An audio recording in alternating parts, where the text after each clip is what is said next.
test 1, 2.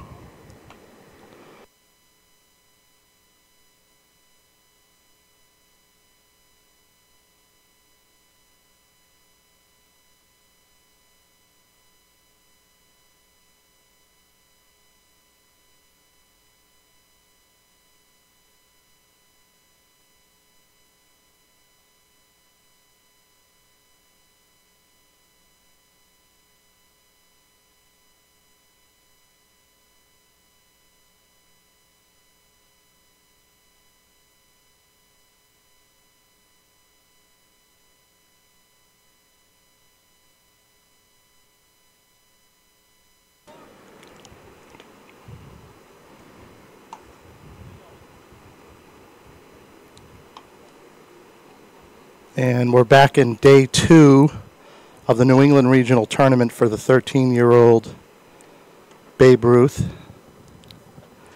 And the first game we have Vermont. That's suburban Vermont out of Burlington and Tri-County, Maine. It's going to be about 95 degrees today, so a very hot day. Had a little spell of rain yesterday, but nothing that bumped us off schedule.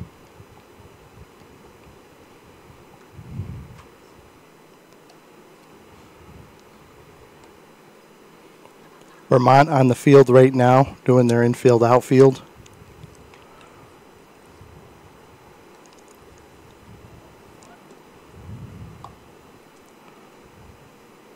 Thank you. We'll be back.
Good morning.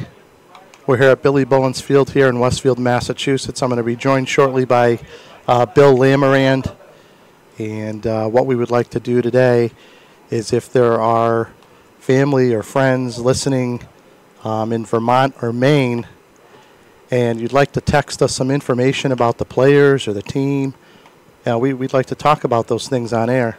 So what you can do is I'm going to give my cell phone number, and you can text me directly, and we'll share that information with over the broadcast. So if any of you are listening now, that number to use is 413-626-1358. Again, that's 413-626-1358. And you can give a shout out to a player, maybe give us a little fact about the players. We can interject a little bit more about the teams that are on the field today. So we'll be back. And again, that number to use is 413-626-1358. Thanks.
ladies and gentlemen.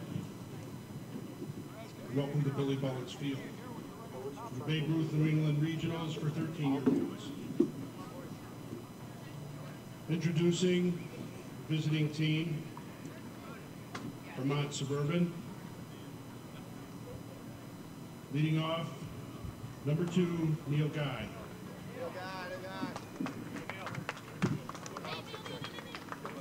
Number 6, second baseman, Ben Knapp. The shortstop, number 10, Tucker Stearns. Your catcher, number 7, Bryce Carey. At first base, number 5, Ryan Canty. Extra hitter, number 8, Carter Monks. Your right fielder, number 21, Cameron Sprague. Number 15, your center fielder, Leon Roberts. At third base, number 9, Barrett Barrows. And pitching, number 4, Colby Bupre. Your sub, number 1, Tyler Withrich. Number 3, Jonas Kyan.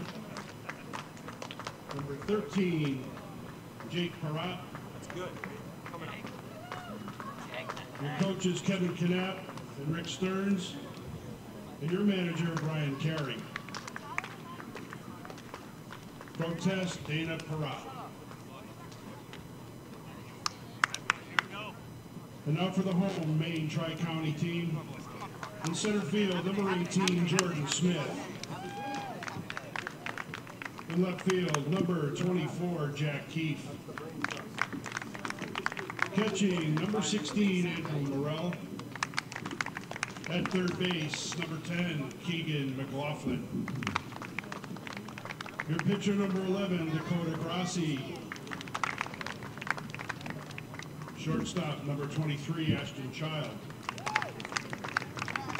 At second base, number 19, Hunter Gibson. At first base, Colin Edwards. And at right field, number 2, Liam Daly. Substitutes, number 3, Justin Head. Coaches, TJ Grassi and Peter Morrell. Maine is managed by Daryl Gibson. Protest, Mike Daly.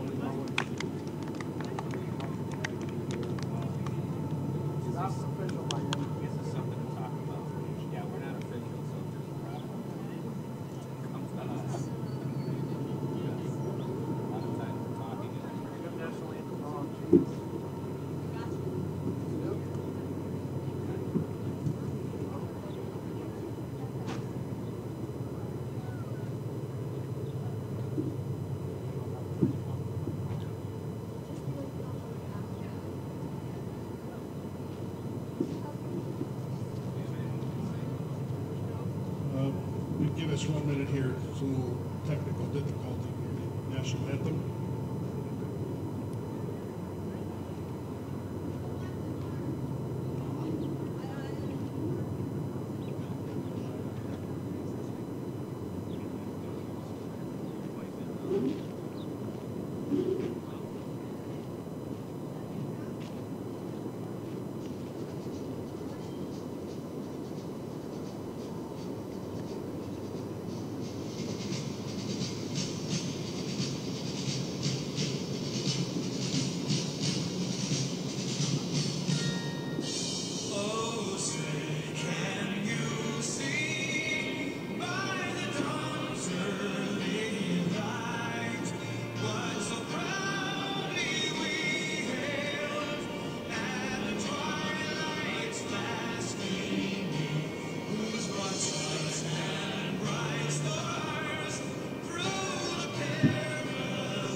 Okay, we're about to get started. Maine will take the field as the home team. I have Bill Lamoran back with us today. He's just preparing the book here. And just as a reminder, any family or friends of these two teams, Vermont and Maine, would like to hear a little bit about the players. Maybe their hobbies, a cool story about them. Shoot me a text, number 413-626-1358. That's 413-626-1358.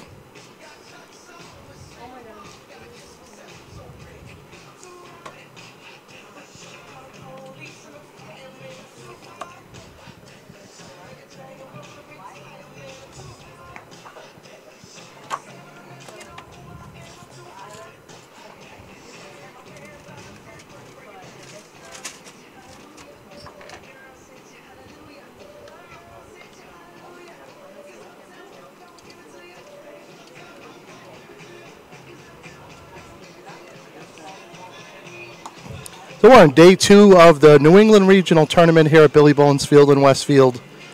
For those of you that aren't aware of the format, we are in pool play right now to decide seedings for a single elimination tournament slated to start on Sunday. Good morning. Bill is here now. Good morning, everybody. Welcome to the Vermont Tri-County game. First pitch is underway. And the leadoff batter is number 2, Neil Guy. Pitch was up.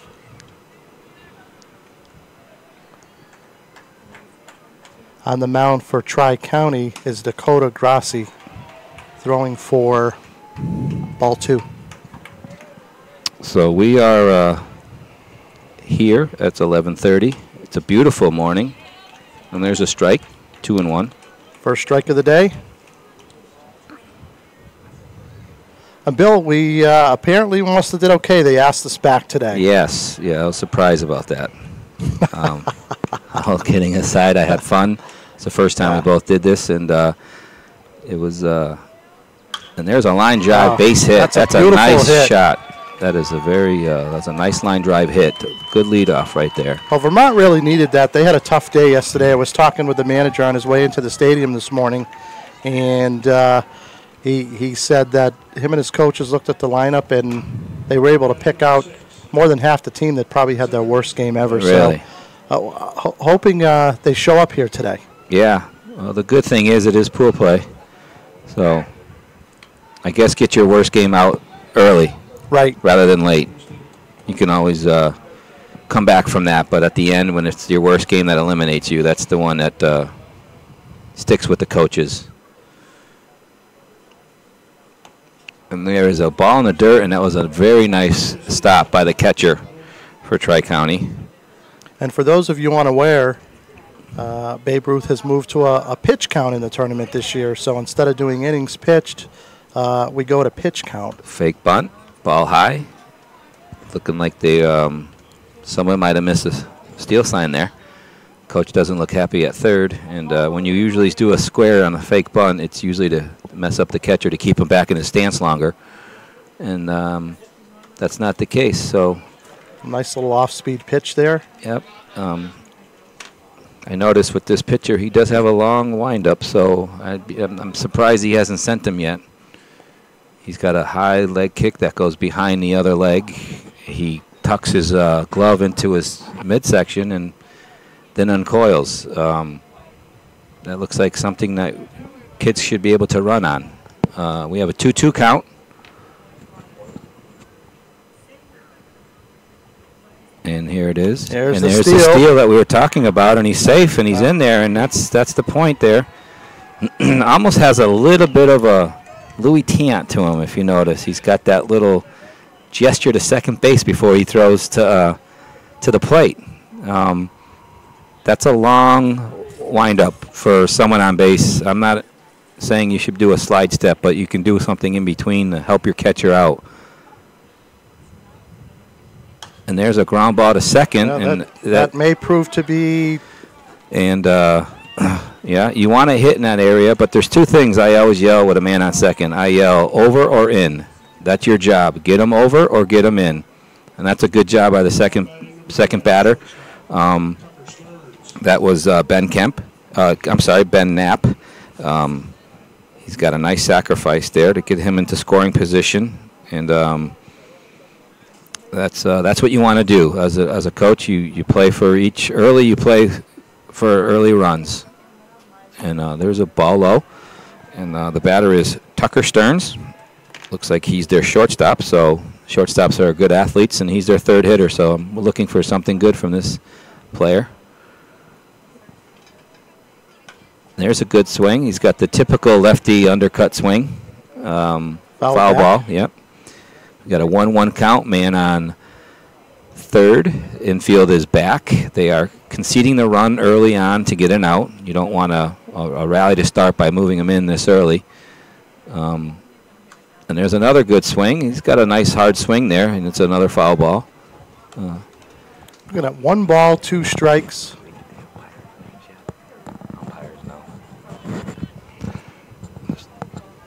1-2 count. This is a big out for the pitcher. If he can get an out without moving the runner into home scoring, then he did his job. And there's a ground ball to second base for an out. But again, that's your typical small ball early on.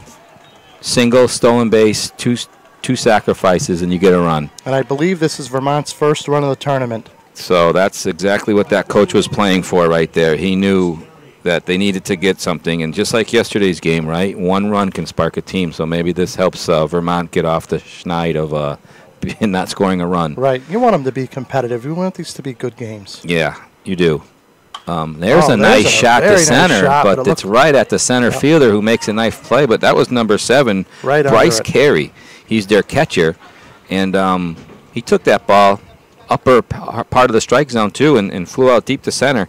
But the center fielder was there, didn't have to move very much. That was good placement there. With a lefty, he didn't shift him at all. Played straight up, and it worked. So after 1, Vermont won, and Tri-County coming to the plate. So we're talking about the pitch count here in this tournament, just for everybody at home. So the daily maximum that a pitcher can throw is 95 pitches. If they throw 1 to 45, they need 0 days rest. If they throw 46 to 75 pitches, that would be a 1-day rest. And then 76 to 95 would be 2 full days rest. That is new, right, Scott? That is new in Babe Ruth tournament this year. The format as well is new, where everybody punches through to the playoffs. Not a big fan of that, I have to say. Yeah, you know, I agree with you on that. But I guess they want to give everyone as much opportunity as they can. But well, you also want them to. You want to throw your best out there every day during pool play and play for something. Yeah. And really, it's just for seed at this point. So. Yeah, it is. It is. I mean, it's a lot more relaxed coaching when you know you're through. You're playing for seeding, and you don't have to throw your top players in certain situations because you know you're going through. So right. If you notice that you have a team you're facing who is, it's hard to say who's the best team before they play, but you have an opinion on who's top seeds over here or who's top teams, and you may not throw your number 1 against them because you'll take the loss, knowing that you'll save your number 1 from a team you might think you can beat, and then you save them for him to get that win. But I agree with you. I always feel, you throw your best out there, you do your best. If pool play is new. But those of you who have not been to Bullens Field in Westfield, it's one of the nicest fields in Western Mass. Scott and I have both coached and helped fix the field up. I actually played here as a high school student against Westfield. It's been changed a lot, but the part that hasn't changed is it's still a nice field. The grass is very green. Right. The fences are respectable. 325 down the right field line, 386 dead center, and we can't see the sign. 332, right? I believe it's 322. 322 down the left. 320. We had a kid yesterday who two-hopped the fence as a 13-year-old. That's impressive. So, and here we are with the first pitch in the dirt. Tri-County is Jordan Smith leading off. He is the center fielder. So on the mound for Vermont is, let's see, I think Scott already gave that right. Kobe Beaupre. I think that's how you pronounce that. And remember, we want to hear from folks in Maine and Vermont. If you're listening from home, please text us. Let us know some information about your players, about the team, maybe some fun facts. Text me, 413-626-1358. That's 413-626-1358. That's ball two in the low again. That's a low strike, but it's a strike, 2-1. Scott and I did a game yesterday, and it was both our first times. We didn't know much about the teams because we weren't sure who we were broadcasting against until we got here. And we did the best we could, and we did a lot of talking about the Westfield stuff and stuff. And I'm sure they were, the other teams' families were okay with hearing some of that stuff, but we felt that why not tell us about what your team is doing. And there's a fly ball to right field, and the right fielder's coming in and going over, and he makes a nice catch over there. Great job. That's Cam Sprigg is the right fielder. And that's the first out. Now batting is Jack Keefe, number 24. He plays left field. So I think that's a good idea. It doesn't have to be anything. You could just send Scott a text and tell him, you're the aunt, uncle, grandmother, grandfather of the third baseman, and I want to wish him good luck, and just to give us something so you guys can get a say in what we say. And there's there's a pitch. It's a 1-1 count. We feel that this would make it more enjoyable for those listening to Vermont and Tri-County and not have to listen to a lot of Westfield chatter. Exactly. And that number, again, is 413-626-1358. And there's a foul ball to the right, out of play. We have a 1-2 count on Jack Keefe.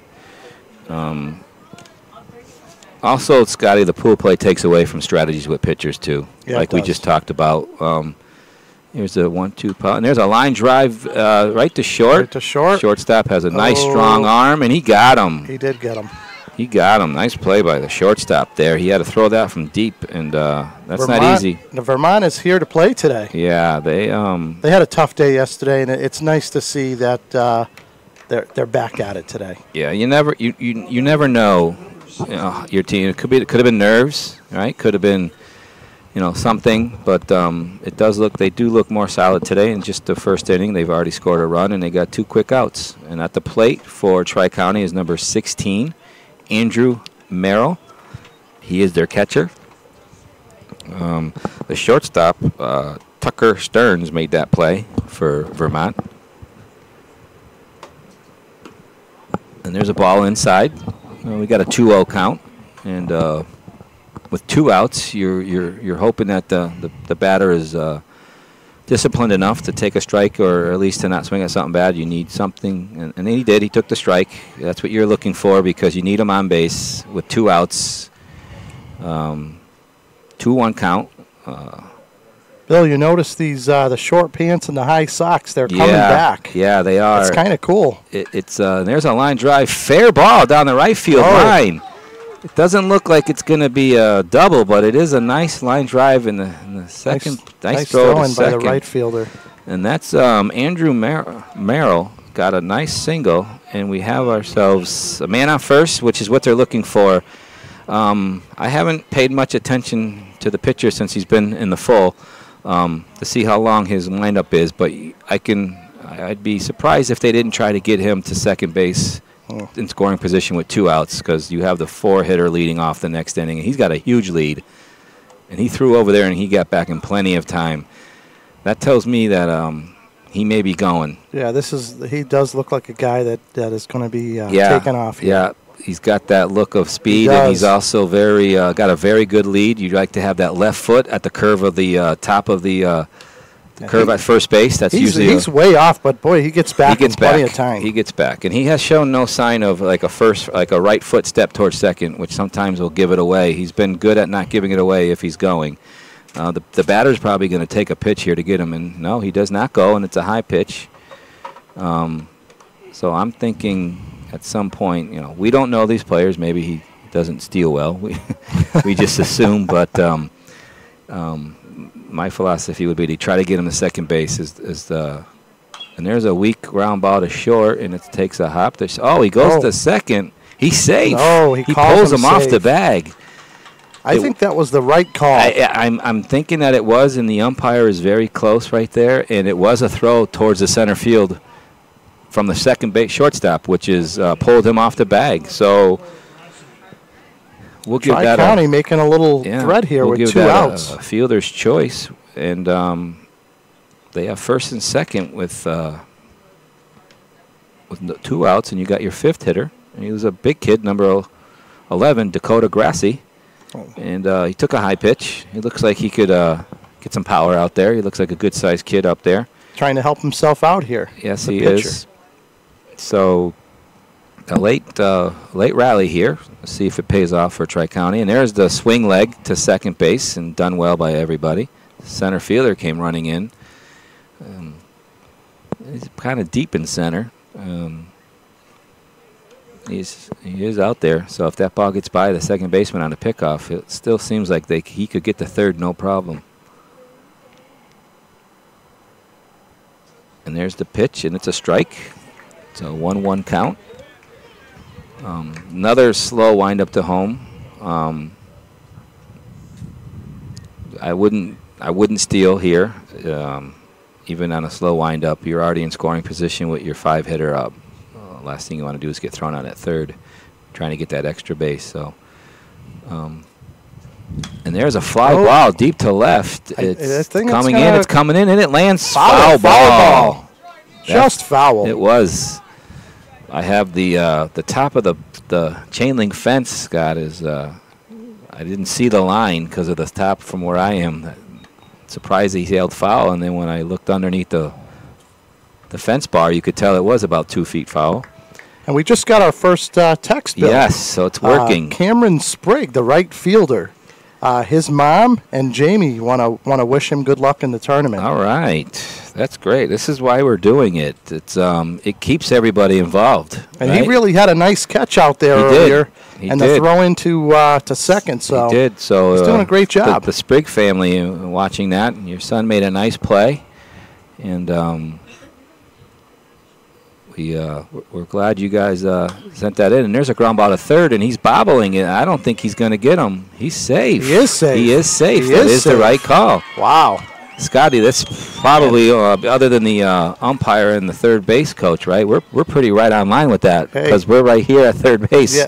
And that was the right call. Pretty clear. Now, Coach Gibson he was pretty happy about that. I just received a text from his wife.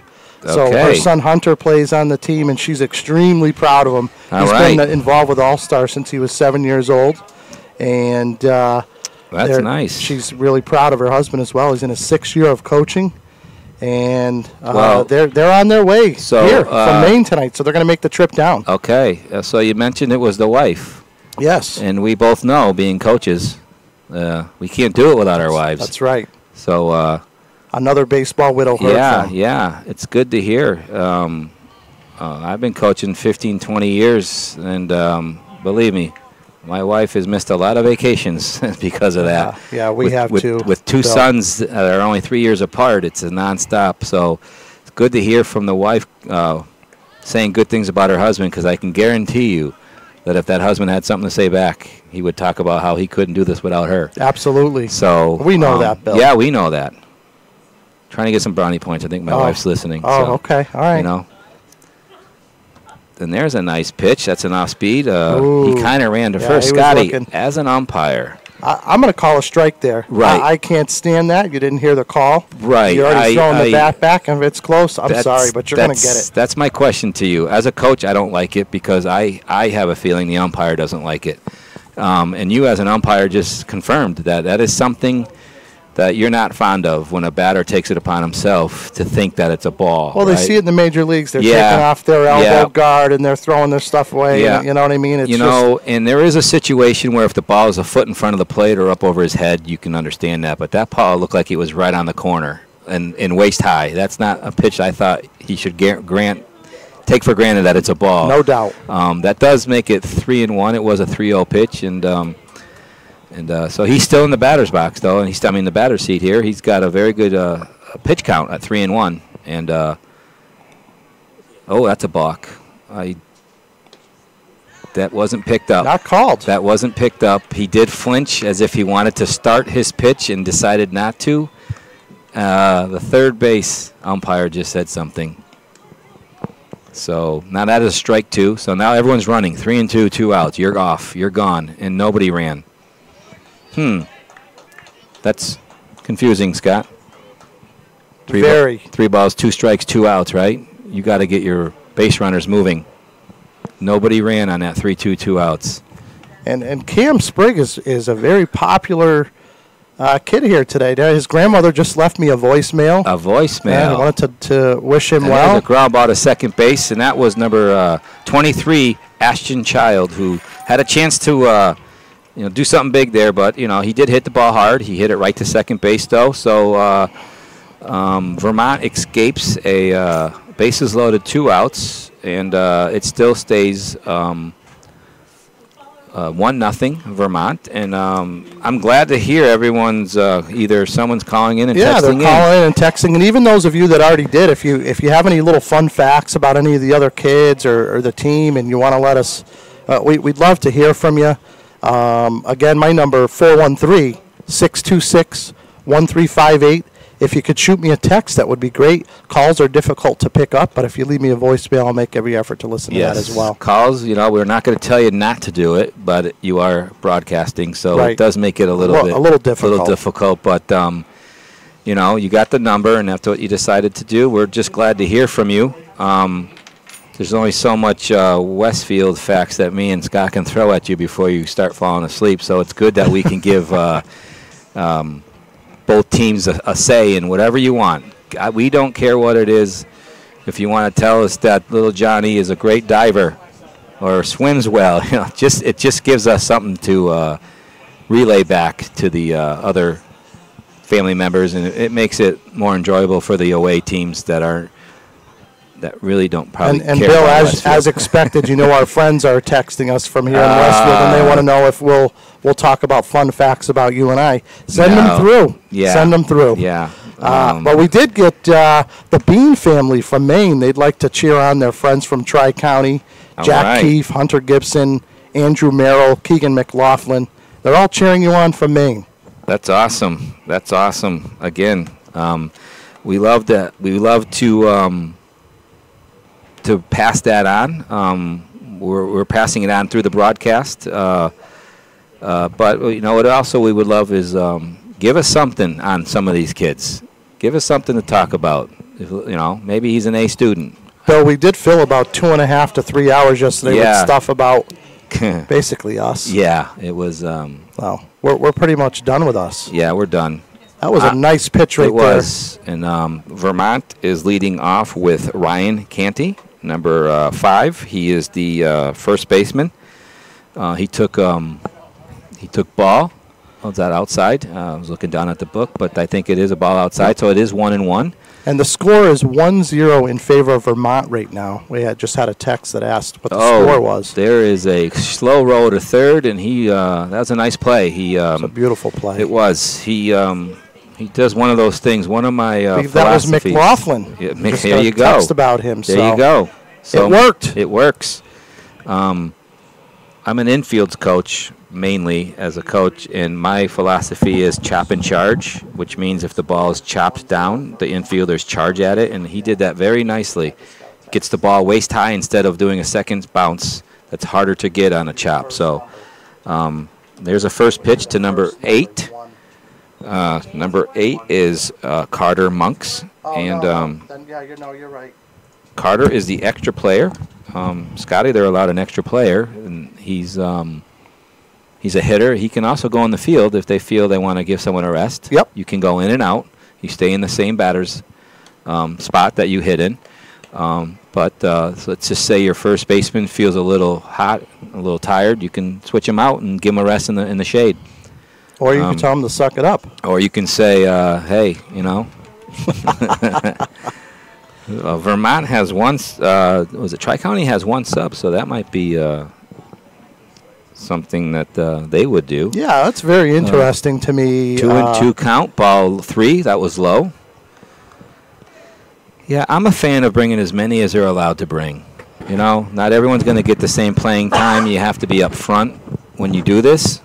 But and there's a line drive back to third again, who is playing in, and he makes a nice easy throw. And number 10 there, what's his name, McLaughlin? He is he's a big kid. Boy, Bill, the third base side has been getting a lot of action. It is. Throughout the tournament. Yesterday they had 6 putouts, I think, in our game, and now we've already had 2. He's still playing in. Yeah, he is playing in. Until they burn you, they say. That's what they tell you.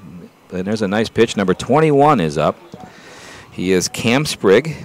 He is their right fielder, and someone That's right. chimed in for him. They did chime in for him. So if you're listening to us and you're driving, then we will let you know. And there's a swing and a miss. It's 0-2. That was a very good off-speed pitch. He had him way out on his front foot.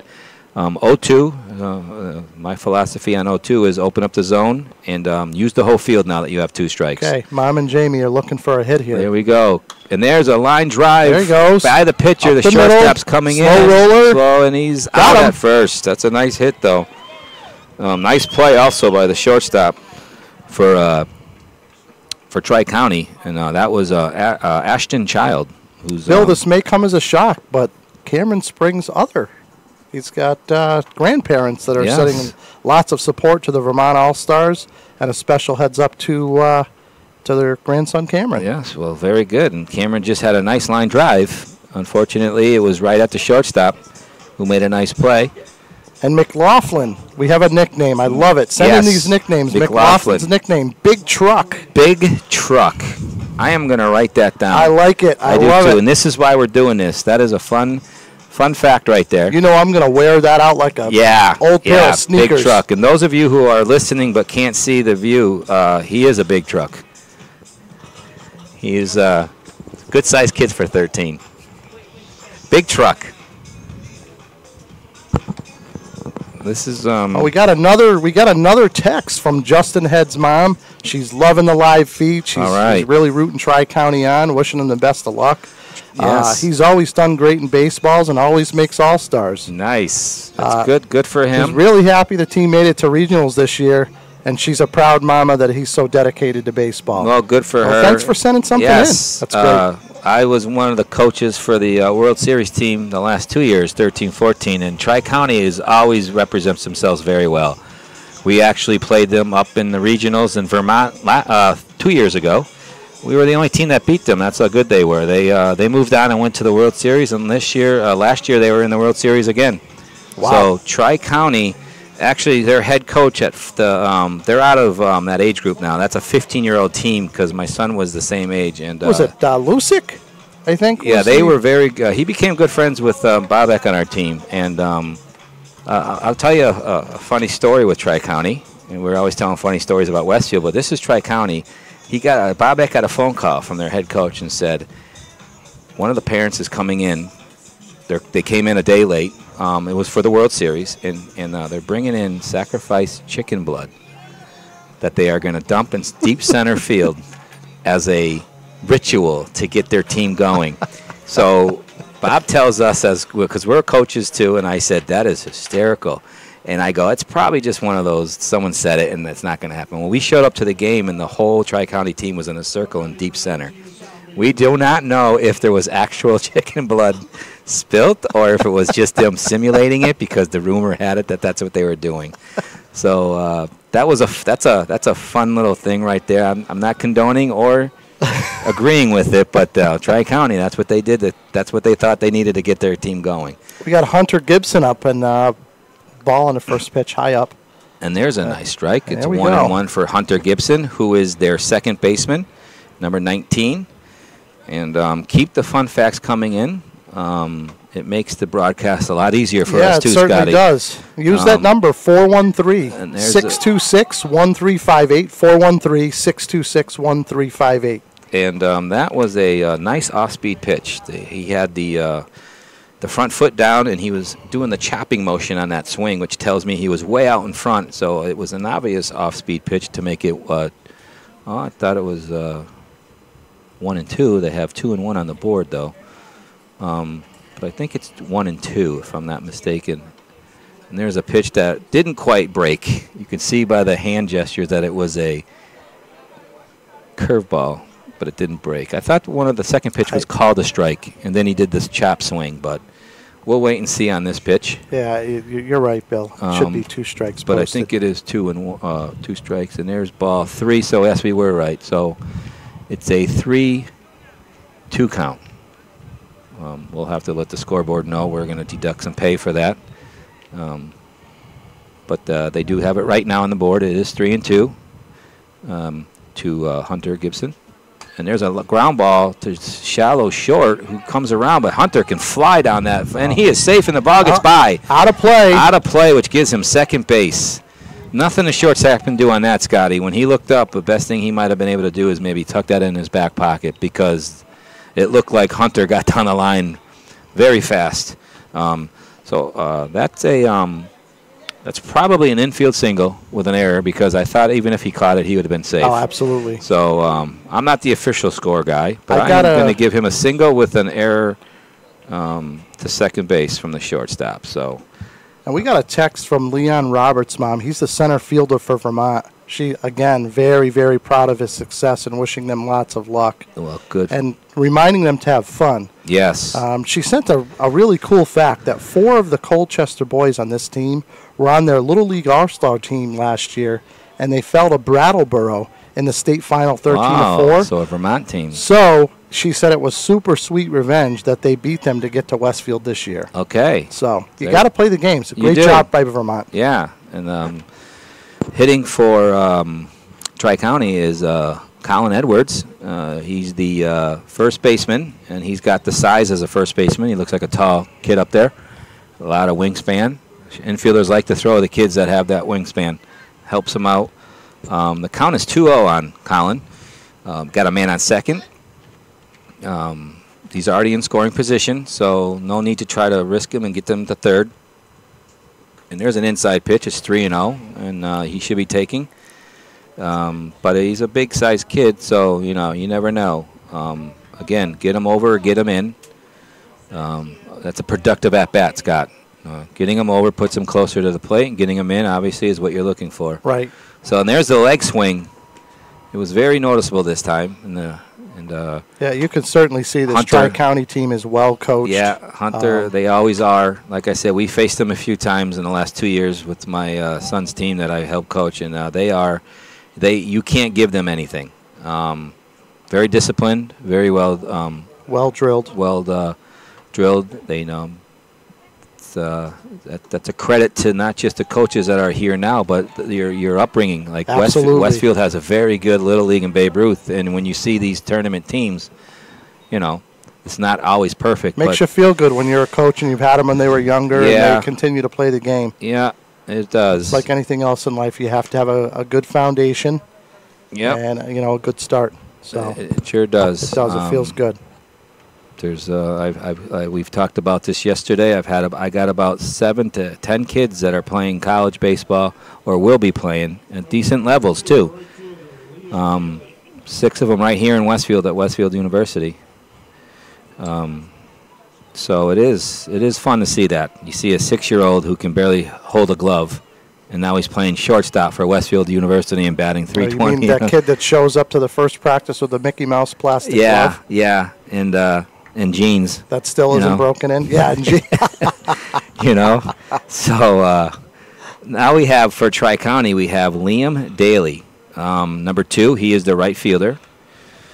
Spelled D-A-I-L-E-Y, as in Daily News. I say that because my wife's name is Daly, but no relation, I don't think. D-A-L-E-Y. I don't think so. No. If so, then very far out there. Well, he has squared the bunt twice. So, Bill, tell us about your game last night as a coach. You Yeah. broadcaster by day, coach by Coach night. by night. You're undefeated, no? Yeah, we are. We are undefeated. And here's the 2-0 pitch. He's squaring. up. He Oh, does. that He is a bunts a beautiful beautiful bunt. bunt. And no one's covering second. And he is going to Wow. actually, it's a base hit Wow, bunt. That's a great job. There is nothing more exciting to a coach when you give up an out to move runners over, but the out you gave up actually turns into a base hit, and now not only did you get the runners over, you still have 0 outs. That was placed perfectly by Liam Daly. That ball hammered down into the dirt, hit the grass, and just started a nice Yes, slow roll. it did, It and couldn't have been any better. I'm surprised the second baseman was so close to second after squaring twice, Scott.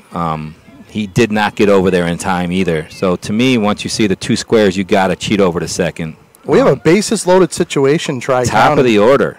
And Top there's of an the order outside and pitch. no outs, so this is ideal for them Yes. right now. And Jordan Smith is the center fielder who flew out to fairly deep to right, so he does have some power here. And that same out will get a run home this time with a man on third. And here's the 1-0 pitch, and it's strike right down the middle. He just wants to get a strike. You know you're taking with bases loaded. You just want to make sure that you don't swing at a bad pitch. So you usually have him taken to a strike just so that you can confirm that he is not going to swing at 2 balls and then get some kind of rally going here. Here we go. Here's the pitch. And that's a hard cut right there. It is 1 and 2. The strikeout would be huge right now. It would, because even though they're 13 and it's very hard to do, a strikeout keeps the double play and going, and also a force out at home gets the second out without giving up a run. So here's the 1-2 pitch. Ball in the dirt. Beautiful stop by the catcher. That saved a run right there, Scott. That's a great job. Yeah, Bryce Carey made a nice stop to keep that from going to the backstop, which is very far here. That's a guaranteed run. Yeah, to be a catcher on a day like today, Bill, Yeah. is pretty a pretty difficult thing to do. Yeah, it's supposed to be 91 again. And there's a ground There's a ball, hit. and they go to second base, and he's safe. He's It safe. pops out of the Popped out of the glove. pops out of the glove. They don't get an out on that at all. They were giving up the run, Scott, to get an out. Wow. And it pops in and out of the second baseman's glove, and that's frustrating. And Wow. I feel bad for the little guy, you know. He's got his head down. We all forget that these kids, they're 13 years 13. old, you know, and stuff happens. And they've been on this field since, 1 year. Right. Most of them don't play on a 90-foot at 12. Right. Some of them jumped right from 46-60 right into the big diamond. Yes, they do. And that's not easy to do. So now we have Jack Keefe, who grounded out to shortstop. Number 24 takes a ball outside. They're still keeping the infield back, Scott, except corners in. It is early. It is only 1 run, and you do want to stop the bleeding. So I can understand it, but we'll see if it pays off. Here's the pitch. It's right down the middle pitch for a 1-1 count. Got a text from Jolynn from Maine. She's really appreciative that we're doing these live broadcasts. And I got to be honest with you, Jolynn, this has been great. We're really enjoying this, and we're glad that we're able to do this for the folks that can't come down. She wants to wish Tri-County the best of luck, that it's a phenomenal group of boys and parents, and they're a small team with grit. Yeah, I've had get it that. done. I've had a small team with grit. And they won districts with only 9 kids. Wow. Okay? That's We all know 9 kids, that's nobody on the no bench. room for error right there. And there's a line drive base hit to left there you field, go. and they're sending the guy from second. But he's not running very hard, and he holds him. What just happened there? That's a very smart decision by the runner right there. He knew the guy was off a third. It was chancy to continue to home, so he headed back to third because there was no coverage there. Right. And that last text from Jolynn, she is Liam Daly's stepmom. So she wanted to say awesome bunt. All right. Yes, it was an awesome bunt. You're right on that. And Tri-County's got something going right here. I want some more nicknames. Throw me some nicknames. I want some nicknames. I want some good fun facts. I can't wait for Big Truck to get up. Big Truck. He will no longer be known as Keegan McLaughlin, even though that is a great name. Keegan McLaughlin. McLovin, for those of you who. Well, last year during the World Series, they did the all-hair team, so kids who had the, the flow. And Yeah, then the they did flow. The good names or whatever. Yeah, we had a few kids on our World Series team from Westfield with good flow. That is something very popular, and I have two sons that the flow is in. And now, there's a line drive, but he runs in. It is over his head. This is going to be a problem. This is more than likely going to score 3 runs. 3 runs. He's sending him. He's sending him. He's sending him. He's coming to third for a triple, and they don't throw it. That is Andrew Merrill. Base clearing triple. Wow. Even though the right fielder came in a few steps, it was still hit very well. And so Maine does a lot of damage here with a crooked number. It is a crooked number. And believe it or not, we have no outs still. No outs. And look who's up. Big Truck. Yeah. That's BJ and the Bear right there, the Big Truck. This is Big Truck. And there's a big swing, and it's a pop-up out of play. It hits the net, which was just installed last year and has saved a lot of foul balls. Boy, did it ever. From going out into the parking lot. Big Truck. Those of you who are listening and can't see, he's a good-sized kid. No wonder he's a 4-hitter. But he's got an 0-1 count. He's wheeling the bat around like Babe Ruth right there. He had that long roll. Like windmill warm-up swing he's got. And he's got a 1-1 count. And Big Truck is in there. There he goes. He's winding it just like a windmill. And he is ready to go. Here's the pitch. It's outside and low. He's got a 2-1 count. That's a hitter's count. So he's looking for one spot. He's trying not to help him either. Here's the 2-1 pitch to Big Truck. All things considered, this Vermont pitcher has And really gained his composure. Yeah.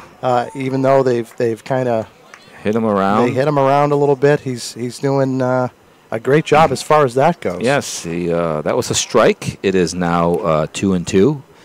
So Big Truck has protect right here. 2-strike approach as you open the zone a little. And he took ball 3 outside.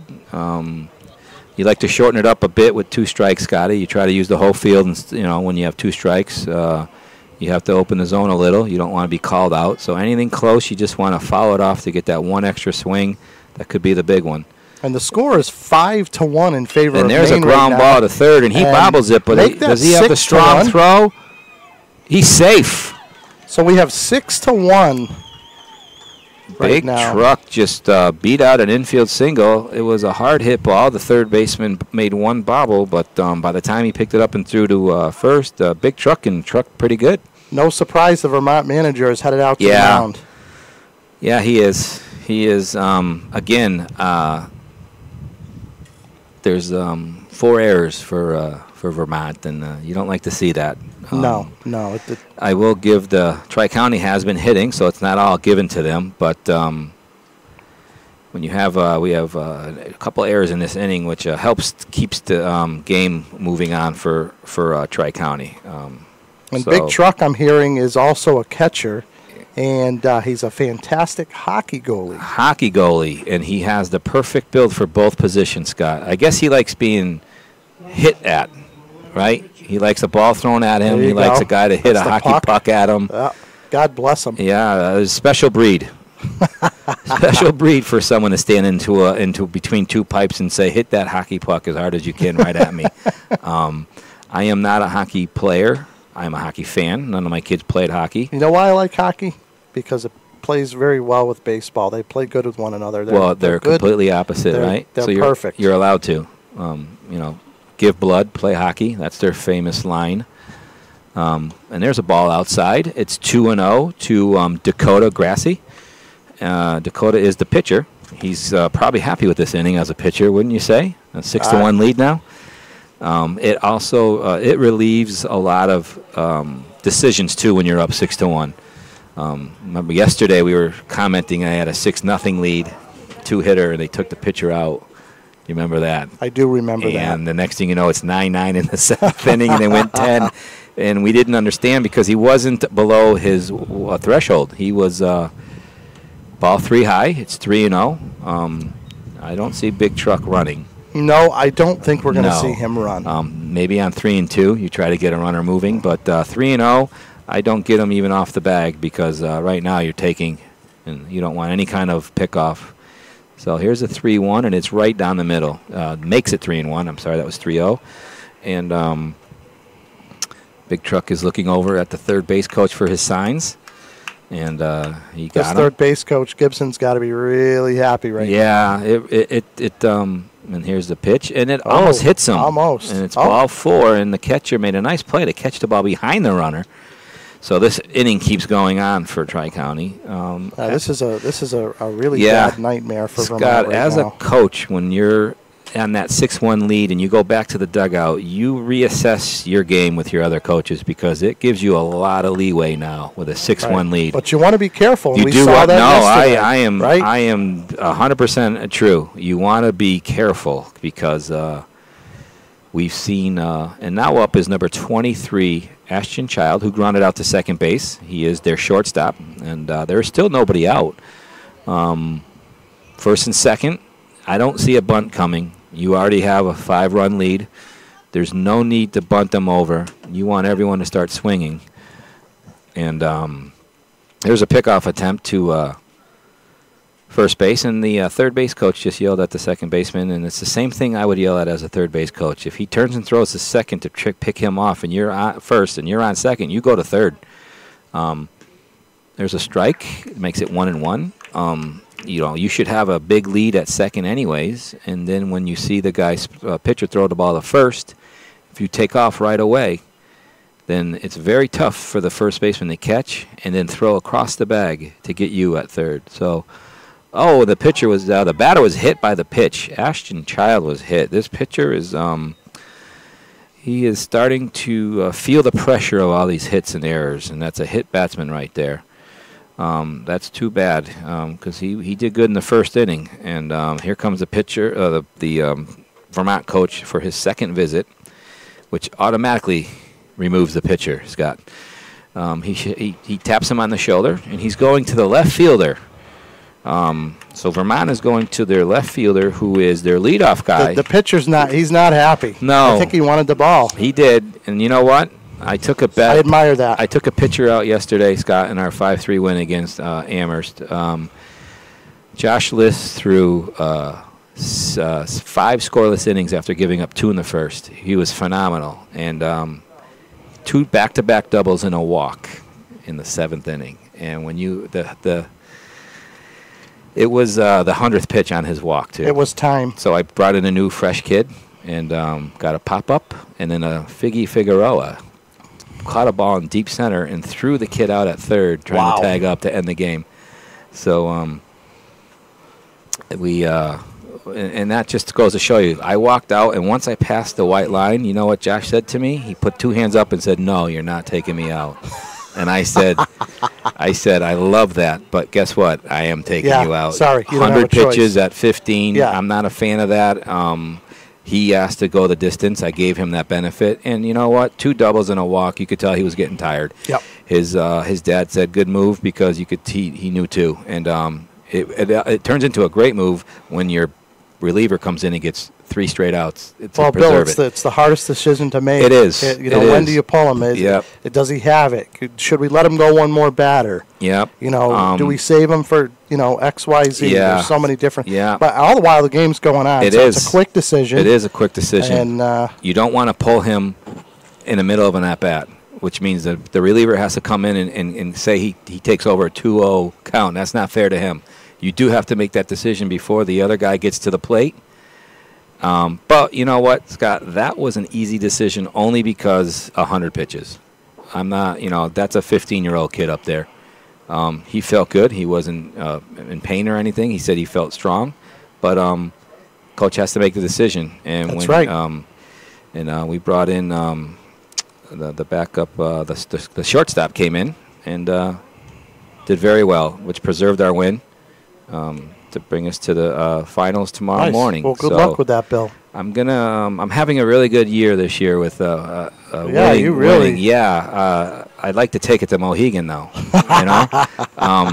You know, my high school won the states, and then my Babe Ruth team won the City Cup, and we're on the verge of winning the Mickey Mantle championship. That's great.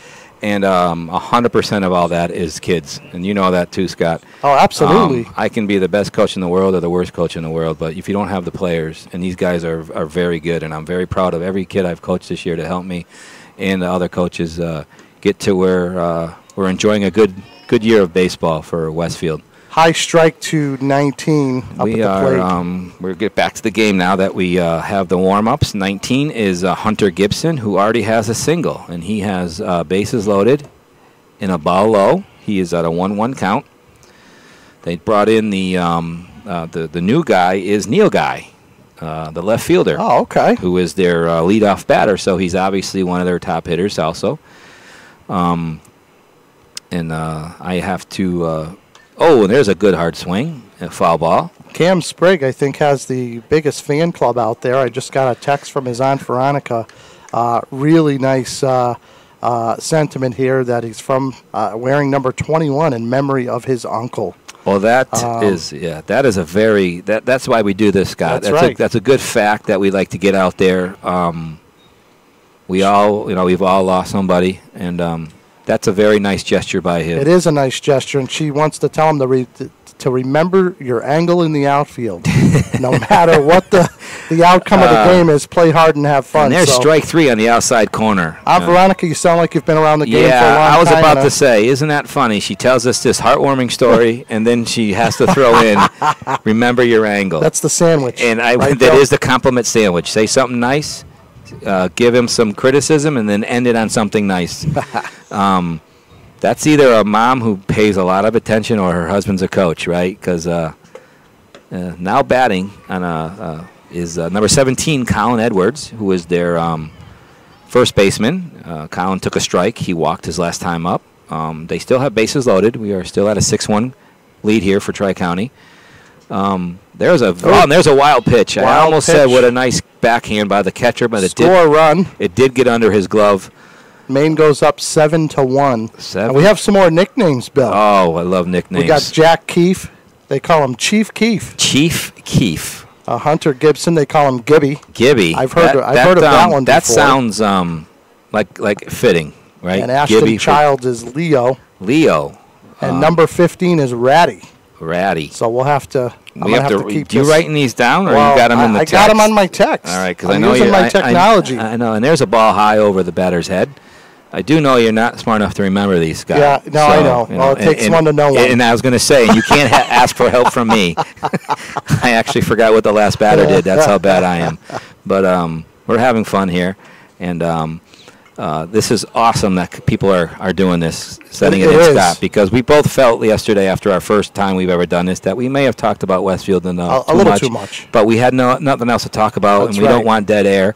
And this helps us out a lot, and we really appreciate the family members sending us in this. And there's ball 4 to Colin Edwards. So the turnstile keeps going, Scott. And the guy that just walked to Edwards, we just got a text. He's the first baseman. He was only a catcher until he ended up on the team that already had an established catcher. And you know who that established catcher? He asked to play first base. You know who Yes. And he's played that since and has an amazing ability to stretch and scoop. And there's a strike to Liam Daly, who also has a single. You need that to win games, Scott. You need unselfishness. You need kids to say, hey, he's a good catcher, I'm a catcher, can I go? But what can I do to get on the field? Absolutely. My high school team, I try to tell kids, if you want to play the next level, pick 2 spots. Don't just be a second baseman. Right. Try to be an outfielder or a third baseman, only because if you get to a high school or a college and they already have an established player, hey, they may need that left fielder, not the second baseman, and there you go. There's your chance to get on the field. What are we calling that, utility? Utility, it's also, get on the dang field. Yeah. You can't do anything from the bench. So, that's always good. That's right. And we're in the bottom of the second here with Vermont 1. Oh, and there's a ground ball to second base, and he's going to go right to first and give up the run. And that was Liam Daly with a fielder's choice. It's actually a sacrifice. We're going to give him a sack on that because he did get thrown out at first. 8-1. And now it is 8-1, and everybody moves up another base. And this gives us Jordan Smith. Jordan Smith is the center fielder. He's the leadoff batter. He's got runners in scoring position, and we have an 8-1 lead for Tri-County. Now, he swings at a high pitch, but he hits it straight up in the air, and he slams his bat down, and the catcher does. Oh, my God. That was a great catch. It was like a pirouette. It was. The plate there. That was extremely. In the glove. Extremely high. Side retired. Extremely high. You know, Scott, that is impressive because that is not an easy catch. And I still teach that to kids who've caught their whole lives in high school, that you throw the mask, and the ball always comes back towards the field. And a lot of kids don't realize that. And as you could see, it was way behind him because of the way the ball tails back in. But he held in long enough to make that play. That was an awesome play. It was. And that, it also, even at 8-1, it just stops the bleeding. It gets them off the field to try to regroup now. So that was a very nice play by the catcher, who we will give you his name. That was Bryce Carey. Good job, Bryce Carey. Attaboy, Bryce.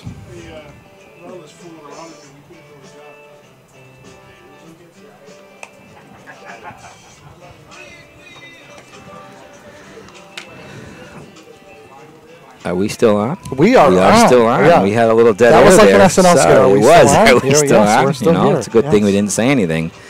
But I wouldn't have done that. That was an awful coach's move. Oh my gosh, that's bad coaching. Hang up your cleats, right? We've never said that before.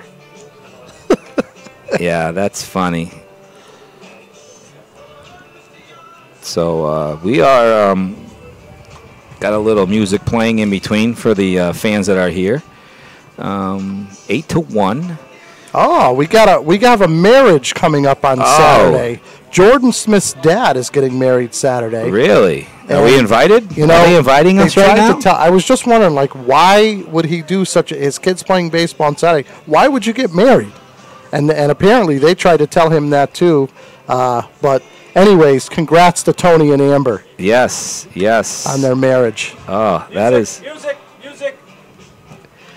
Could be. It is, marriage, We just had our first put out. So there's one out. Okay. We are in the top of the third inning. That was Leon Roberts. And we were busy getting our next thing ready here, Scott. So what did he do on that one? Did he? I did not see it. I was looking at my phone. We were trying to. Oh, and there's a wild pitch. They may take. They may give us a demerit on our pay. Yeah. We'll take the blame on that one. We were too busy complimenting the marriage, and we missed that first out. Well, if you missed it at home, you should have been looking at the YouTube. So how's that? Yeah. Number 9 is Barrett Barrows. He is the third baseman, and he is up there with a 2-0 count. So I really had high hopes for Vermont to come in here and really give Maine a game after their issues yesterday. Yeah, it's you put a lot of good teams out here though, Scott. You got to play your best, or and there's the 2-1 pitch, a little high, 3-1. The good thing though is they move on, right? Still with the pool play, right? The 0-2 moves on. That's the part where we're the probably not. Of it. We're not in agreement with, but you know what? Vermont likes that rule because they move on. Do. So, and we know any team can beat any team. Oh, that's absolutely. why I don't like that single elimination. You could have a beautiful record in pool play and come into single elimination and as the 1 seed and lose to the 4 seed in the other pool. Yeah, I don't like it. Barry, you get my drift. I don't like it. You don't like it. I think you said you didn't like it a couple times. Tell me how you really feel, Scott. Barrett Barrows walked. So there's a little life here for Vermont. And as we saw yesterday, right, Newton was down 6-0 and 9-3. And they end up tying it 9-9 and going 10 innings. So to say that Vermont is out of it, we'd be and there's a pitch to number 4, who is... that was the pitcher, their original Kobe pitcher. Beaupre. It looks like Kobe Beaupre is up. There's Sprague. Looks like he's walking back to the dugout there. Sprague, He's warming yeah. somebody up. Yeah, he's warming. A lot of fans back home. Hey, he's a right fielder. And, well, what else can I do for you, I Coach? know, right? There's a line drive, base hit to right field. It comes in, and he's there. It is. This is what this team needs, right? There you go, Vermont. On first and second, one out. Your number 10 hitter singles after a walk. You can't start a rally without one runner on. So this is a small little thing going here for Vermont. This is where I would tell these guys, let's try to win the inning. Yeah, win the inning, right? Which would be that Talked about that they'd have yesterday. to get more than 8 runs, though. So that's a tough win inning, right? Well, no. It's the top of, right? At the top. So Stay with me, Bill. I'm you have caffeine in your Diet Coke. I don't have anything. So we have the top of the order, Neil Guy, who came in to pitch, number 2. He was the left fielder, and he is now pitching. So what does Sprague ask the coach, right? I play right field. I'll warm the pitcher up. Yeah, right. There's other kids on that That's team. what you want. They have 3 subs, but yet he took it upon to go warm up the catcher, and that's what a coach likes. You know what? When a kid comes to me, it's better than trying to figure out who's going to warm him up. If he says, Coach, I can warm him up, you love that. 1-1 count to Neil Guy. Up high. There's a ball high. And you know what? As a coach, he's probably telling his guys, we need base runners. And as long as the guy's not hitting the strike zone, I keep taking sign. Just take sign, take sign, take sign, right? Because you can't help him in this. With a 7-run deficit, here's the pitch, and it's low, and it gets by the catcher, but no one advances. He made a nice play, just enough to knock it down right behind him. You can't second guess those pass balls because the minute you do, you're dead in the water. And let me tell you, it's hard for a coach because if I have to say go, it's already too late. You need to have a base runner make that first instincts because by the time my voice gets to his ear and say go, it's already too late. And Vermont loads the bases on we got a ball one out, 4. So look what a little turn of events. It is, and that's all it takes. A walk. Look at this big kid coming up. Who is this? Tall kid. If this is number 6, this is Ben Knapp. He is there. Napper. And you know what? He's a good-sized kid. So what position do you think he plays? Second. Second base. Yes. You don't usually see tall, lanky kids at second, but he must have good footwork. He must have good footwork. And that's what you need. And they're taking their pitcher out. Tri-County has decided that Dakota Grassi has thrown enough. He may also be at a certain threshold here, Scotty, too, so that if he's under 44, then he can still keep pitching for them tomorrow. And I just got a text that Doe is no longer in right field. Is there a Doe? Or is that his nickname, I wonder? That's got to be a nickname because the right fielder we have written down is Liam. For Vermont? Yeah, that's our guy we've been That's Sprague. Sprague. Is he Doe? Doe. Let us know. Is that like Doe? Or is it like, does he like donuts? You know? I like fried dough. Do you like fried dough? Yeah. My wife likes fried dough. Do you like it with powder or Oh, you got to have sauce? the cinnamon and sugar going on. Yeah, no sauce though? No. Well, sometimes sauce with a little parm sprinkled on there. Yeah. I'm getting hungry. Me too. I think we should go to the hangar after this. We just did our first shout-out hangar. Should we get some free wings for that? We didn't get any takers to have local businesses accidentally have us say their name for like a free meal. Because Scott and I came in here yesterday, and it was early for me. I had to get out of work a little early, and I didn't get anything to eat. And the next thing you know, Scott, we're 10 innings in. I got home, and my wife says, I was hungry. Holy, what the heck happened to you? My whole entire pullover was soaking wet. It's tough it's being a broadcaster. It is, you know. I have to drink water because your voice gets, you know. I'd rather be a construction worker I'm than told a broadcaster. that the nickname that was autocorrect. I hate that stinking autocorrect. It does. Correct. All right. So who we got up now that we're back to? We have Ben Knapp at number 6. The Napper. The Napper. I mean, we're going to give him our own nickname, That's right. Scotty. The Napper. I love it. And there's a ground ball to second. He throws to short, back, and he throws it away. Out of play. That'll score a run. Yes. And it'll put Vermont at second. They and score third. a couple more. So what do we got here? We got a fielder's choice and an error. If I had a nickel for every throw to first base this year, I'd be a E6. You'd have a nickel. Good. I'd have a nickel. No. Sprague. Okay. Yeah. So Doe was just autocorrect. An autocorrect. So Sprague apparently translates to Doe in the Siri world. I don't like her. Who's that? What's Doe again? Oh yeah. Sprint. Oh, I hear what you said. It's I was doing the scorebook, but I yeah. like the Siri, she tends to. You know, Siri takes it upon herself to change words that mean something to words that doesn't. Did you ever notice that? Sometimes Did you ever yell at her and swear at her, and she'll say, "Oh"? I do that sometimes in different languages too, because she's got many languages herself. There's a called strike. Tucker Stearns, I think, is now at the plate. Tuck. We're starting to give our own nicknames. Tucker is grounded out to, and there's a shot to center field, but it's high enough for the center fielder to come in and makes the catch. Kind of a stabbing motion, though, but he made the play. Tucker gave that one a ride, and that would have been another RBI. But you know what? When someone puts up 8, even though 2 is less than 8, you come back with something. Yep. It keeps your team in it. If you come out and get 1, 2, 3, that's just another way for your team to just go a little bit back. That'll feel really good. Yeah, so at least they do something. And I always say cut the lead in half, and they almost did. They put up 3 total, so it's 8-3.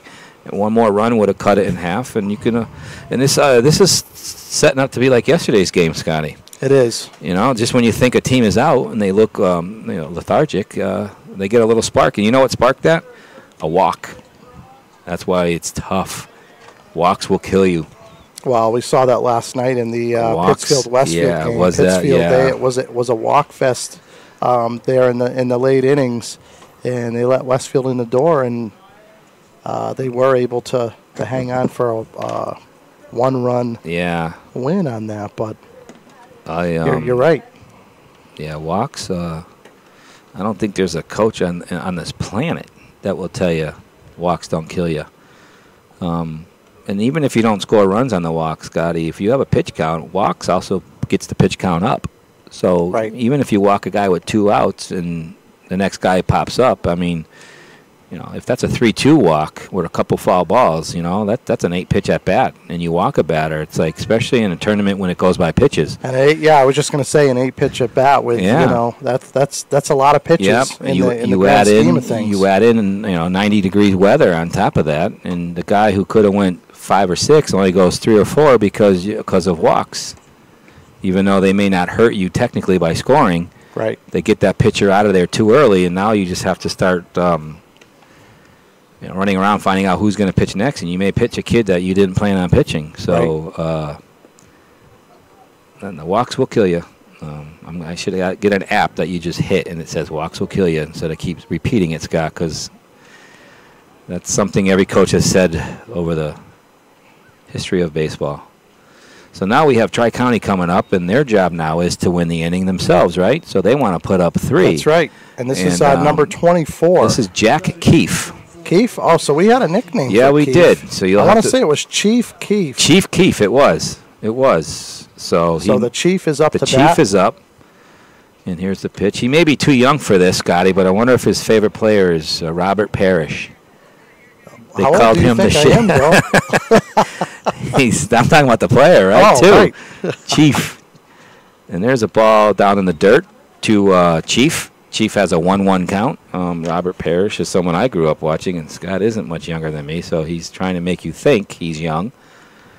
You are you're not a woman, so I will ask you your age. I know 46. Yeah, see, I'm 48. As my wife would say, you're 45, your birthday didn't. I said, well, you know closer what? To my I usually say 49, and I'm still October. I'm already planning my 50th.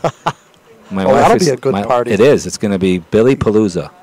You want my address? I will send out invitations. It's going to be outside at Bruce Bradley's house. We're going to have live music. Oh, my gosh. And all the money is going to be donated to a charity. See, you had me at Bruce Bradley. You had me at Bruce Bradley. And here's the pitch to Keefe. Chief Keefe, who just hits a nice fly ball to right, foul out of play, which makes the count 3-2. Chief Keefe is up there with a good hard swing. Full count? Full count. The Vermont's job right here is to 0 runs so that you can come back in and put a couple more up and slowly chip away. Tri-County's job. And there's a fly ball to deep center, but they got him looks like the playing center deep, and fielder's he got is he did that textbook. Yeah. Couple in, a couple back, and then end coming in. That's how you're supposed to do it. Can of corn? Can of corn. Can of corn is more, yeah, it is a can of corn. It's 33% of shepherd's pie. It is, and I love shepherd's pie. One of my favorite meals. You know that old saying, well, if you're on an island, what are some of the foods you want to eat? Shepherd's pie is on my list. Oh, it's good. It's my dad used to say, feed it to the shepherds. He didn't like it. Really? How do you not like meat, don't know. potatoes, and corn? And he was a meat and potatoes guy. I think he was saying that on purpose. We're deviating, Bill. We are. We got one out. 16, Andrew Merrill is up, who has a single. We're in the bottom of the third. It's 3-8 in favor of Maine. Yes. There goes another strike. Another strike, so it is 1-1. Oh, that would be the first strike. That would be not the another first. strike. Yep, and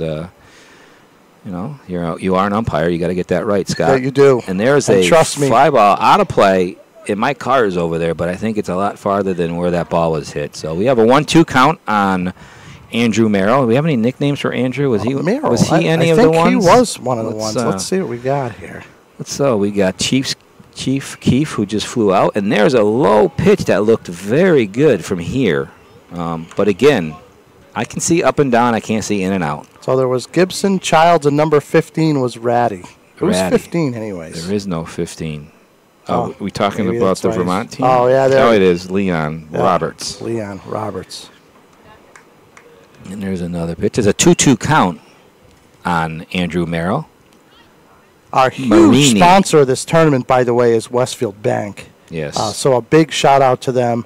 You know, this certainly would not be possible, though, without their generosity. And we just want to thank Jim Hagan and Westfield Bank. And there's an inside pitch that almost hit him, which loads the count up to 3-2.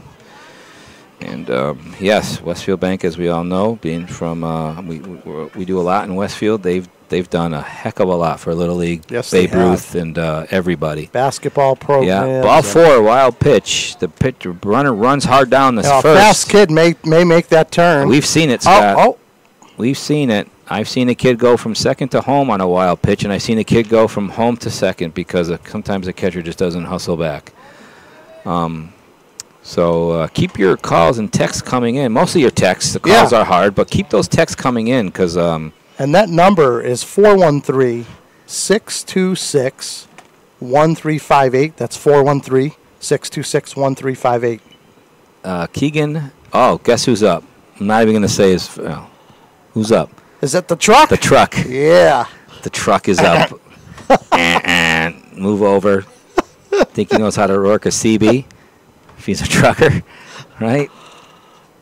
Oh, and there's a shot to short. Now he bobbles why it. it's called the truck. That was a hard hit ball, and it looks like the shortstop lost it, and he was circling the ball and couldn't find it. Yeah, it was hit hard. I thought it could have been made to play, but it's easy to say that when I'm up here. But now it is first and second with one out, and this is what Vermont didn't want.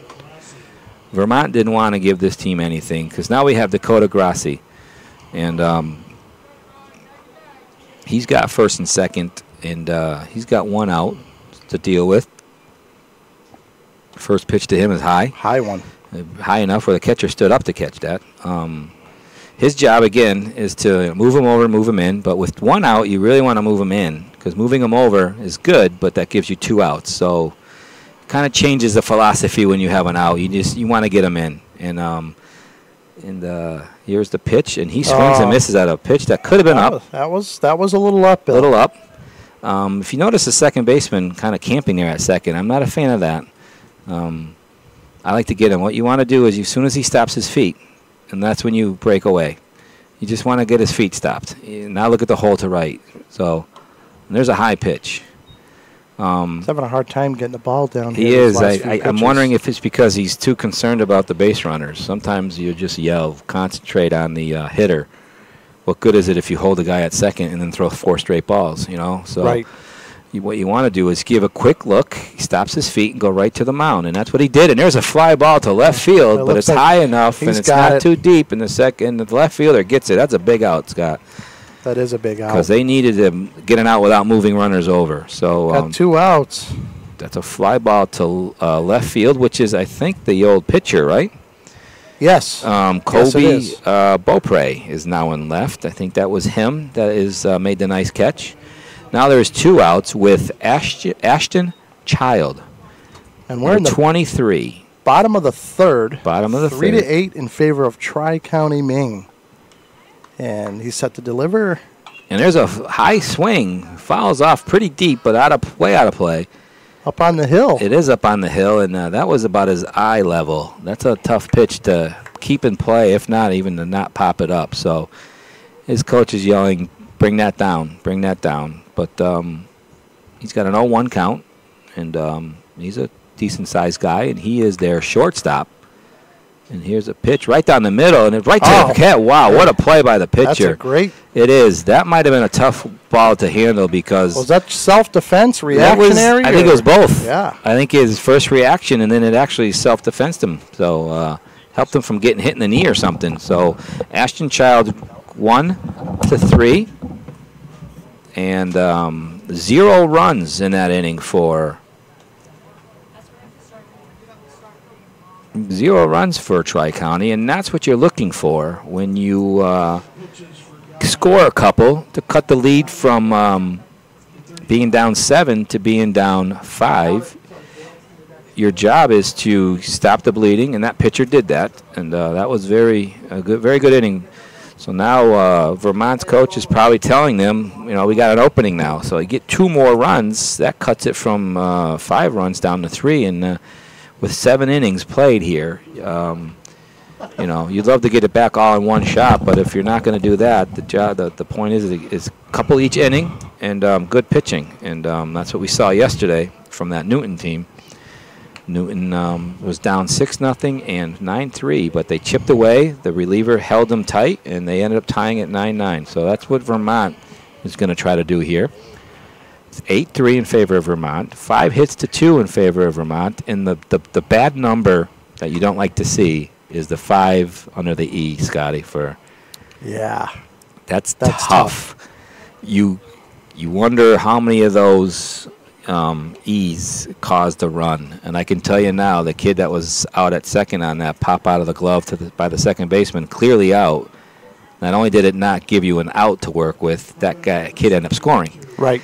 So a lot can happen when you walk in errors, and it's not a coincidence that it's 8-3 when you give up 5 walks. So Big Truck's dad just texted in. There's Big Truck. He wants Big Truck to know that he loves him. That's a nice text from Big Truck. And he also said Ratty is 17 on. Whoa, wait a minute here. And there's a foul ball. That's good hustle by everybody. That is a great hustle. We have number 7 at the plate, Bryce Carey, who is their catcher.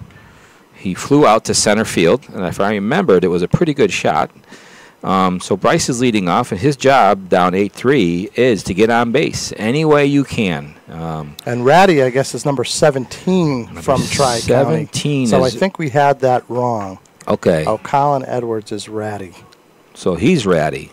All right. So, and there's a ground ball to short. Oh, it takes. What a play! But he throws it away. Throws it away, out of play. Oh, that's. I'll tell you, Scott. That is some very good hand-eye coordination. That ball hopped over his head, and he had enough reaction time to get the ball, throw to first base, but he rushed to throw. I say this in regular season. It was a good stop, but you got to make the throw to first. You got to complete it. You do, and he's upset about it. Unfortunately, no one will remember the nice reaction. They remember the throw that caused the error, and that's the sad part about it is that if he makes the throw, we're talking about a great play. Right. Who is that at short for Tri-County? Tri-County shortstop is Ashton Child. Oh, so he had a nickname. Yes. I forget what it is. Now batting for Vermont is number 5, Ryan Canty. And Ryan Canty grounded out to the third baseman. And Leo. And there's a ground ball to short again. And it goes through his legs, and he's sending him home. And here's the play, the bare hand, and he does not throw it. Does not make the throw. And that's probably a smart decision. It is a smart decision. Keep him at first. Keep the Vermont guy there at first. You do keep him at first. You at least get the force in play still. But, you know what? There's a saying that us coaches, too, say, the ball will find you. And he was still thinking of his last error, I think, Scotty. His head was down, and then the next ball is, of course, it's hit to him. And now instead of staying down, so what happens with that play, Scott, is that his last ground ball hits something and bounces up, right? So what do you think he thinks going to happen again, right? He comes up a little, but it stays low, and it goes under his legs. Right. So you have one ball that hits a rock and stays low, and one that goes up over his head. That's no matter tough. what is happening, I always try to teach my kids, glove stays down on the ground at all times, because if it takes a bad hop, you have your chest and your arms to block it. And I always tell my kids, if it hits your face, you can't get any uglier. So get No, in you front can't. of the damn ball. You know what? And there's a lot of dentists in the city that wouldn't mind having a bad hop, huh? I've seen that happen just this year. One of my players took one right off the face. And there's a foul ball by, who do we have up right now? Carter Monks, if I'm not mistaken. He's the extra hitter, extra player. He grounded out to third, and he just hit a nice little foul ball right past the truck. Right past the truck. The truck ran all the way foul and grabbed the ball. He didn't stop running because it was foul. He actually got the foul ball and threw it in. So there's a ball in the dirt. Nice scoop by the catcher. So again, you go from a 8-1 to 8-4, and a coach's big thing is cut it in half, Scott, and that's what they've done. And they still have some outs, they did. So they still have a little life here. And there's a nice off-speed pitch, swung and missed for a 1 and 2. Swing. It was a weak swing. It was a little high, I felt too, Scott. I think he might have been able to let that go, but easy to say from here. We have a 1-2 count. Now you open up the zone a little, and you also use the old field when you have 2 strikes on you. Here's the 1-2 pitch. It's that was an off-speed beauty that Carter Monk could not get. And Monk sits down. Monk is down. I wonder if his nickname's Monk. You just take the S off and hey Monk. That right? sounds. You're Monks. very astute. I am. I still didn't have my caffeine yet. I'm wondering if someone's. Why did you not stop and get coffee? Because I don't drink coffee. And here's the pitch to number 3. Well, wait a minute. Number 3, Chem. Oh, we have a substitution. Sprague is being hit for by Jonas Keim. Jonas Keim. We're talking about kids getting hit in the face. Oh, and there's a ground ball to second. It's slowly hit. Whoa. Oh, and what a smart play. Why do you make that throw there? You don't throw the ball right. But you know what? I don't know if he did it on purpose or not, but that guy running to second did not interfere with the player. But what he did do, he got to the ball the same time the infielder did and jumped over. I have a feeling there was some kind of visual problem there who allowed him to get. So now we have an E. Jonas comes in and gets an E4, but the main thing is he moves the runner over, and now we have a wild pitch in the dirt, and everyone's going to move up. Everyone. So now, Scott, we go from 8-1 with a chance to go 8-6 with a single. This is why you keep playing. We have a 1-0 count, and the batter is number 1. Oh, we have another substitution. Tyler. And Tyler, back to the pitcher, makes a great play. That was Tyler. Okay, that's going to be a tough. The pitcher, he fielded the ball. Right. A real quick spin to look over at third to look him Held back, him. and then make the play at first. That was a great job. It was a hard hit ball. It preserved at least 1 run, because if that gets by him, that's at least a run because the infield is back. Which trick is that? I think it's Woolrick. Woolrick. Okay, we'll say Woolrick. Scotty says Woolrick, and I'm going to go with him. And Knapp from Vermont, he's their second baseman. He took a bad hop in the state tournament and pushed 2 of his teeth back. And there's a bunt. And look at Truck. Look at the play on Truck. Holy cow. Did you just see that? I said he came in like a truck. He came flying in, grabbed the ball and threw him out at first base, preserved a run. And Bill, the pronunciation on that, I just got a text, is Wietrick. Wietrick, okay. Wietrick. Well, this is why we do this. Great, I appreciate that. Well, he just almost had an RBI hit right there. If it wasn't for the truck full steaming ahead, Scotty, no pun intended. That's right. Which is a pun intended. You're very proud of that. I am proud. Made a beautiful play on that. So, but they do score a run. Is that what you call a truck stop? Oh, but you see what I did? Right. So they did cut the lead in half, Scotty. 8-4 is better than 8-1. Well, they won the last inning. I am not. They stop them here. They're going to win this inning. Anything different? Now again, they have their a lot same of baseball pitcher. left. There is a lot of baseball left. They have 3 more at bats, which anything can happen. The pitcher is number 2. I think he's still the same pitcher, and yes, it's still Neil Guy. His job is to be like any other stopper, right? Give your offense a chance to keep scoring. The more innings he puts up zeros, the better chance you can score. You don't need to do it all in one inning if your pitcher's throwing zeros.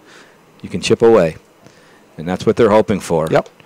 Vermont. And I didn't see yesterday's game, Scotty, but it sounds like Vermont, other than the 5 errors, is playing much better, though. Offensively, at least, too. Absolutely. I think that the coaches nailed it. You know, sometimes you take these things that coaches say with a grain of salt. Oh, we had a bad day. Yeah. It was their worst game ever. But you know what?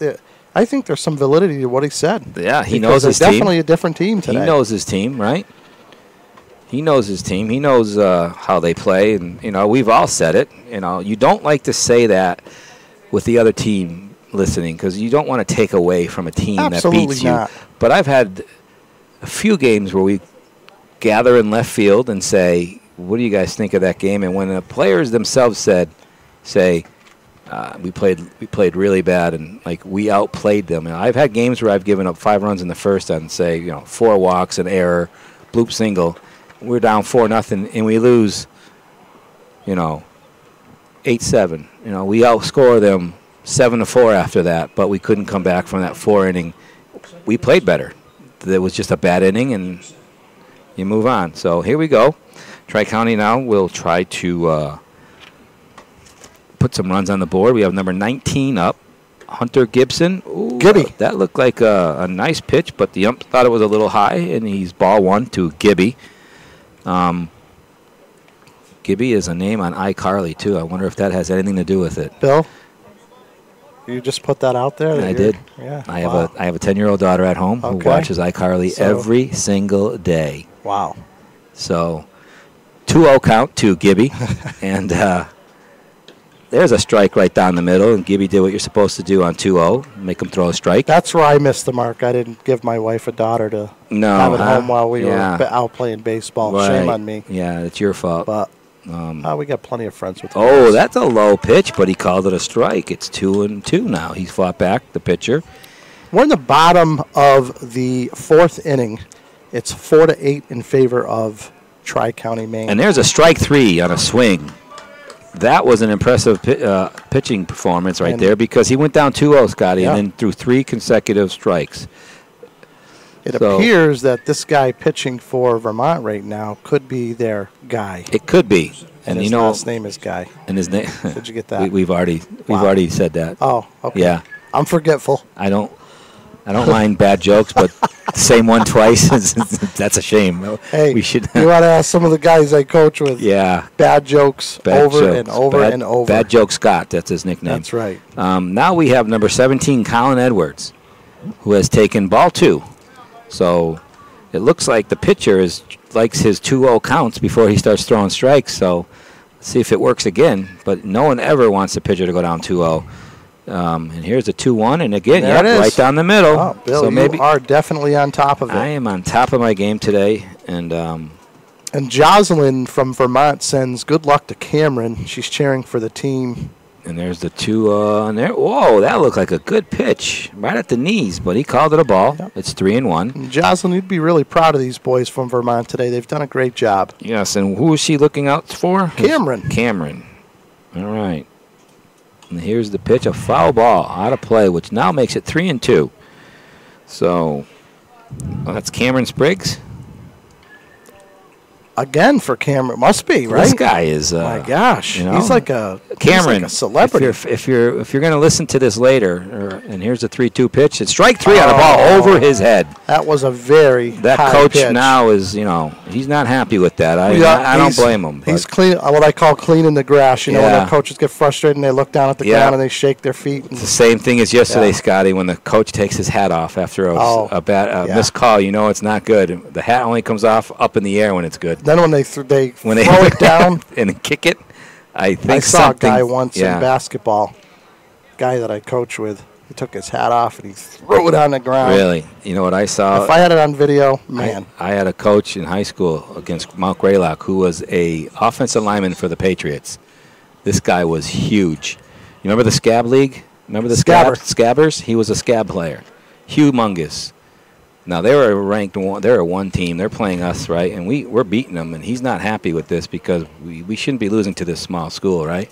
Strike three with bases loaded. You know what he does? He snapped his fungo over his knee, like right on the on-deck circle, like out in the open, not hiding. That is, not only is that sheer power, because I would break my kneecap. I'm not as big as an offensive lineman. I'm more of a cornerback, I guess, right? Yeah.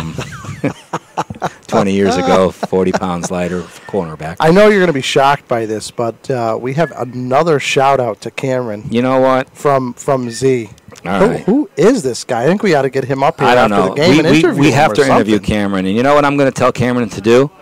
Run for mayor. Yeah, absolutely. Right now, he'd probably have more votes than anyone because he's got about 15 call-ins. He has a lot. He has more than everyone else put together, I think.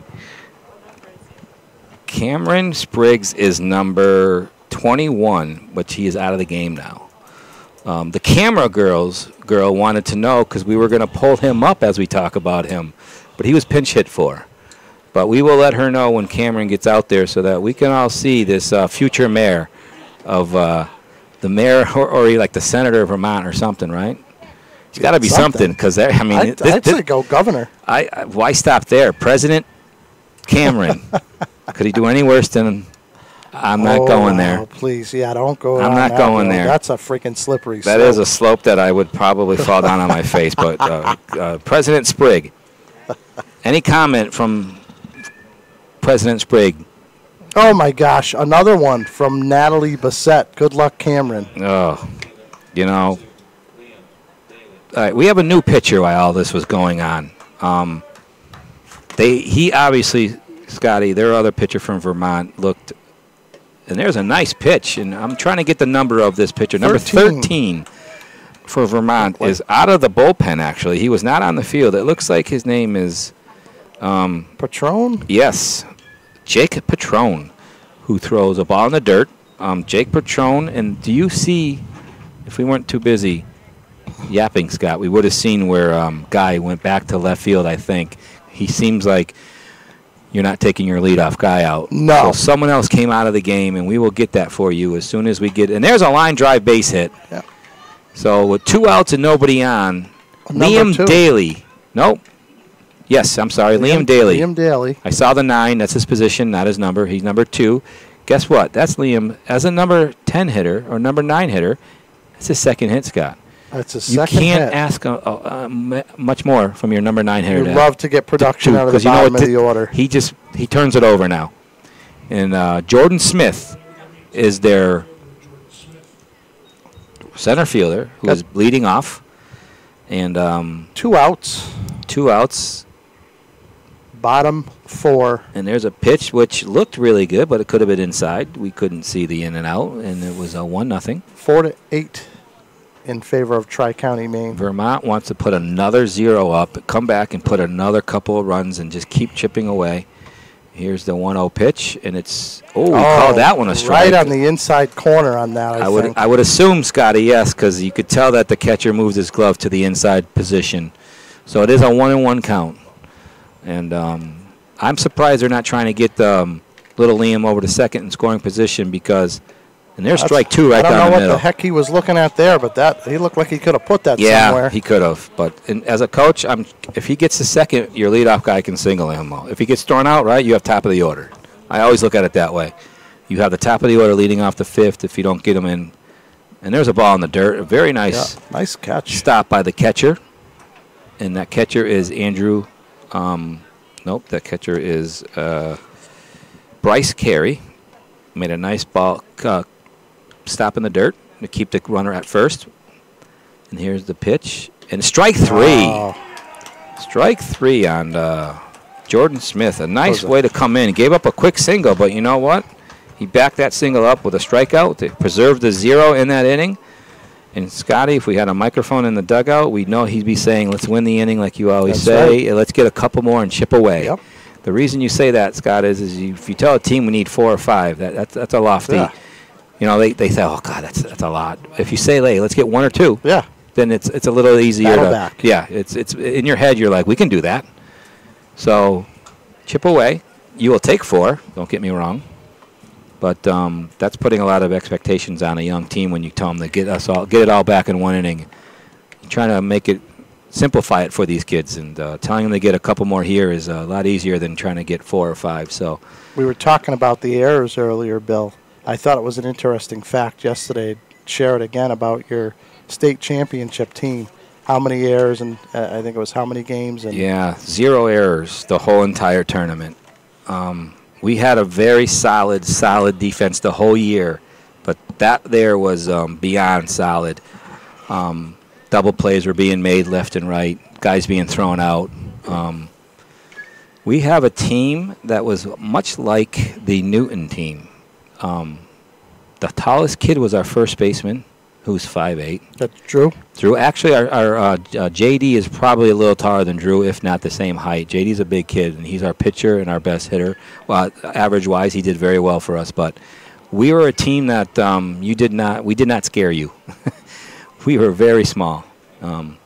Now up for Vermont is number 4. You think teams rolled up and said, "Oh wow, look at these guys"? I don't think they came here thinking that, but I think once you Kobe Beaupre is now leading off, and he has a 1-1 count. We played an Archbishop team that was the size, in my opinion, and there's a strike 2, the size of a college team. Their pitcher was 15. He was 6'3", 210. Wow. Their left fielder was 6'4", and their catcher was got a scholarship to play football for Stony Hill.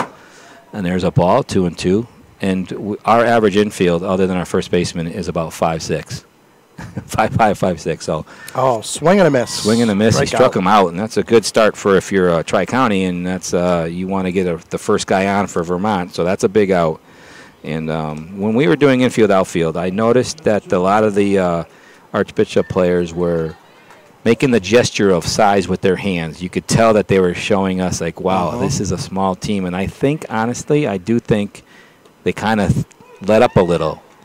And we came right out of the box and scored a run in the first inning, and we never looked back. So Neil Guy up at bat. Neil Guy. He's got an 0-1 so Neil count, Guy stayed in the game. He was the pitcher they took out. Scotty, I'm thinking they took him out because he was near the 44. I would say. Because you did mention that it looked like it was their top pitcher. Right. And there's a ground just foul. Why would you take him out when you still need to put zeros up? Well, he was obviously not probably going to pitch today, and he can still pitch tomorrow now. But again, you got to win today, right? We always say this. So the 2-1 count to Guy is way outside, 2-2. It looks like Guy here needs to get on to if he wants to start a small rally. And there's a line drive just foul hitting the protection screen for the catchers over there on the right side. Umpire yell, let it go, but the ball is still in play, Scotty. So someone's got to run over there, and there goes someone from Tri-County, number 2. Liam Daly went over there to get that ball. And there's a ground ball that looks like it's going to get through. Shortstop makes a nice play. Don't throw it, and he does, and he's safe by a mile, but you need to tuck that in your back pocket. Yeah, you gotta show discipline there and know when to give up the ghost. And I will give up a guy on first over second any day, and he throws that away. He's in scoring position, and now you still have the force out at second because he made the nice throw, but it never should have been thrown. Right. So Neil Guy gets on, and that's what they are looking for. I'm going to give him a hit on that, only because the shortstop came a far away towards the third base side, and I think and it was a strong throw. Yeah. He still beat that out by a lot, so you got some speed there. And do you send him? That's a tricky question. You're down 4, but you don't want to be thrown out, right? But you want to also take yourself out of the double play. Right, you do. And there's another ground ball. It looks like it's the exact same spot. And this time he makes the nice play, but he throws it away. There you go. And that's why we just said he could not have gotten him. I believe he does not get home. He gets third. He doesn't get third. No. He does get third. He does not get home. Right. And the batter runner gets second. Surprised the coach is arguing this. What is he arguing about? He felt because the kid was already on second. No. It's where he is when the ball is thrown. That's correct. You don't get a base, Scott, before you get a base. Correct. He has not established second base, even if he got there before the ball was thrown. And I think the reason for that, Scott, is it's hard on umpire to see if the guy was standing on the bag when the ball was released, right? That's just asking too much.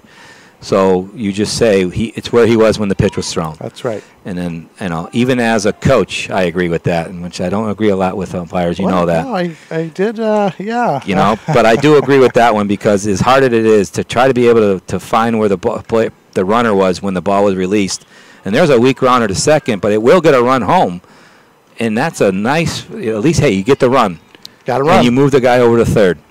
Again, what are they doing? Where are we at now? We're at 5-8, right? 5-8. And they're chipping away. And this is what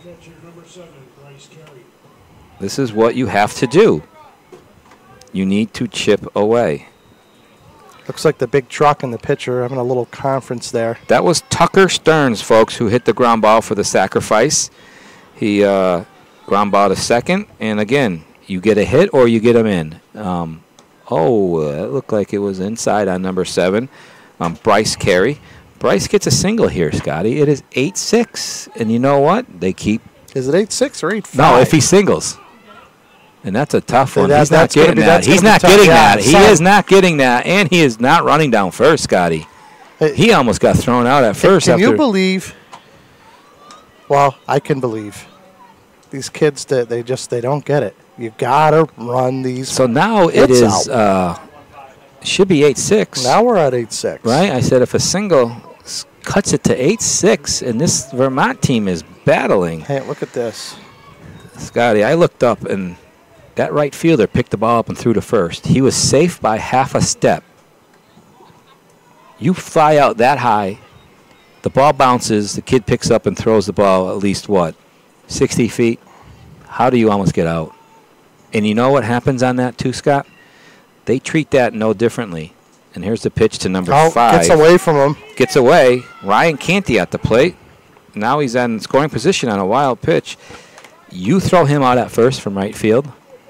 It is the same as throwing him out from an infield ground ball. That run does not count. Won't count. Just because it dropped for a single, technically, the right fielder throws him out. It's a force out. It's a force out, regardless if the ball drops in the outfield. That's right. And it's no different as if the second baseman grabbed it and threw to first for the out. The run does not score. And talking about an irate coach, if that happens. And it does look like the board is right now. We do have 8-6. 8-6. And there's chip away. And Ryan Canty is up, and Ryan has a single.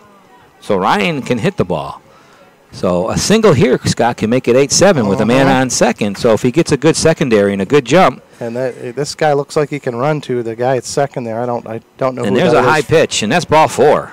Number 7 for Vermont. Who is that? Number 7 for Vermont is Bryce Carey. Oh, Bryce Carey. Looks like he could be a pretty fast kid. Yes. So now we have Monk up, the Monk, Carter Monks.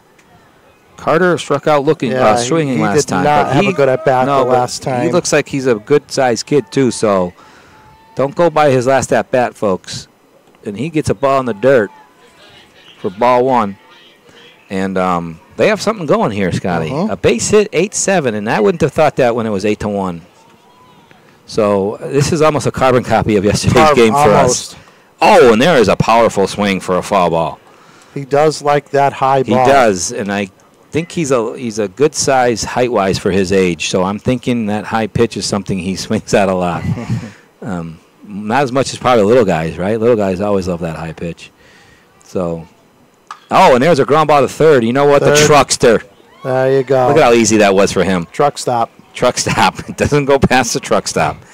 That is 5 unassisted who stops the bleeding, but 2 more runs That's for right. Vermont. And you know what? They're winning innings. They are winning innings, and all you say to your pitcher now is put up that 0 because, you know what? Saying 2 runs is easier than 4 runs. We all know this. So it makes your coaching job easier when you're playing for a lower, instead of saying, guys, we need 5 or 6, saying 2 makes it doable. So we have number 13 pitching, and let's see if he we still didn't get the substitution there, Scotty. 13. Is Jake? I got a text from Jake is still in there, but we don't know who Jake went in for because we know Neil Guy went to left field, right?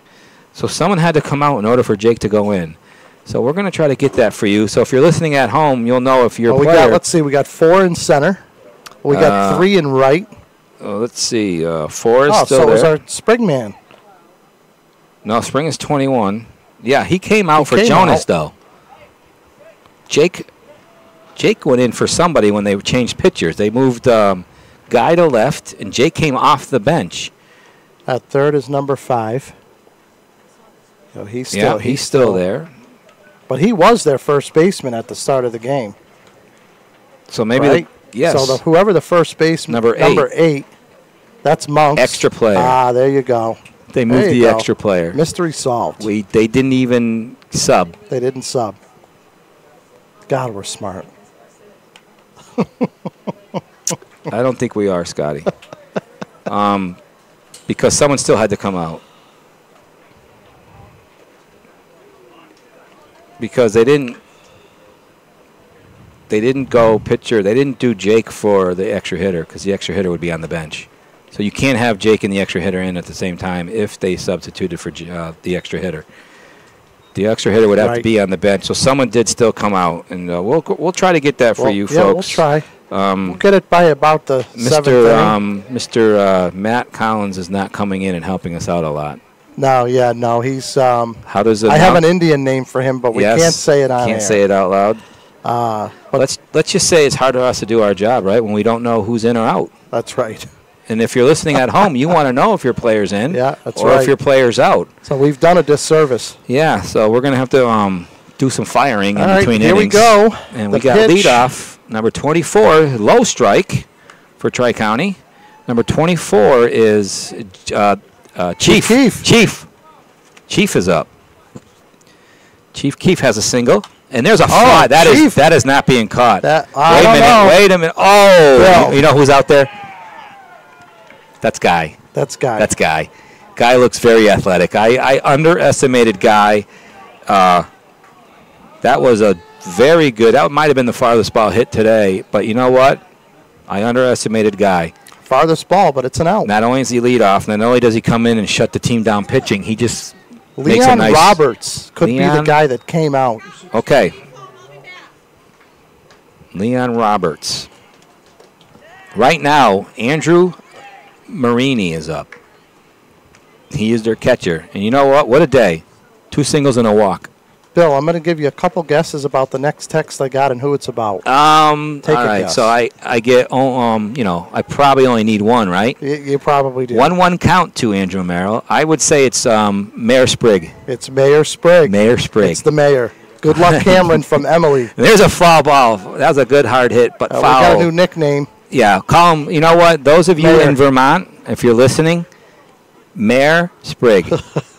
Mayor Sprigg. Because that's a funny name like 10 years from now when he's playing college ball, right? And they say, how do you get the name Mayor? And they say, well, 2 broadcasters from Westfield who has nothing to do with me called me Mayor Sprigg in a commentary because he had about 20 shout-outs. So 2-2 count to Andrew Marini. And and there's a shot to third. And the shortstop. You know what? I don't think he throws him out. No, nice play getting there. That's a hit. But that's a hit. That is definitely a hit. That's his 3rd hit, Scott. Third hit. 3 for 3 with a walk. 3 for 3 with a walk. And who is it? Andrew Marini. Those of you. Or Merrill. Merrill, you're right, Merrill. Scott. It's time for new readers, Bill. No, you know what? And everyone who knows me, it's not time for new ones as much as it is I got to clean them. When you see my glasses, it looks like a 3-year-old was handling them, Scott. I think one of the fingerprints got on the E and it looked like Marini. So I will take a moment to. Oh, guess who? Oh, he's hit. He's hurt. hit. You know what? What a play if he gets him. He's not going to get him. Is that Truck? Oh, you don't make that throw. No, you don't. That was Truck. Those of you who are not watching but listening, the Truckster hit a one-hop, possibly a line drive shot. Number 13 off is the pitcher's down. leg. It was hit so hard, folks. It rolled to the first baseman, who almost had a chance to step on the bag. It is a clean single. Parat was hit. He's holding his ankle. The He's showing his Truckster is ankle walking there. towards the pitcher, which tells me he's a little concerned, and Yeah. I like that He's from a him. stand-up guy, too. He is. isn't Look at it. You know he's saying something. Yeah, you know he feels bad about He does. it. I like that. There you go, Truck. That's some good sportsmanship right there, where he walks over to say something. Now he's talking to the first And baseman. trust me, I know how this kid is feeling. My son was hit in a tournament a couple weeks ago right in the shin from a ball, and it's scary when you see your kid go down like that, because you don't know what's going on. Scotty, since we're on that subject, in between this kid walking it off, tell us about. I was the first base coach, and not only did your son take that shin shot, he is on the DL right now. He is an avulsion fracture. He was running around the bases and felt something, and Yes. we let it go for 2 weeks thinking it was muscular. Yeah. Went to the pediatrician. Long story short, He's out. avulsion fracture. He was, and I said this story yesterday. He made a little sound at first when he hit the bag. I think he hit the bag differently, trying to beat out a hit. He was hustling like you're supposed to, and he noticeably limped past me. And I, as a coach, said, "Hey, are you okay?" He said, "No, I'm good. I just a little discomfort." Played the rest of the game. Yeah, he's a battler. And I'd like to I say ran it's into not for him. me, I but ran into him at the 14 All-Stars with his shorts and a shirt on, and I went, "Jake, you're one of the top 14s, very good player." I said, "Why aren't we playing?" And he said, "You remember that injury that I got running down first?" He goes, and he told me what it was. It sounded painful, so our best goes out to your son. That's right. To And we're back. get better, and we're back. You know what? The pitcher is a tough kid. That's right. He took a few extra pitches, and he told the umpire, "I'm staying in." And you know what? Dakota Grassy is now up. Dakota Grassy, the Grasster, at the grassy knoll. Again, Scotty, I think you're too young for that. And there's a shot to the short, who makes a beautiful play. He has saved the run He there. did save a run, but he had nowhere to go with it because he dove. Folks, if you're listening, he dove to the third base side deep in the hole, grabbed the ball, but by the time he got up, everybody was safe. So he did, I think, save the run. He did save the run. So we do have 3 balls hit to the third shortstop, Scotty, with no outs because they were all in the exact same spot, and it's hard to make that throw to first. So he got 1 out. Main Bases still up, loaded. Loaded. And they And take the wind out of the sails of Vermont here, who's really... And there's a pitch strike to the batter is 23 Ashton Child. I do not like the full here, Scott. Leo is this kid's nickname. Yes. Leo. The reason I don't like the full is it gives the third guy on third a lot of room. Yeah. Ball low. I'd love to know where that missed. And you think it was low, huh? Well, I'm only saying it because we can't see in or out. Can't and see that in looked or good, out. though. Yeah, it did. It did. I will give, I thought so, but here's the pitch. And there's a line drive, and that's definitely down. Yeah, that's down. That's down, and that's down the gap. 3 runs. That is 3 runs, it looks like. 3 runs. And Cut's coming in, but he he's wants sending the him. triple. He He's wants sending that. him. No, it's a smart move. And he throws, but the third, and there's, you know what? Everything was Hold done him well up. except for one thing, Scotty. The pitcher is still standing on the mound. He's got to pick one of the 2 bases to back up. Other than that, that was a triple by Ashton Child. And that'll prompt a visit from the Vermont manager. You can't ask for anything other than, say, hit one out, right, with bases loaded triple. That's right. And that was a very big hit. It goes to show you baseball, folks. Right. 3 infield singles. And we have a pitching change. We will watch this change so that we can get you exactly what happens. Last time I think we started talking about the marriage. Right. So number 5, Canty, moved from third to pitch. The pitcher moved to third. Pitcher they moved just to did third. a swap. So that was very easy. That's easy for us. Elementary. And Scotty, since we're in between warm-ups here, and you mentioned how the coach is getting married, I'm sure you heard the story of our St. Mary's state championship, right? And yeah. I don't want to keep bringing this up, but I find it funny. Our coach, our head coach, Troy Collins, who's been there 12 years, is the head coach. And 2 years ago, his son and his fiancée marked the date for their marriage. 2 years to the day, which is the day of his wedding, we are playing our state championship game at the same time. Can you imagine that? And his son played and was a Western Mass championship player for St. Mary's. Yeah. He had a decision to go to his son's wedding or coach a state championship finals game. God, I hope he went to the game. He went to the game. But let me tell you, it was an easy decision because we pleaded, as the AD, I pleaded with the official, the head of the MIAA, to give us a later game, and they gave us the 6:30 game instead of the 12, which was 10, which is the same time as the wedding. Needless to say, we had about 7 fans in the stands with tuxes on, rooting our state team, which is his son. Our to tell you how crazy this could have been, folks. Our head coach was the father. Our third base coach was invited. Our bench coach was the best man, and our first baseman was the nephew or a cousin. He was he chose both. He got to leave, and thank God. The only good thing about this too was it was an hour away from the field, the same distance as being from Westfield. The wedding was. He made it to both. He won a state championship, went back to the wedding, and celebrated his son's marriage and a state champion. This was such a unique story, folks. It was on the USA Today sports front page. Ground ball to third. He bobbles it, and he needs a play at first, and he gets the play. He hesitates. Still makes the play. But the run scores. If he comes up clean, I think he gets him at home with a good throw, Scott, if he comes up clean. Absolutely. But he didn't. He bobbled it just enough to have to throw to first base. They had infield in, and that would have worked in that situation, Scotty. But he did have a slight hesitation, and he did the right thing. He got the out. You compound that by throwing home. He's safe, and now you still got a runner on. He knew that, so at least he made the smart play after the bobble.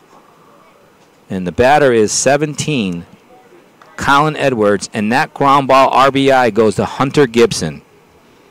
I apologize for not getting that up when he was there telling my story, so we will concentrate on the game now, Scott. No more boring stories, right? It is a 1-1 count to Colin Edwards, number 17.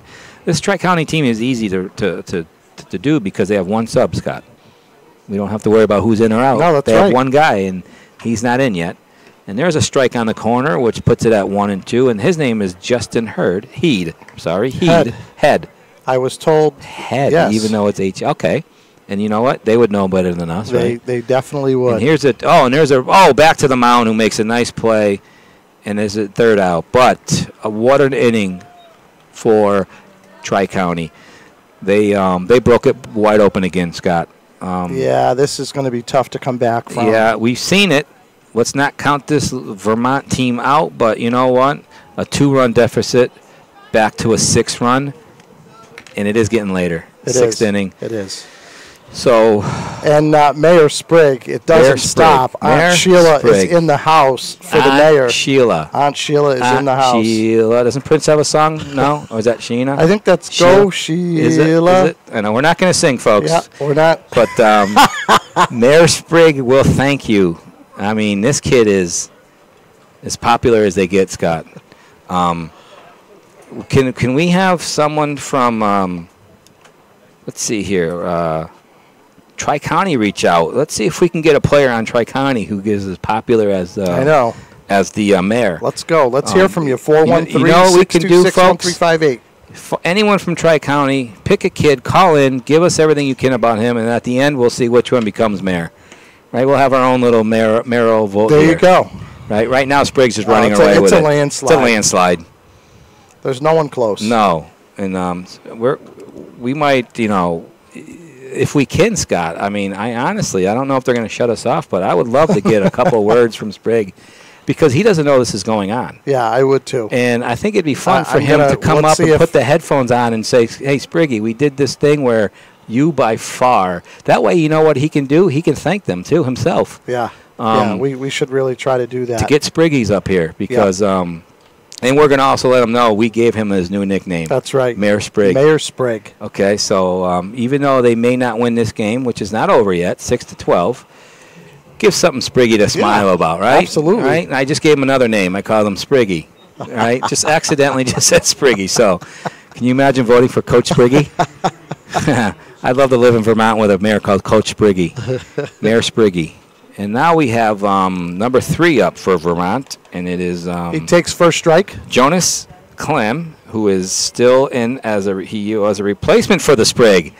Spriggy would be up right now. That's right. Top of the 6th. Top of the 6th. 12-6. 0-2 count. It looks like the pitcher, number 23, is Ashton Child is throwing some really good smoke here. Oh, and he chops the ball to second base, and the ball is right there. Nice play, and gets it over in plenty of time. That's right. To get Jonas. Jonas went 4-3, but it looks like, folks, can you give me a Coke?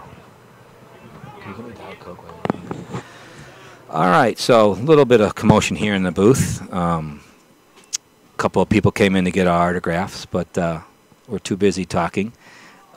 We have now up for Vermont. It looks like, well, again, Tyler Patron here is Tyler. Oh, there's the name that I need Scott's help with, Woolrick. I think it's he might still be up. I can't see his number. He was a sub, but they easily could substitute the starter back in. So once I get his number, I will tell you which batter it is. And there's a good swing. That's number 15. So 15 is back in the game. Leon Roberts is back in the game. So he is the center fielder. He's batting lefty. He had a very good swing right there, and he's down 1-2 though. So Leon Roberts is back in the game, a re-entry. That's the day for Tyler. And there's a ground ball towards the first baseman, and they're doing the old first pitcher, and he does it beautifully. And the kid doesn't run down first, and the first base coach has his arms open wide, wondering what happened on that. Why didn't you run fully? He didn't even barely got halfway when he stopped running on that ground ball. Even though you're down 6-12, guys, or 12-6, you don't want to see that. You know, you hustle all the way through. So I'm sure the kid pounded his own helmet, a little upset with himself. And there's a fastball to number 13. Jake Patron. Patron, yes. I'm saying that wrong. I don't have Scott here to help. We have a line through his name because he came out as a sub. So thank you. And the pitch is a 1-1 count, and it is ball low. And Scotty, can you look on? Let me know what that Parat. Isn't that the one did I screw that one up last time? Jake Parat. I don't know. I put a line through it. My bad, and I couldn't tell if those are L's or T's, but they're T's, and it's Jake Parat. He has a 2-1 count on him. He swings at a ball high, but he follows it back, so it is now 2-2. Guys, those of you who don't know Scotty, he is the janitor for the field, and the bathroom water wouldn't stop. He went from the booth to the bathroom to the concession stand to get a hot dog. I hope he washed his hands coming out of that bathroom after getting a hot dog. I did. There's a ground ball to second base. Slowly hit, running hard, and gets him. A nice, easy inning for Tri-County. And when you put up 4, Scott, to move it from 2 to 6 run lead, that's what you ask for. Your pitcher throws a 0. Stops any momentum, right? So at the least, Tri-County will have a 6-run lead going into the 7th for holding them right there. For holding them, yeah, absolutely. So that's a good job by 23, Ashton Child. We got some good stats on the truck. He's a travel goalie for the Maine Gladiators, Tier 2. Starting full and middle back for his middle school football team, also the punter. Starting third baseman for middle school and Babe Ruth. plus a former AAU third baseman, catcher for the Western Maine Mountaineers. 13 years old. You know? You know what I love about that, Scott? Playing different sports. No question. All right, we talked about this yesterday, and as an AD and a coach in high school, I get that asked a lot from my players. What other sports do they play? That shows you the athlete in him, not just a good baseball or hockey player. The more sports you play, the more athletic you are. Eventually, you have to choose one. Well, you got to use all the different muscle groups. You do. You know, different sports, they utilize different muscles. I agree. Number 5, Ryan Canty is pitching.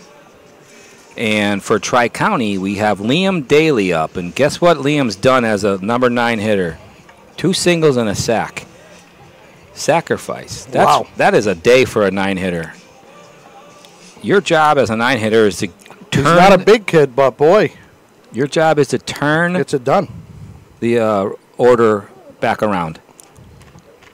And you know what? I think we might have our first sub here, and we do. Liam Daly is done for now, and we have Justin Head. Justin Head is now hitting for Liam.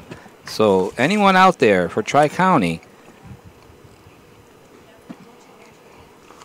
give us a text about Justin Head. He makes his first debut here, and a nice little off-speed pitch for strike 1. Since he's in the game now, it would be nice to say something about the head of the class, right? Oh. He just hits a nice rope down the right field line, foul, but that was hit pretty good. Because if that lands fair, there's no doubt it's a hit. And that was Justin is now 0-2, but you know what? 0-2 is okay when you're swinging 0-2.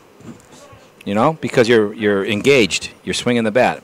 0-2 taking, that's a tough to have to come back from, but and not to be outdone, Hunter Gibson's mom. Oh, and there's the same kind of hit, but now fair, but the right fielder makes a beautiful nice catch. So, those of you who are... and Head's nickname is Speedy. Speedy. Okay, so he might have beat that out if it dropped, right? Yep. All right, those of you who are listening for Justin, it was a respectable hit to right field. Nothing to hang your head about. Nope. And those of you who are listening for Vermont, that looks like it's the old Mayor Spriggs replacement.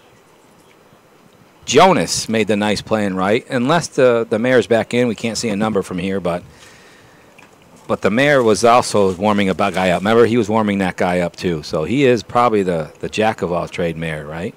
Anything I can do for you, sir? Yes, go warm up the catcher. You got it, buddy. Nice job. As a coach, I love hearing and seeing that. So now batting for Tri-County is the leadoff guy, Jordan Smith. Jordan is 0 for 4, but don't fall asleep on that because you're a leadoff for a reason. He's got a 1-1 count. And we'll see if Jordan can break through with his first hit of the game. Here's the pitch. Oh, there's a vicious swing. But he missed it. So it is 1-2. Well, the coach's son, Gibson, he also plays soccer and basketball, starting forward for middle school. Here's the pitch. Oh, and there's the pitcher makes a nice play on Jordan. And Jordan runs hard. Yeah, Did you just see that? That's the way you do it. He ran 15 feet, 20 feet past the bag on a ball where it was hit to the pitcher. Yep. That's what you like to see. When you were gone, Scotty, a kid flew out to right field. Grounded to the pitcher. He stopped running halfway down. And the coach put his arms out like, what are you doing? Crazy? And he smacked himself on the helmet with his both hands, probably realizing that's not a good, because, that could determine whether you play the next game or not, right? Now Absolutely. Up is number 24, Chief Keefe. Hits a nice, hard shot to short. And I am going to give you 2 players there for Vermont. The shortstop, that's Tucker Stearns, made a beautiful play. And the first baseman, if it's still Ryan Canty, scooped it. Yeah, so that's a good play. Good play, and that was a hard hit ball by Chief Keefe there. So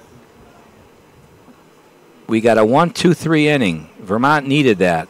That at least keeps them only needing 6. When I say only 6, but only 6 is better than only 7 or 8, right? If you give up a couple more here. So that pitcher did what he's supposed to do. He held another 0. And do you realize here, Scotty, too, if you look at it, that's 3 zeros out of the last 4 innings for Vermont, which is what they needed. But that one bad inning, or they'd be going into this down 2.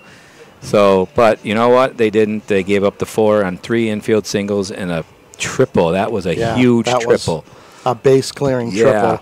So, Scott, why don't you give a recap for the fans out there, since we're going into the last inning? Yeah. So we're headed into the top of the 7th. We have visiting Vermont with 6 runs, Tri-County Maine with 12. Today we have. I lost my train of thought. Vermont has 5 hits, while Tri-County Maine has 10. And the errors on the board, we have 5 for Vermont and 4 for Tri-County. And in case you're wondering, we have another vote for Mayor Spriggs. Lynn Barrows says, "Go get him." Love Lynn. So yes, thanks, Lynn. Another vote for the Sprigg man. Sprigg, Mayor Sprigg. We got to get him up. We got to get him up here after the game. I'll see maybe if we can send Annalise down to get him. We can get sent, right? Yeah, one of them to go down and get him. We were trying to zoom in on him, but the poor kid's in the dugout. Mayor Sprigg. So now let's get back to the play here, Scotty. We have 23 on the mound for Tri-County. Kobe Beaupre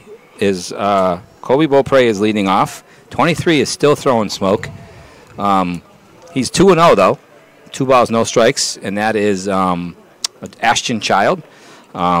Leo. Kobe has a single and struck out, but the hit is what you concentrate on.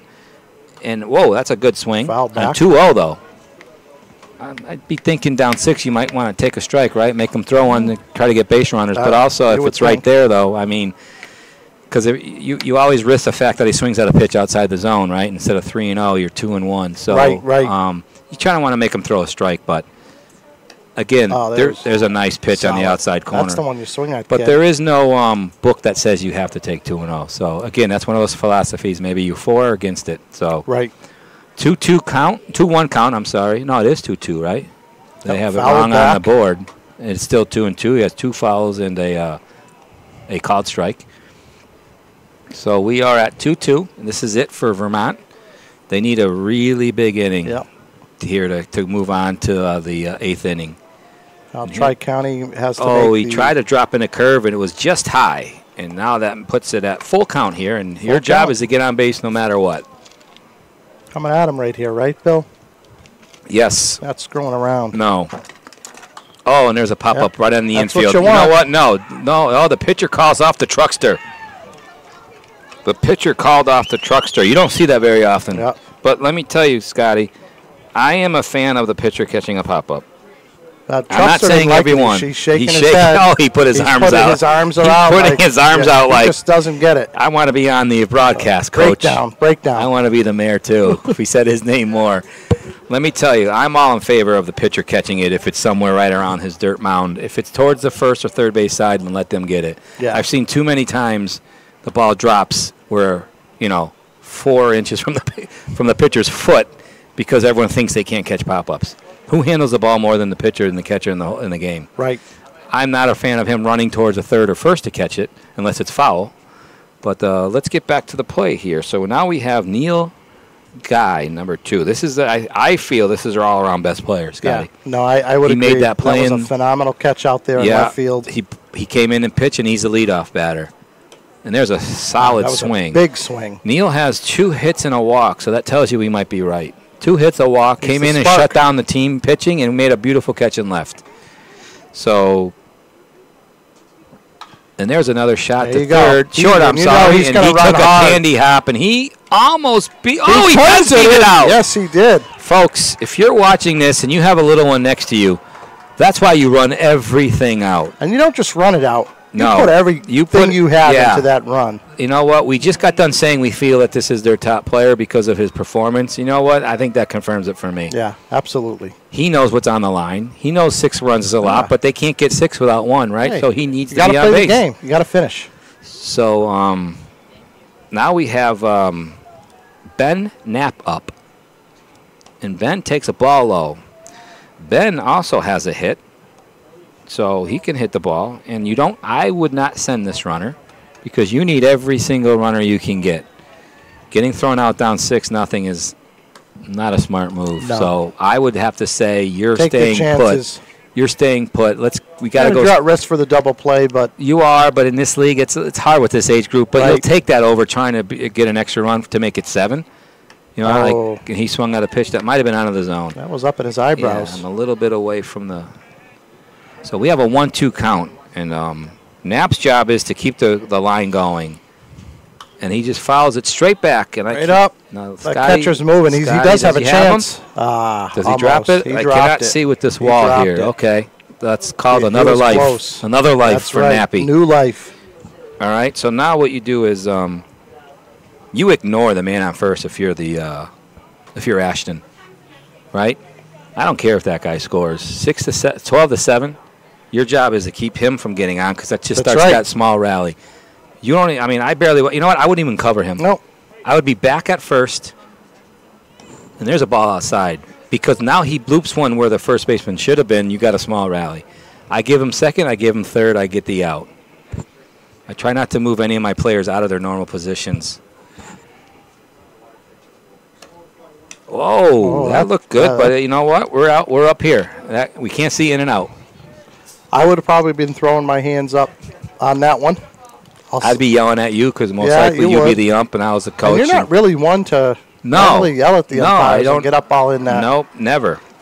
Anyone who knows me knows that I am very respectful to umpires. That's right. That's what Brian Burke was telling me about the game last night. That you know, it was good. So Brian Burke did tell you that I was 2 words probably from getting tossed. Yeah, that's right. He did. I am going out to dinner with Brian tonight for his him and his lovely wife Shannon's birthday. Both of them's birthday? Yes, Shannon. What is his birthday? His is I don't know the exact date. It's coming, right? It didn't go by. Yeah, they're like 5 days apart. Shannon's was those two make me sick. I think Wednesday. Yeah, right. And now up, guys. Let's get back to the game here. You don't want to hear about Shannon and Brian. Tucker Stearns, and Tucker has a keep this going. First and second. Yep. Tucker is 1 out. 1 out. And there's the pitch, and it's outside, which puts it at 2-1. A little snow cone going on. It was a snow cone there, which that gets by him, guys in scoring position. Right. And even though it's 12-6, you cannot give a team anything. You need to put a stop to this as soon as you can. Here is the 2-1 pitch, and there's a line drive, which is not hit hard. He's out, but nice base running, Scotty. As soon as that ball left the bat, they both pause. What you're supposed to do is pause. Let that line drive get through. And then you see where the ball is, and they both got back. Well, that was a kind of a soft liner, but it's an out nonetheless. And that kind of gives a coach a little breathing room when you have the second out, even though guys are on base. 2 outs is better than 1.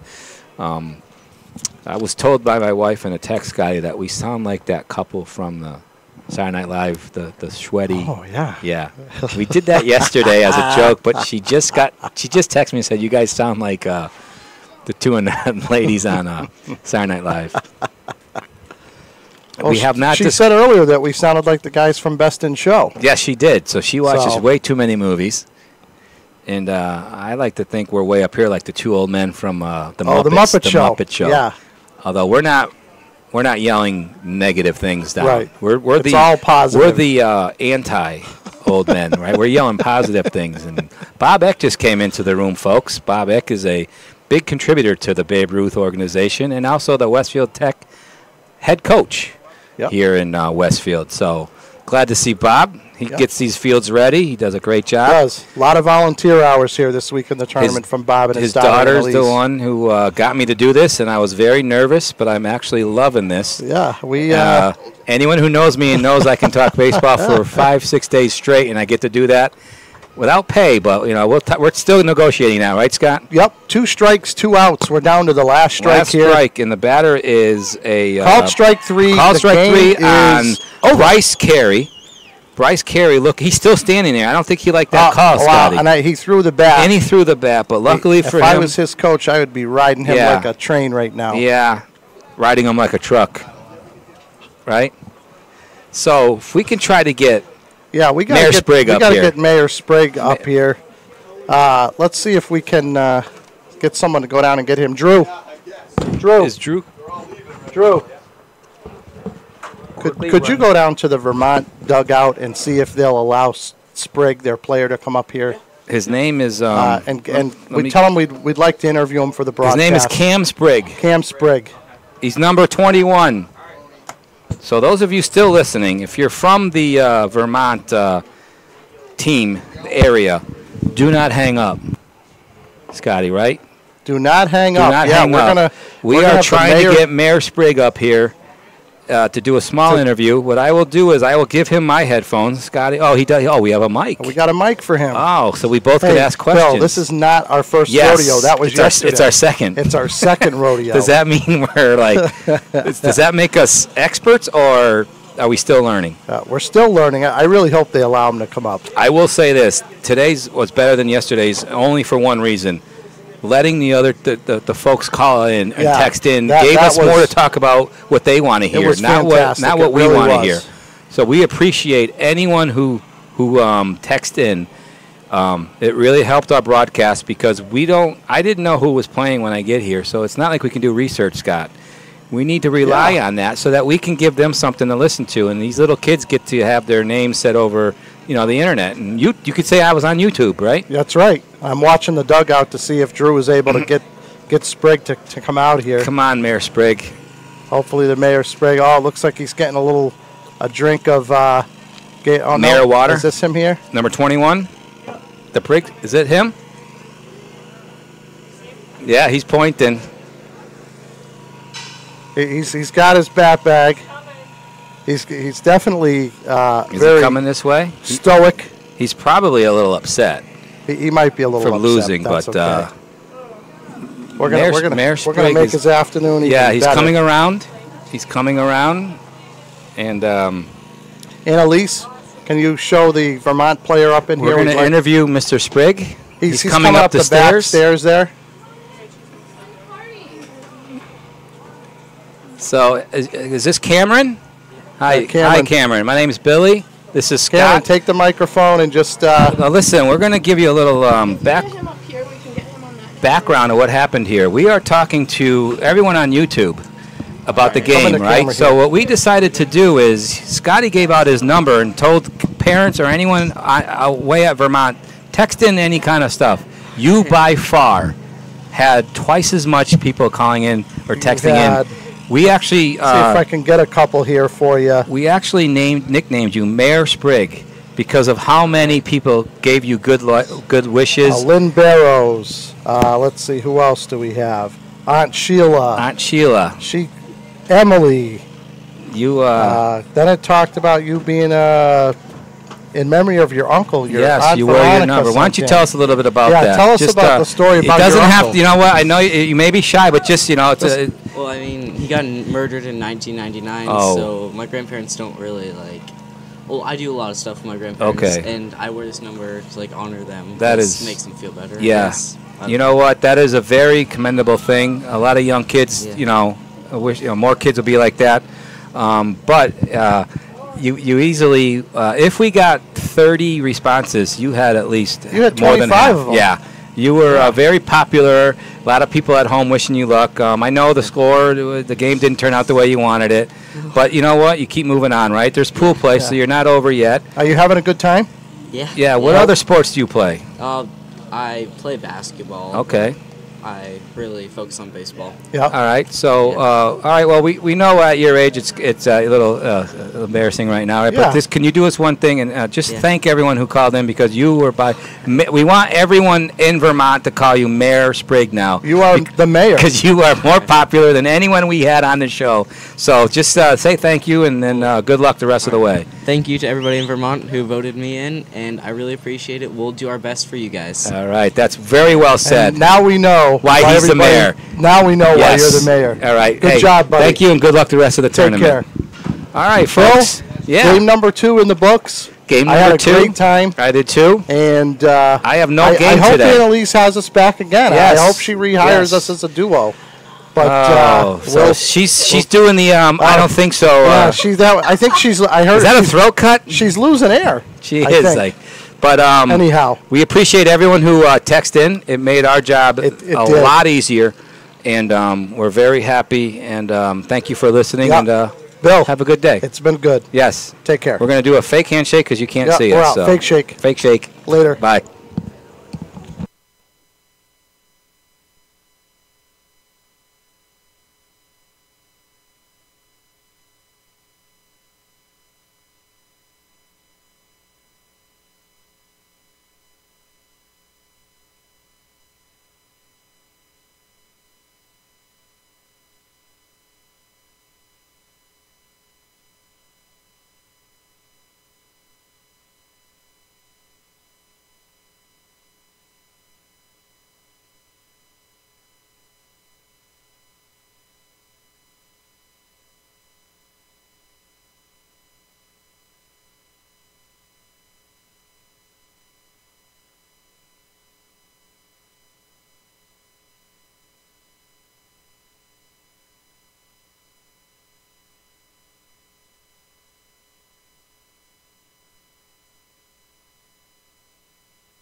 Pitchfield, you have the field for 10 minutes. 10 minutes.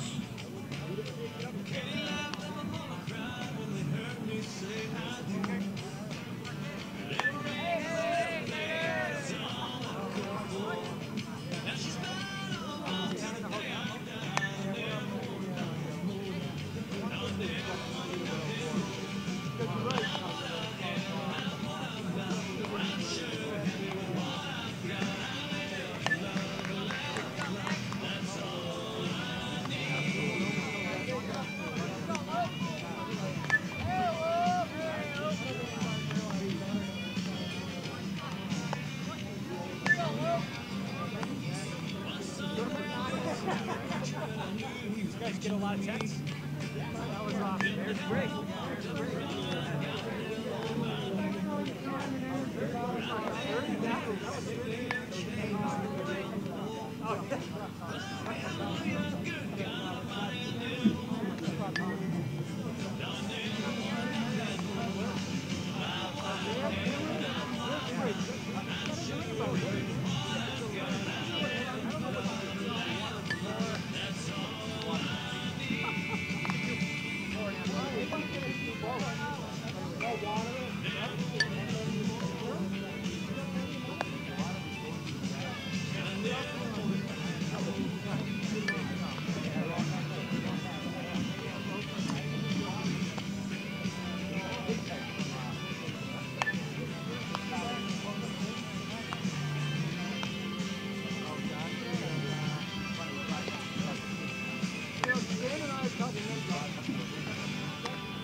big enough I could park my old truck.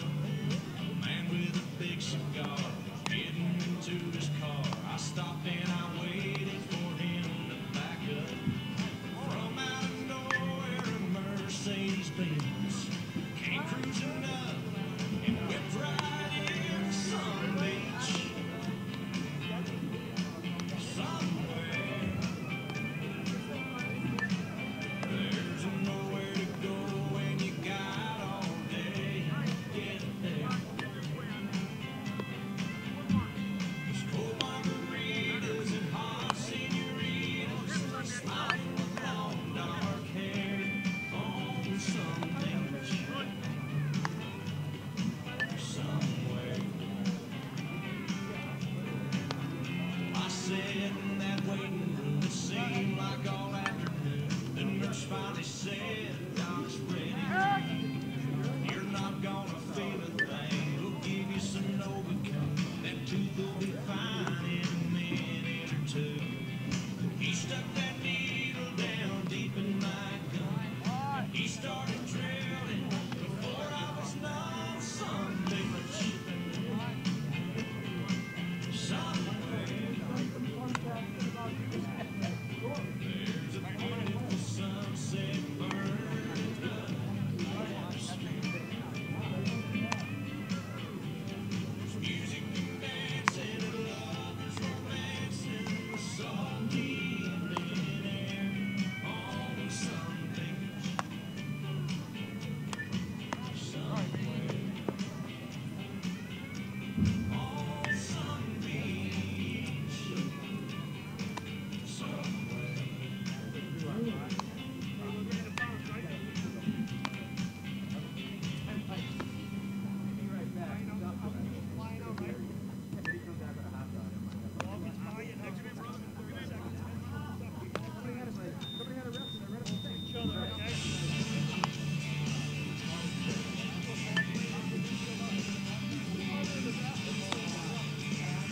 Dang girl, look at you stopping me in my boots. What's a country boy to do but say, smoking my chest up.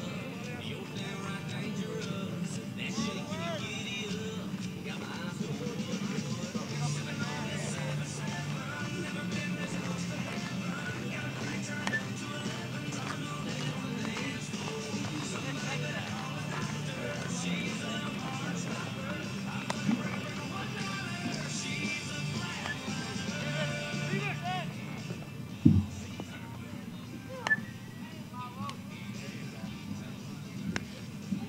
I'd like to take a moment, recognize some of our sponsors.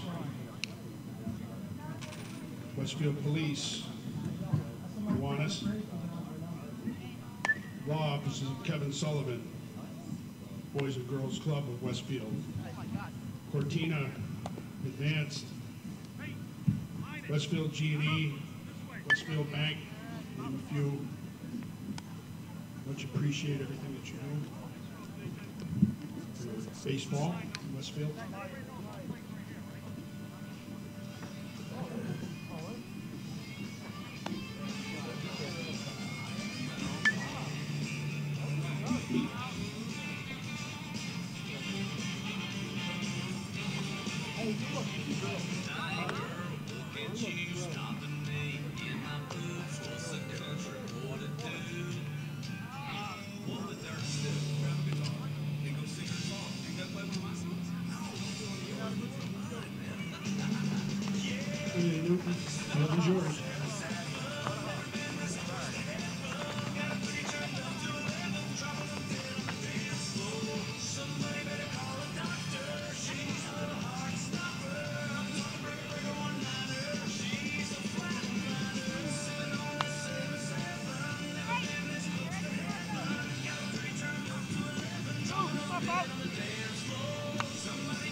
Somewhere down the road you might get lonely. Keep me in mind. And pray someday that you will love me only. Think about your someday, the way I would let you waste the day after day. We always go our separate ways, but no one can love you, baby, the way I do. Keep me in mind. Somewhere down the road you might get lonely. Keep me in mind. And pray someday that you will love me only. Huh? Yeah, we have it posted. But maybe somebody didn't sign up for this one? I put it up, I wrote it up and put it on that.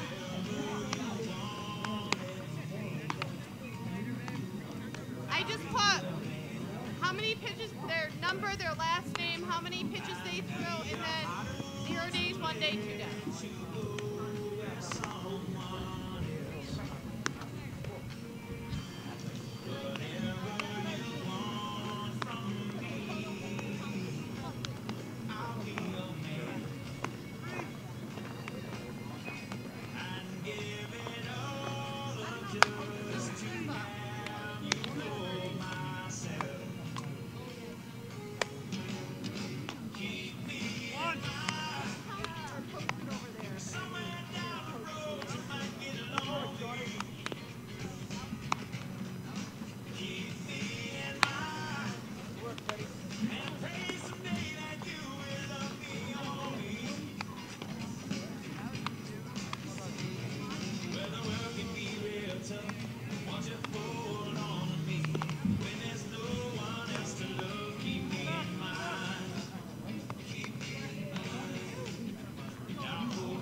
Every time I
Welcome to Bullens Field in Westfield, Massachusetts. I'm Steve Donnelly along with Tim Kelleher. We're going to be announcing the game today between Newton and Pittsfield.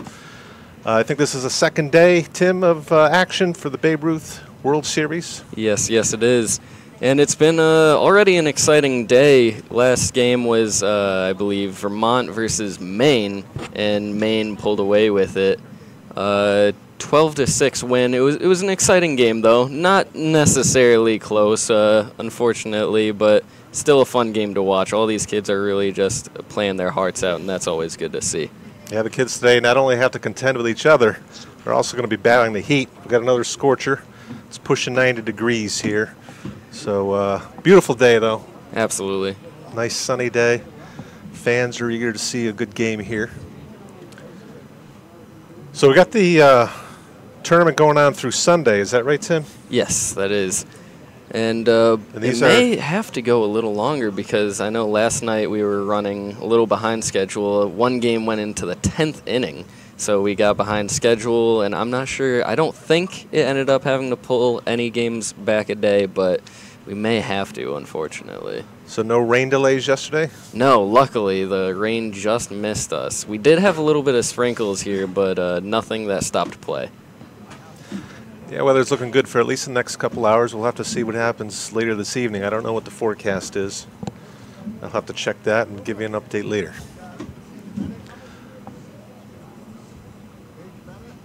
So it's not too humid out. Probably maybe around 50% humidity, not too bad. Yeah. Last year we were at the Babe Ruth World Series for the 14-year-old division, and it was just brutal. Yeah, I bet. Yeah, it's better than yesterday. I'll definitely say that, no doubt. So we got the umps having a conference at home plate right now. Teams just got off the field with their pregame practice.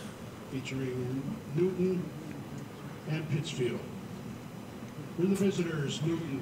So Newton will be the visitors, so they're going to be on offense here in the top of the first. They're now announcing the players. So this will be the first game for both of these teams in the tournament. Actually, last night Pittsfield played Westfield, that old rivalry, and it was a close game the entire time, but Pittsfield was able to pull away with it in the 7th inning, going up 1, and Westfield just wasn't able to answer those runs, and they won. So they won with a run in the very last inning, huh? Yeah, it was exciting. At shortstop, number 24, Liam Kevlin. Newton's lineup is being announced now, and I'll go over that again in just a minute when we're through both Pittsfield and Newton's lineups. So we've got the camera operators here in the booth with us, and your names are Jalen and James. Jalen and James, they're going to be operating the cameras, giving you all the action. Cameras are set up by Pete Coles, worker here for the city of Westfield. He volunteered last year to set up all the cameras in this operation. We got 3 different cameras, 1 home plate, and a couple for the field. So we've even got the ability to do slow motion replay. Jeez, we're all set up here. I definitely didn't have that when I played. That's awesome, honestly. So I believe this broadcast is available all around the world on a website. Do you guys happen to know what website we're on? YouTube? Well, we're on YouTube. Yes, we are. We're live on YouTube. And the quality looks pretty good, too, actually. I know up here it's lagging a little bit, but on the smaller monitor it's looking just fine. Extra hitter number 45, Nicole. That's great. So the field's looking really good. Yeah, absolutely. They did a lot of work to the stadium last year. They knew that the Babe Ruth World Series 14-year-old division would be coming into town, so the city put up some money and did a little work. Got some new stands. Yeah. The stands here were built in the Great Depression as part of the Work Projects Administration to help stimulate the economy. A program put in place by FDR, Franklin Delano Roosevelt. Yeah, the stands are looking really good right now. They repainted them. They were basically crumbling. Yeah, just a few years ago, they were, honestly, not going to sugarcoat it, they were ugly. But at this point, after however many years. But yeah, they redid it, painted it, put in chairs too, the seats, and looks great. Yeah, this is Bullens Field, named after Billy Bullens, another city worker who used to maintain the fields here, I think maybe back in the 40s or 50s. Yes, I believe that's correct. And now the playing of our national anthem.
All right, let's play some ball.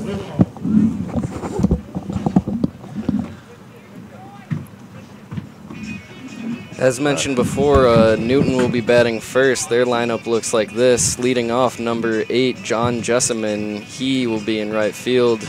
In the 2 spot, number 18, Charlie Morris. He will be in center field.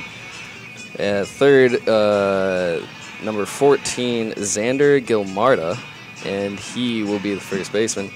In the cleanup spot is number 26, Christian Brocker, and he will be doing the catching today for Newton. In the 5th spot, number 3, Marco Maloney. He will be in left field. 6th spot, number 12, Griffin Bond, and he is the extra hitter in today's game. In the 7th spot, number 4, Sean O'Connor. He will be at third. In the 8th spot, number 24, Liam Keblin. He will be the shortstop today for Newton. In the 9th spot, number 6, John Mignon. He will be the second baseman. And in the 10th spot, number 27, the starting pitcher, Jack Foster. All right, Pittsfield has taken the field. They're in purple and white with the red hats. Newton's in red.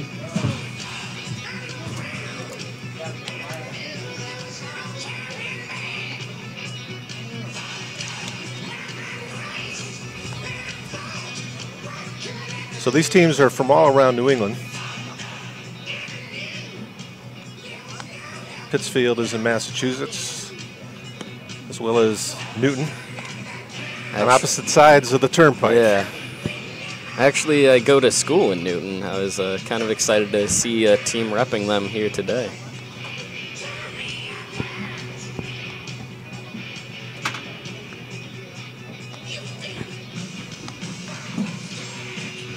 Umpires wearing green today. That always confused me as a player because I always wanted to call the umpires blue because they always wear blue.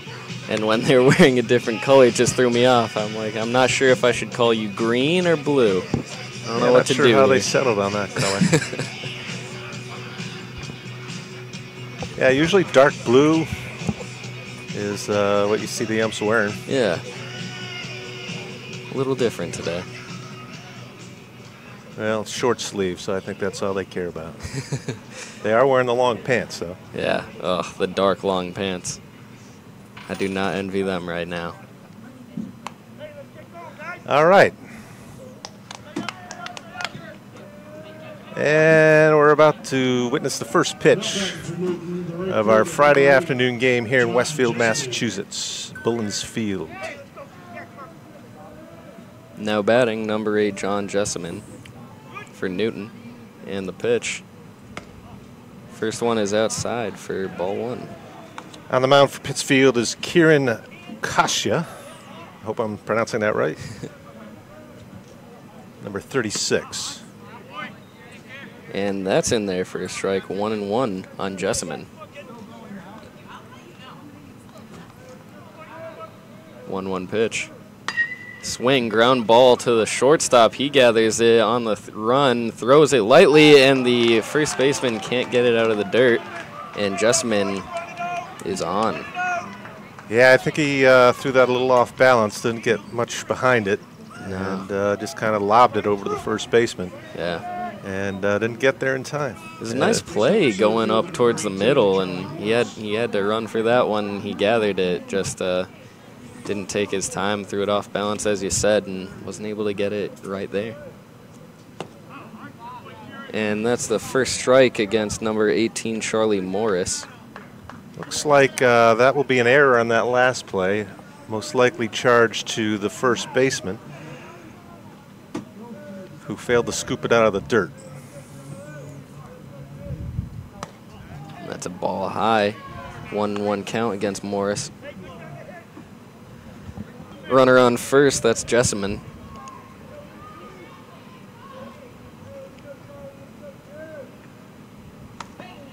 And that's ball 2 high, 2-1 to Charlie Morris.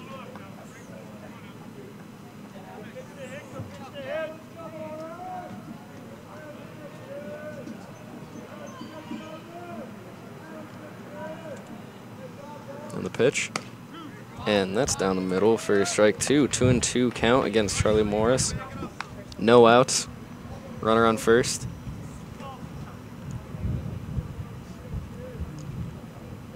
Pitcher comes to the set and the pitch. And he swings, grounds it right back to the pitcher. He gathers it, turns to second. Looking for 2. It is in time. Very nice. Very nice play by Pittsfield there.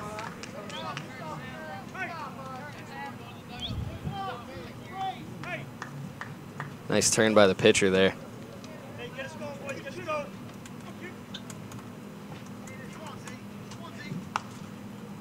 Batting the first baseman, number 14, Xander Gilmarta. And the first pitch is a high ball to Xander Gilmarta, number 14 and the first baseman for Newton. And the second pitch is down in the dirt for ball 2.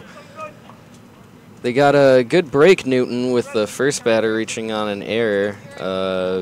Unfortunately, the next batter, Charlie Morris, grounded it right back to the pitcher, and he quickly gathered it, turned and threw to second, and got a double play. Swing and a miss, foul tip rather, to Gilmarta. It's a 2-1 count now, and 2 out, no one on. That was a fastball, right over the middle. That's a Another swing. Fastball chopped. Oh. Just gets under the glove of the second baseman, and Gilmarta is on with a base hit. Yeah, tough ball to field there. It's one of those you don't know whether to let it drop or to go for it. Yeah. Looks like he's going to be charged with an error, so that'll be the second error on Pittsfield. Still 2 outs. Now batting number 26, Christian Brocker. Throw over to first, and Gilmarta slides in safely.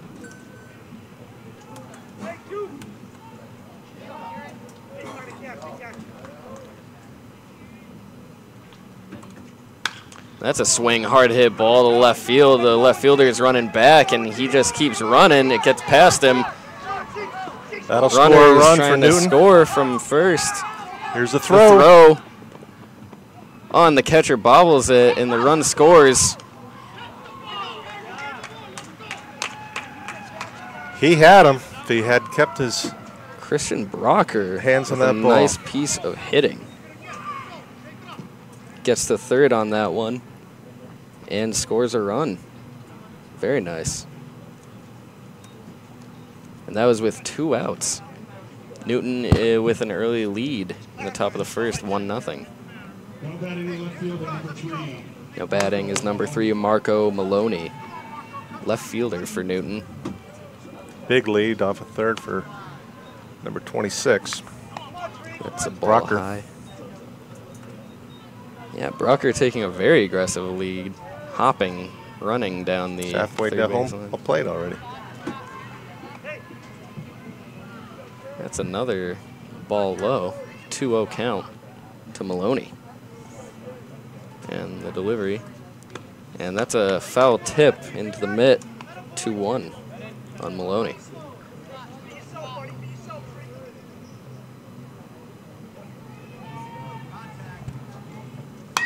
That's a swing.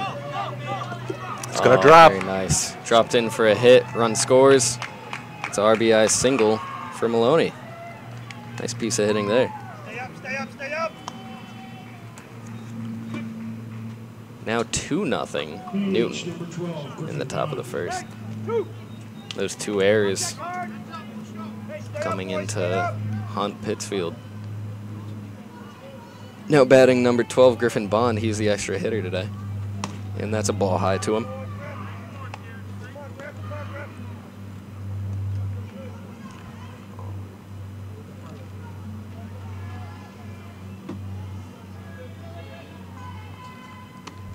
Another ball high. It's 2-0 count to Griffin Bond. 2 outs, 2 runs have scored already, and a runner on first.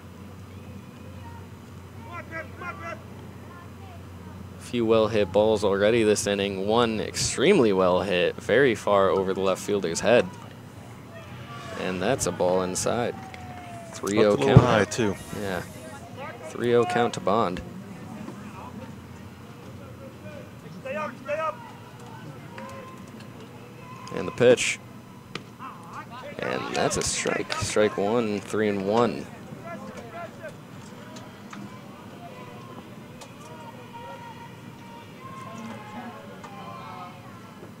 That's a swing and a hard hit ball. Gap in at second. Right fielder gathers it. Thinks about throwing to first, but ends up pulling back. Runners on first and second now. Yeah, nice fielding there by the right fielder who was playing it shallow. It's Jonathan Monahan. Held the runner to second base.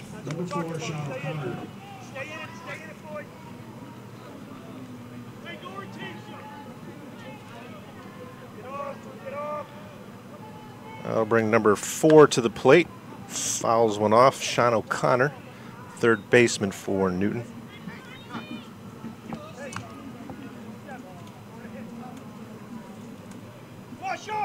Stay up, boys, stay up. Runner is now on first and second, still 2 outs. And that's in there for a strike. Looked like a good pitch.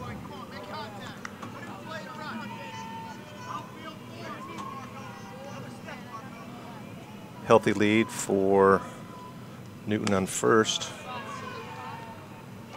And that's a high ball to Sean O'Connor. That's a 1-2 count now.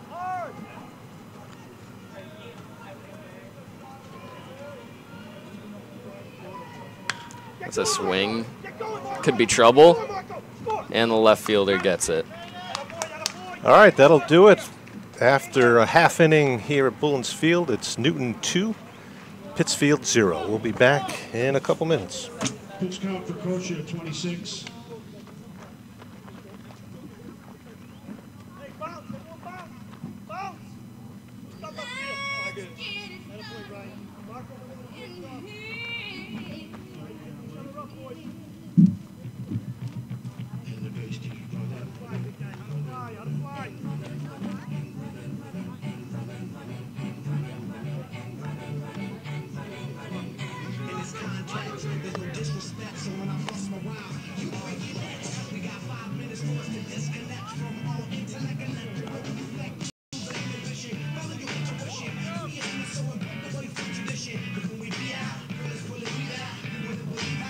Shit.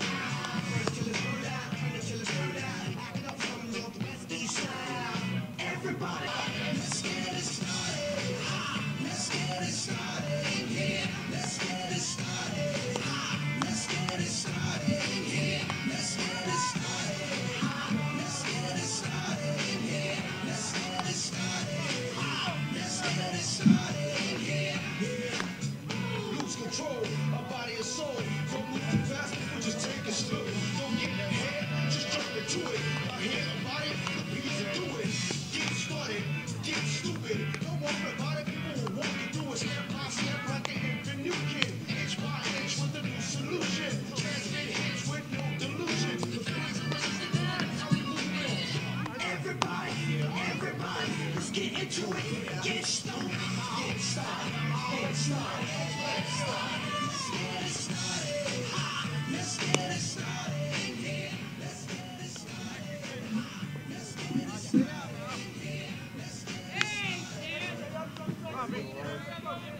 it up for Pittsfield, the shortstop, number 9, Brendan Stenard. All right, we're back now at the bottom of the first inning. Pittsfield is at bat. Number 1 in the lineup is number 9, Stannard. Brendan Stannard, shortstop.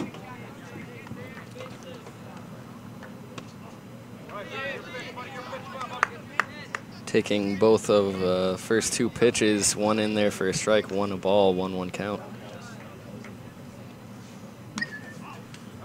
Fouls that one off to make it a 1-2 count against Stannard.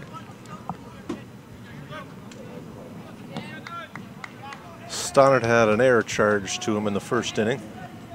Tough play, though. I'm sorry, it was the first baseman who was charged with the error. That one looked like it may have been behind him for ball 2. Yeah, what do you call that, inside or outside?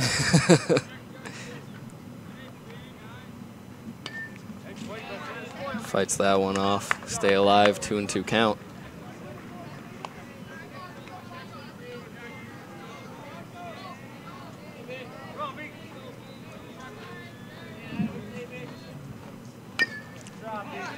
Fouls it off again, staying alive. Count remains at 2-2.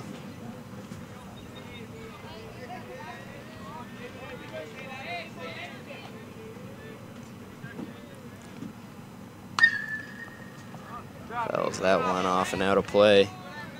Still staying alive. Good at bat by Stannard. He's got a good, strong swing. I got a feeling if he catches that, it's going to be near the fence. Yeah, absolutely.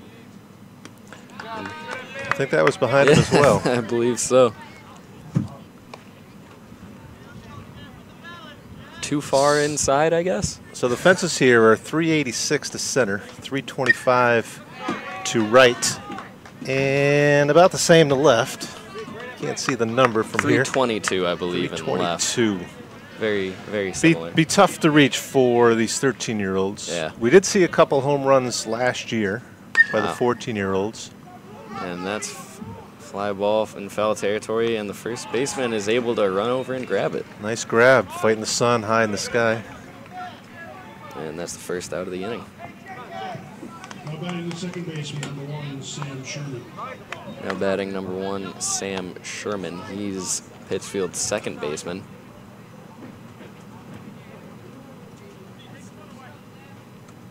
A smaller lad, but I've seen a lot of good hitting from the smaller guys in this tournament already. That's a ball high to him.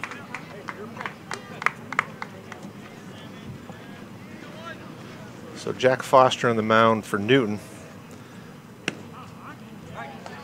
Second pitch is in there for a strike. Been a little wild. Might have a little jitters going on. Probably a little nervous. And that one's fouled off for strike 2. That's a 1-2 count now against Sam Sherman. I probably would be, honestly. At this age, pitching, starting, it can be tough.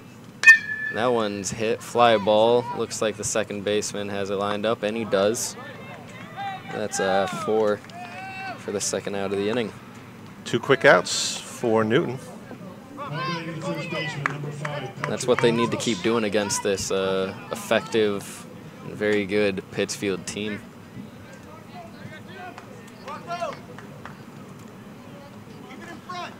So bring up Patrick Reinfist, first baseman. First pitch is in the dirt for ball 1. And I was looking at both teams as they walked up, and Newton looked tiny compared, honestly. Pittsfield has some bigger kids on this team, but already Newton putting 2 up on the board and getting 2 quick outs in this inning. Ball misses just high. Fastball. Ooh. Looked like he wanted that one. It was close. That was close. 3-0 count now.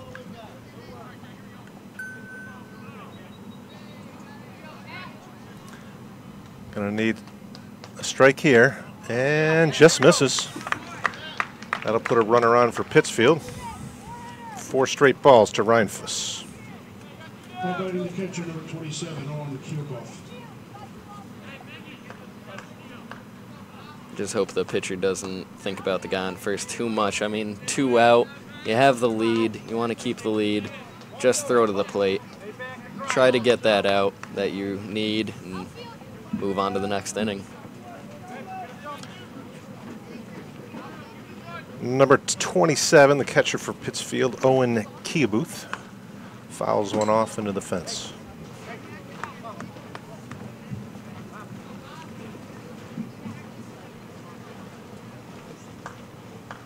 I think Foster's been fortunate with the foul balls.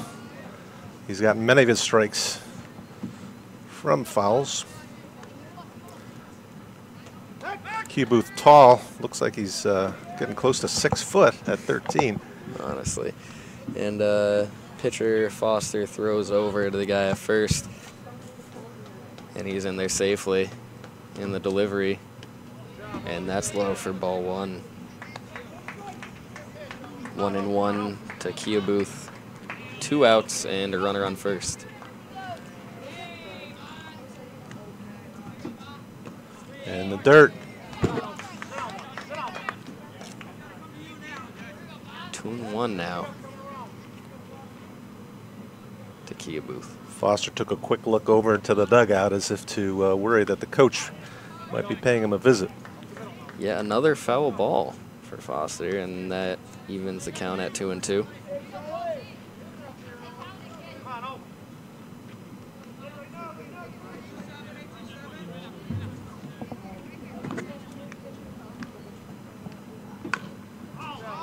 Fights that one off, fouls it off, and he stays alive for the time being.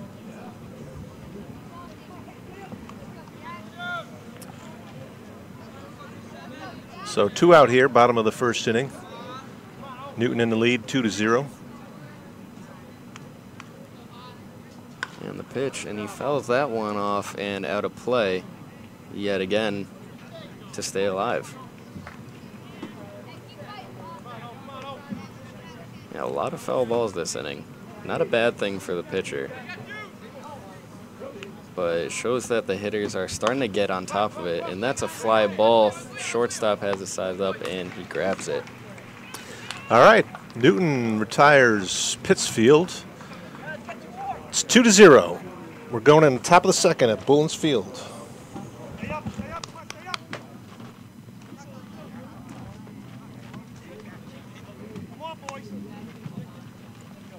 Pitch count for Foster, 25.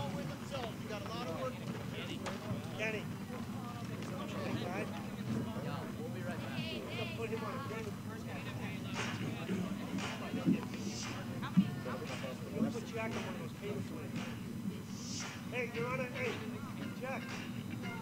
Jack. Let's spend all 75 at one point.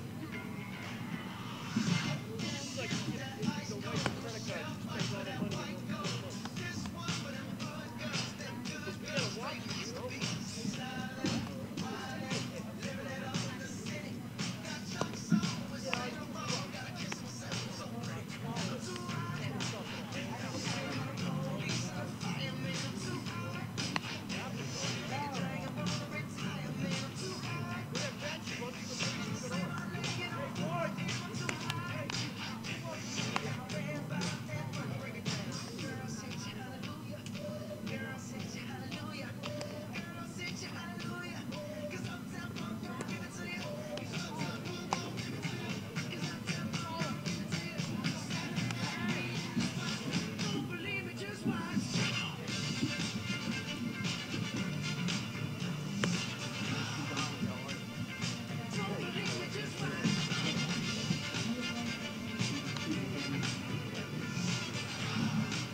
Now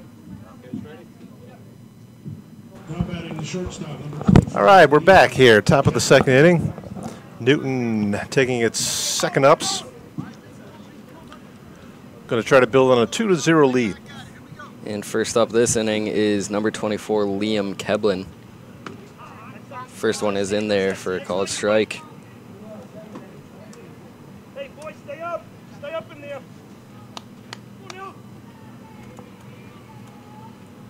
Second pitch is hit very well to left field. The left fielder has it sized up. Nice piece of hitting, but even better fielding. Good positioning by the left fielder. It's a F7 for everyone scoring at home. And now batting is number 6, John Mignon. Second baseman, number 6, John He's Mignon. playing second base for Newton today. And that one is in there for a called strike as well. 0-1, 1 out for Mignon. Pitcher delivers. And that's high for ball 1, 1-1 count.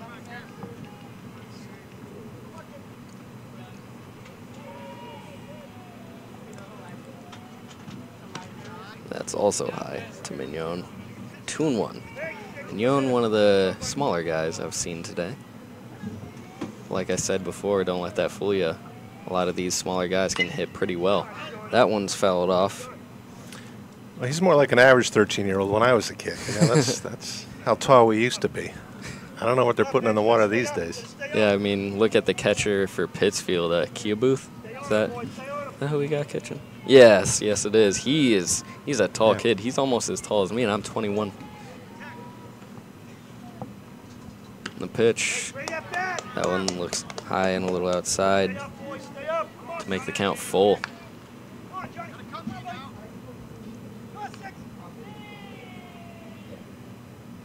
And that one is high, so he walks him. Mignon on with a 1-out walk. Now batting the pitcher, number 27, Jack Foster. And you may have just heard it. Now batting number 27, Jack Foster. He's the starting pitcher for Newton. Keep working.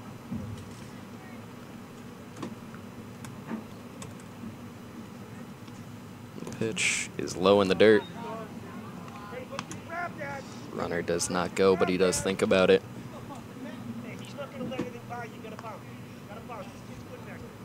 Pitcher looks over to first, checks the runner, comes to the set, and he throws over just lazily, just checking on him. Runner back in safely, standing up. That runner is John Mignon. Pitcher yet again looks over, comes to the set, delivers the pitch. And that one looks inside for ball 2 to Foster.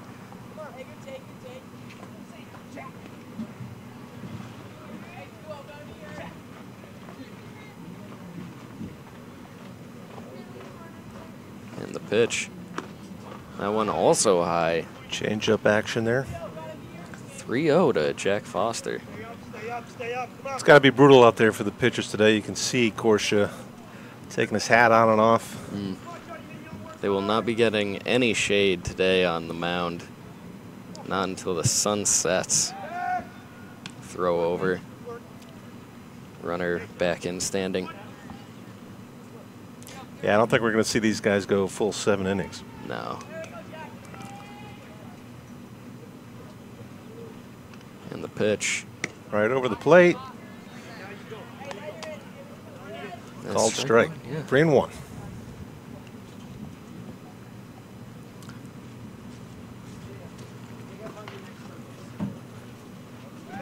Throw over again. Runner is back in, standing up.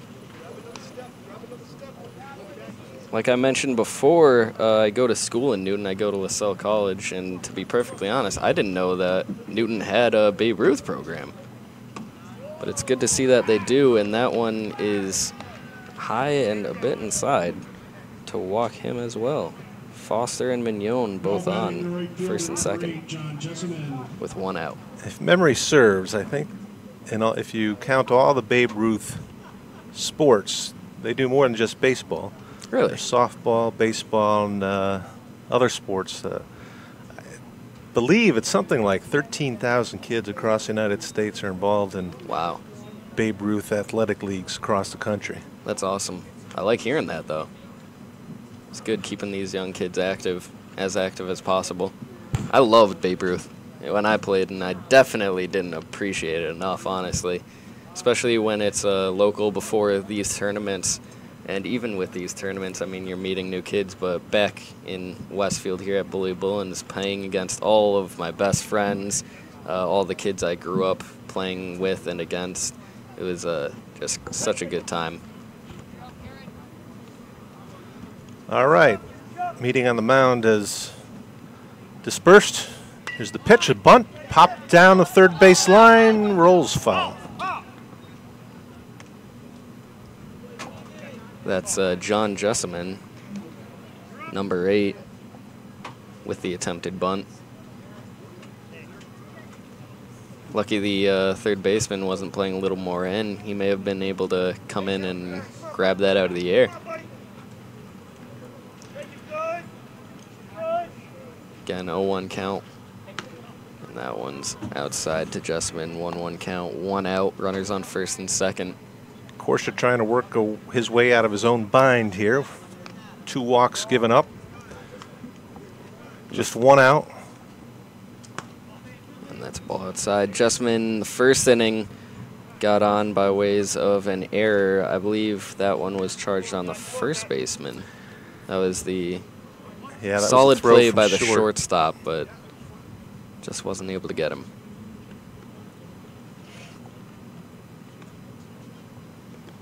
Ball in the dirt. Nice stop by the catcher, though. Korsha looking a little frustrated, pounding his glove out there.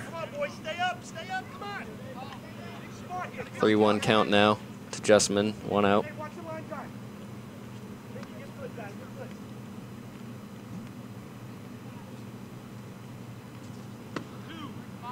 And that's in there for a strike. Count is now full. He needed that. He's looking a little frustrated out there. He's going to be looking hard for another strike. It's a ground ball. First baseman gathers it, and he has to get back to his own bag. He gets the out there. Runners advance to second and third. All right, so a little pressure is relieved on Korsha. 2 outs now. Runners, of course, are going to go on any hit ball. Another meeting. Catcher comes out to talk to Korsha. They may be looking to settle him down a little, or are they they're gonna call in a new pitcher. Looks like the center fielder.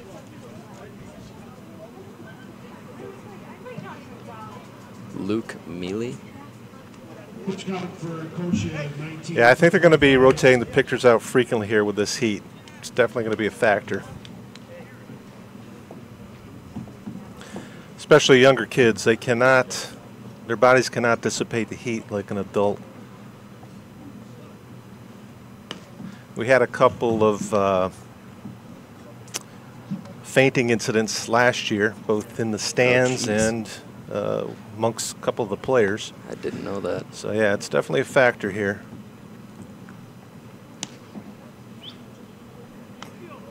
I think the coaches today are much more aware of the health risks involved in playing the heat, and they're going to take extra precautions, make sure these players get plenty of water and breaks.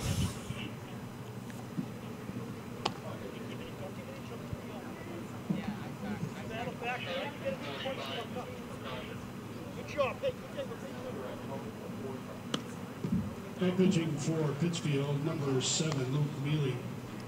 So Luke Mealy was the center fielder. He's in the pitch. Kieran Koska was the pitcher, and he has moved to first. And so where did the first baseman go? Do we know? I think he may have shifted over.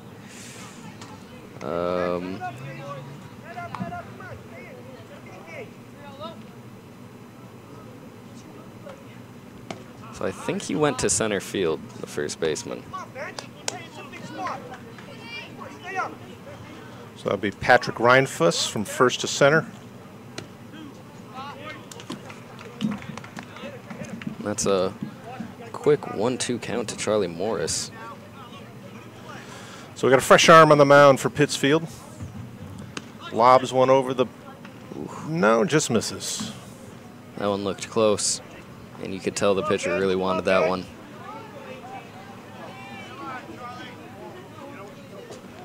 There's a shot. Looks like an easy catch, though.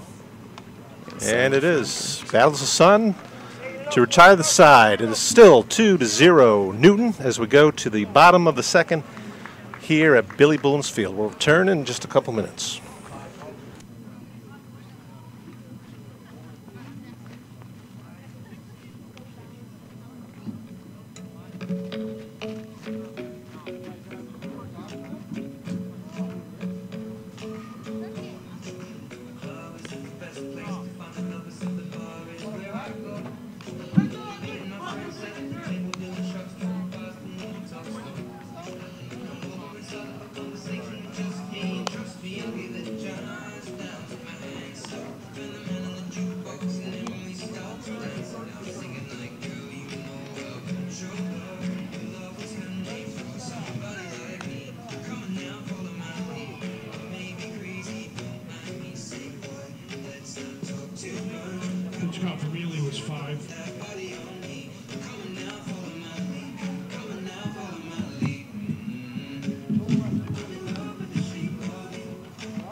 Leading it off for Pittsfield, the pitcher number 7, Luke Mealy.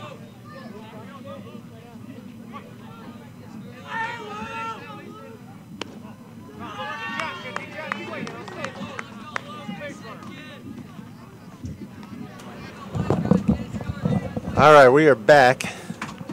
Pittsfield up at the plate, bottom of the second, trying to battle back from a 2-0 deficit. Pitcher Melee's at the bat. Low at the ankles. 1-1. 2-1.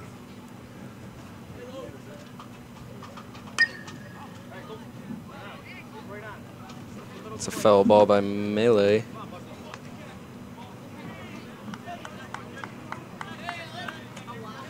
Jack Foster still on the mound for Newton. Looks like he settled down a bit after a somewhat rocky start. That's fouled straight up on the third base side a little bit, and the catcher makes the grab. Nice grab by him. F3, or F2 rather. Yeah, Pittsfield seems to be having trouble getting the bats going. A lot of soft pop-ups. I believe Foster actually pitched yesterday. I'm not exactly sure how he did. I think he did pretty well. But he's doing well today so far. Just a walk through 1 1/3. All right, first baseman Kasha now at bat. Kasha pitched the first 1.5 innings.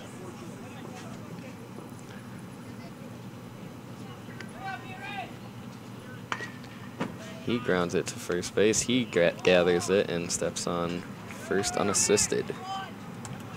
For the Two quick outs for Newton. Newton playing a good defensive game here. Absolutely. Now at third fielder number 23, Jonathan Mondro.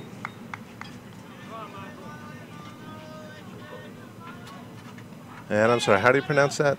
I believe it's actually Monahan, I think. Monahan. Can't quite see his shirt from here. Yeah. I think it does say Monahan. Hopefully we got that right. Number 23, we'll call him that. Can't get that wrong. It's a ball high and outside to him. First one was a swinging strike. 1-1 count, 2 outs to John Monahan. Hopefully Monahan. That's a ground ball to second base, hard hit. He gathers it, throws on to first, and gets him. Quick inning. 3 quick outs for Newton. Now to bring us to the top of the third, 2-0 with Newton in the lead. We'll be back in about 2 or 3 minutes. Pitch count Foster, 9 for 34.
All right, we're back at Bullens Field.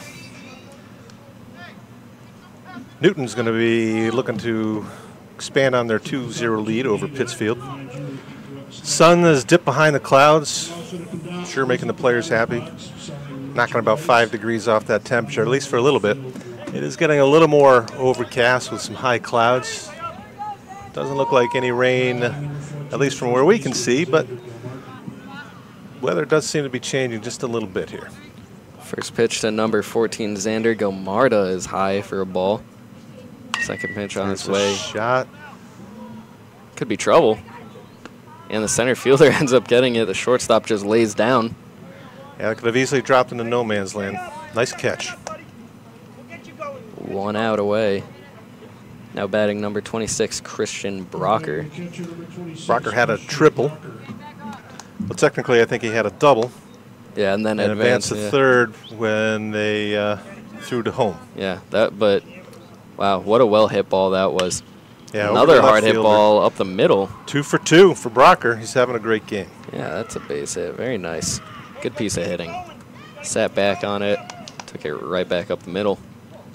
Brocker went on all the way home to score the second run for Newton in the last inning. And he had the first RBI of the day. Already having a pretty good day is Brocker. Now batting number 3, Marco Maloney. Throw over, checking on Brocker. It wouldn't surprise me at all if he could steal some bases as well. And immediately another throw over, and he gets back in. Brocker seems to be in the pitcher Melee's head, I think. And another throw over, 3 straight. And he immediately walks off the base, fake throw over. Good lead by Brocker over there. And the pitch. And he hits it right to the third baseman. And he throws over to first, but Brocker is back safely. Very nice play by the third baseman. That's a L5 right there. Yeah, Newton's got the bats going, but Pittsfield holding them pretty well with some good defense. Now batting is number 12, Griffin Bond. The pitch low for ball 1. Bond singled in the last inning, but was left stranded. Runner goes. Pitch is high for ball 1. And Brocker is in there standing. First stolen base of the game for Brocker. And that was a closer play than I think he thinks. Well, I think we know who the star in this team is. 2 for 2, a stolen base and RBI. He's doing well, and that one is low for ball 3, 3-0. Now to Bond. Big lead for Brocker. Pitcher's going to let him have it.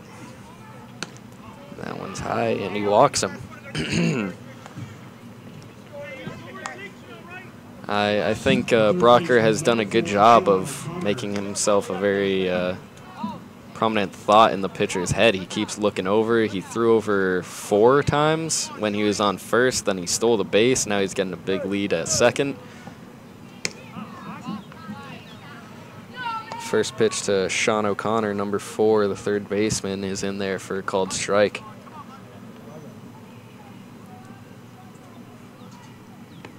And that one's low in the dirt. Ball 1, 1-1. 2 outs, runners on first and second for Sean O'Connor. He flew out the first inning to the left fielder. It was well hit ball though. And that one's hit. One in the air, looks like it'll be caught, and it is. Pittsfield retires the side, gets out of another inning to hold Newton once again. But after scoring 2 in the first, Newton is up 2-0. We shall return to Bullens Field very soon.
And we're back for some mid-July baseball action. Bullens Field in Westfield, Massachusetts. Pittsfield trying to battle their way back from a 2-0 deficit against Newton, Massachusetts, here in a 13-year-old Babe Ruth World Series. And Pittsfield with a fly out to center. That was number 45, Hall. Yeah, Nick Hall, nice swing of the bat. It was pretty well hit, but coming in just a little bit as the center fielder to catch it and get the first out. Jack Foster still on the mound for Newton. And he's got a no-hitter going, despite a bit of a rocky start with some wild pitches in the first inning. He seems to have settled down, and he's been backed up by some great defense. Yeah. And Pittsfield has been shut out so far as well. Yeah, now batting number 2, Caden Cody. 2 balls on him now. And yeah, the only runner on so far against Foster has been a walk that he gave up with 2 outs in the first. And that's a strike on the lower half of the plate. Doesn't look like the heat's getting to Foster. No, looks not pretty at all. comfortable out there. Yeah, he's a funny kid. He's smiling most of the time, and that's a hard hit ball in the left field, and that drops. That's the first hit for Pittsfield. Just inches away from being foul. Batting to third baseman, number 17. In my superstitious self, I'm instantly thinking, is it accurate that whenever there's no hitter, perfect game, shutout, when a broadcaster says it is, will something bad happen? Was that our fault? It may have been. I'll take the blame for it. Now batting number 17, Stevie Zacalo, if I'm saying that correctly. And the first pitch to him is a ball.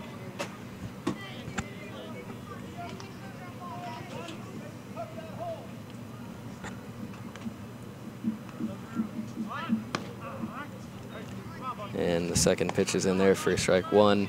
Squares to bunt, pulls it back. Hoping for a easy ground ball for a double play is Foster. Pitch. High pitch, but he swings anyway, fouls it off. 1-2 count. So the sun's back out here. Still hovering around 90. We're at 89 degrees. Fortunately, the humidity is reasonable. Another high pitch. 2-2 count now. Runner on first.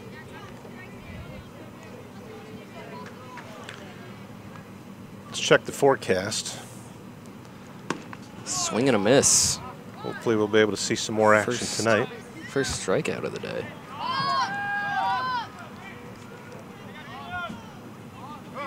Two outs now. Now batting number 9, Brendan Stannard. Stannard, rather. Back to the top of the order. Stannard fouled out last time. I believe down the first base line. He had a number of foul balls at that first at-bat. And Foster just warmed down. That one's low. For ball 2, 2-0. 2 balls, no strikes, 2 outs. Runner on first. That's Caden Cody. I got the first hit of the day for Pittsfield. Throw over to first. First baseman has to hop up a little bit to get it. Runner is back in safely.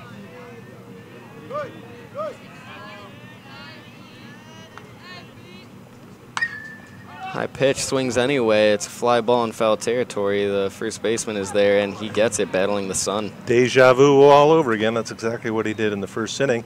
And that'll do it for Pittsfield, who's struggling to get on the board. And that'll take us to the bottom of the 4th. It's Newton 2, Pittsfield 0.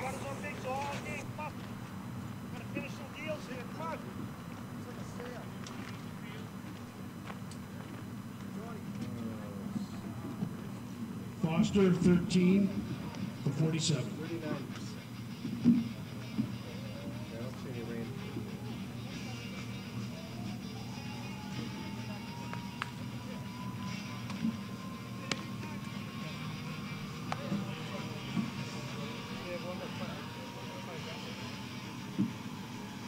Your bat is you. That combat is your bat.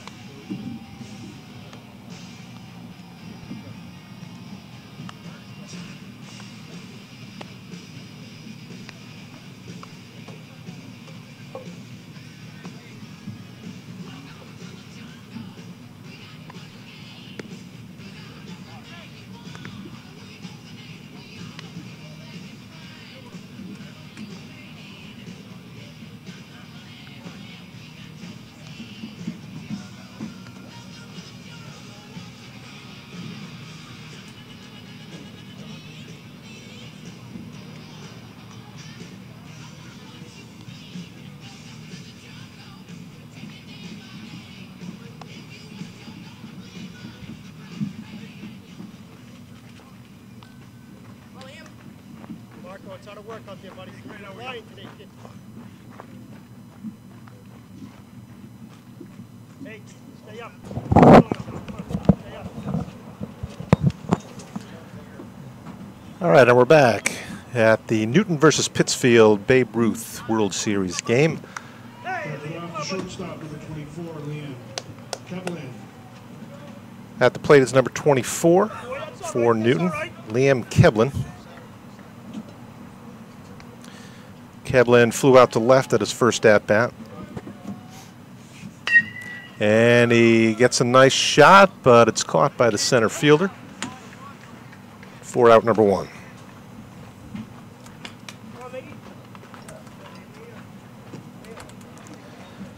And that'll bring up Mignon, who walked at his first at-bat.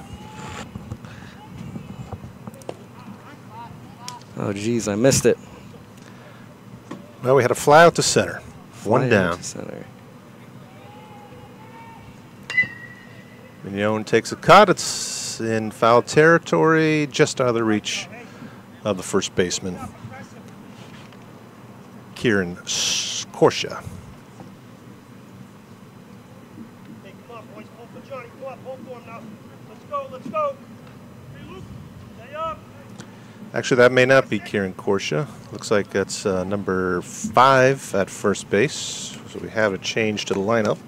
Patrick Rinfus. Patrick Rinfus. Who was the pitcher, the reliever, rather.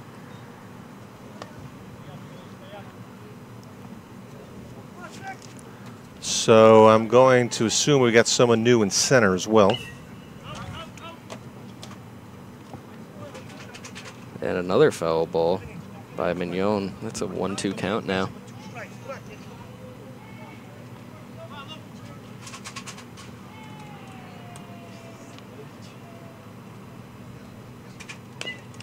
Swing, soft ground ball, first base side. Pitcher gathers it, throws on, and gets him. All right, so Nice play. Pittsfield gets 2 quick outs. And now the starting pitcher for Newton, number 27, Jack Foster. Foster's 0 for 0 on the day with a walk in the second inning. That was his first and only at bat. Now his second.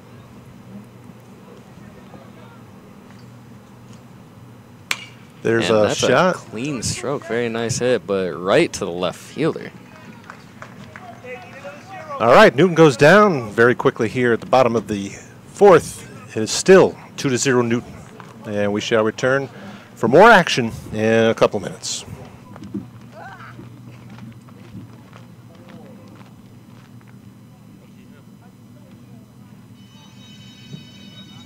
Pitch count for Mealy, 8 for 24.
All right, the umpire has brushed off the plate in preparation for more action here at Bullens Field, top of the 5th inning.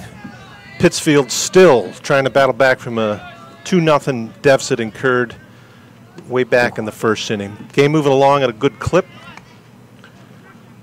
First pitch almost hits Sam Sherman. Or, pardon me, this is a sub, Dylan Trova.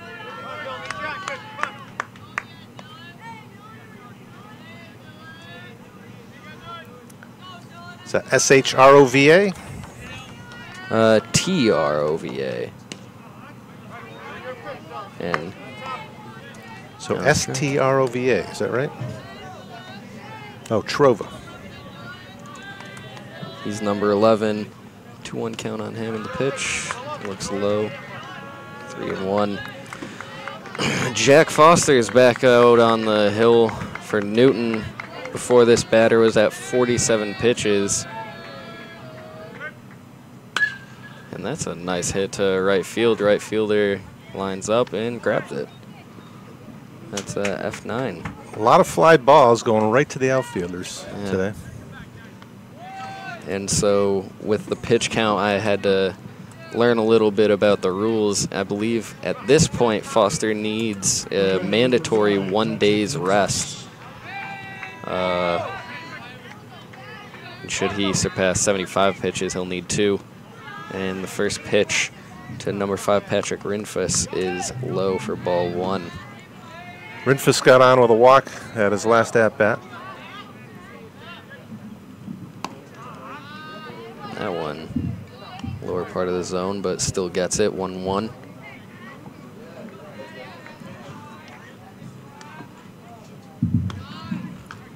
That one's high, 2-1 to Rinfus.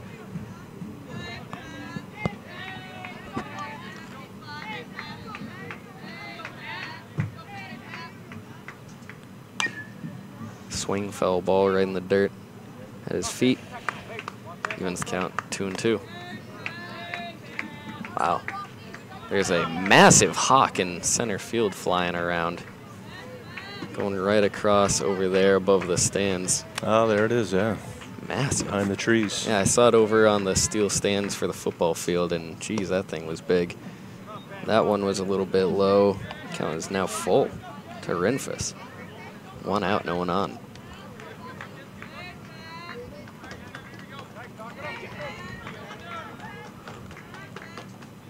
Foster with a fastball, misses just low. He thought he had it. Well, says otherwise. And that'll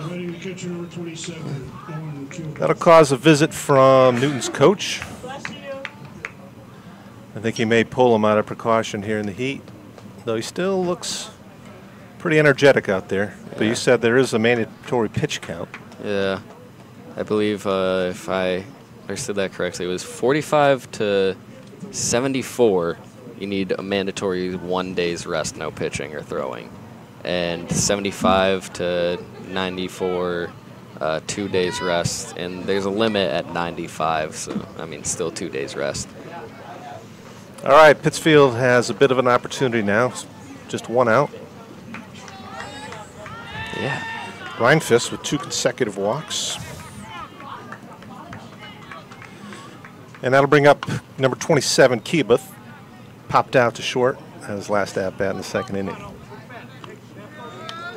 It's a first pitch foul for strike 1. Yeah, but Foster, I mean, I got to give it to him. He's pitching very well, but there's barely a moment where he doesn't have a smile on his face. I like to see that. Second pitch outside to Keebuth, 1-1. Smiling a lot here seems today. to have a kind of happy-go-lucky manner. And that's a hard hit that'll ball. drop. Right in front of the Runner center will stay put at second. All right, Pittsfield ups the ante. 2 runners now.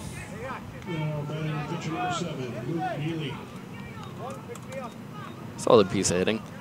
Nothing crazy, but it drops in. Now runners at first and second. 1 out for Luke Mealy. Melee. Yeah, it looks. Melee hits it towards the shortstop. He go to gathers third. and throws a third.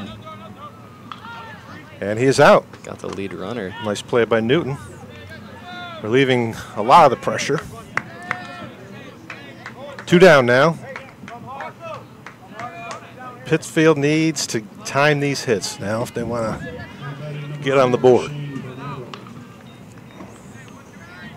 And that's a fielder's choice, 6-5 for Luke Melee. Now batting is number 36, Kieran Kosha. Apologies again, another sub, Shane Bernardo.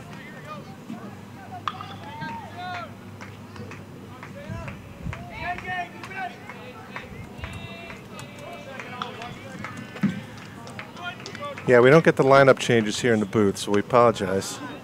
And quickly down to an 0-2 count on Bernardo. With 2 outs, 2 on, first and second. Pittsfield really needing to get these guys across. And he gets them. Miss. And Pittsfield, despite a good effort, fails to score again, and it will remain 2-0 Newton as we go into the top of the 5th. After 18 for 65. No, what are we going? Bottom of the 5th. No, we're going top. Top of the 5th. Yeah. Top of the 5th. We'll be back.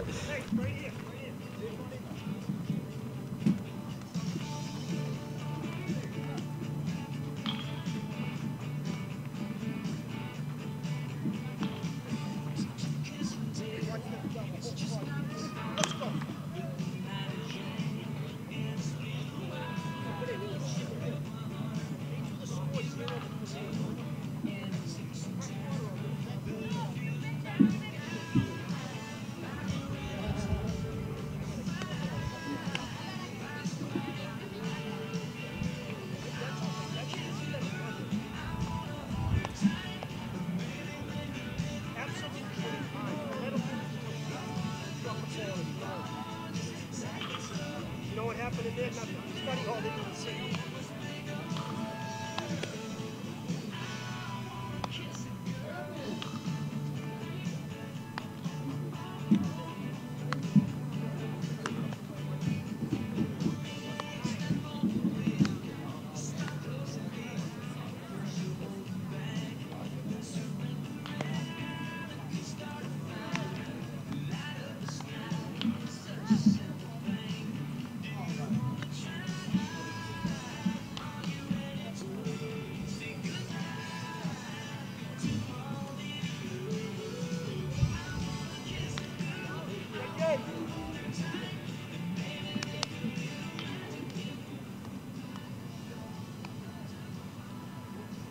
Stay up, boys. Hey, put something on. Come on. We're back here at the top of the 5th inning. Batting in the right fielder, number 8, John Jessamine. Newton holding on to a 2-0 lead. Scored the runs early in the game, in the very first inning. Game has been scoreless since. Luke Melee is still pitching. It's a fly ball, and the catcher gathers it. Very nice, very quick. Of 2. Yeah, the game's moving along. It's nice with these games, move a lot faster than the major league games. Yeah. You're done in usually well under 2 hours. Yeah. Stay up. Get something to hit. Get something to Center hit. fielder, number 18. Newton wanting some insurance runs. Only a 2-run lead, and that's been since the first inning. And the first pitch to Charlie Morris is a ball. Second pitch on his way, and he fouls that one off, 1-1.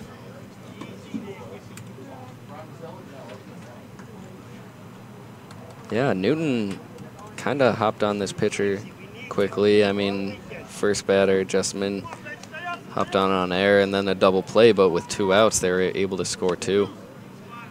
And that pitch is in there for strike 2. 1-2 against Charlie Morris. Morris on the day, that double play, as just mentioned in the first, and then a fly out to center field. That one is taken high for ball 2.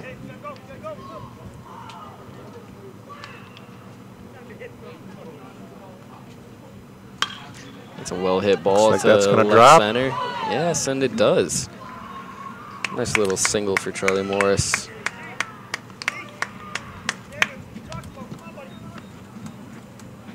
Batting the first baseman, number 14, Sander Gilmartin.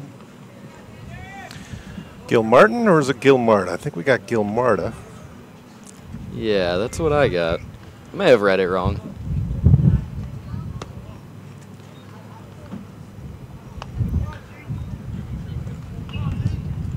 First pitch. Well, at any rate, he flew out to center in his first at-bat.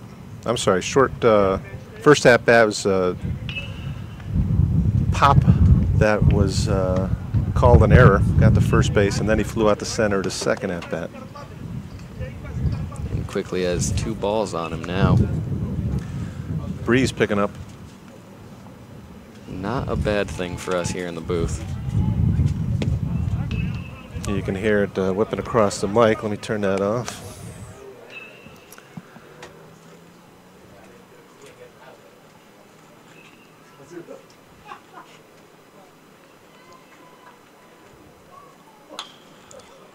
Kind of ham-fisted and easily caught by the shortstop. It's a F6 for the second out of the inning. Runner still on first. Now batting number 26, Christian Brocker. We kind of talked him up last time he was batting. He's 2 for 2 on the day with a single and a double, an RBI and a stolen base. He can certainly do it all. He is also Newton's catcher. Doing pretty well behind the plate as well. Had a nice grab in foul territory before. First pitch, swing and a miss though. Change up, got him. Yeah. Out in front of that one.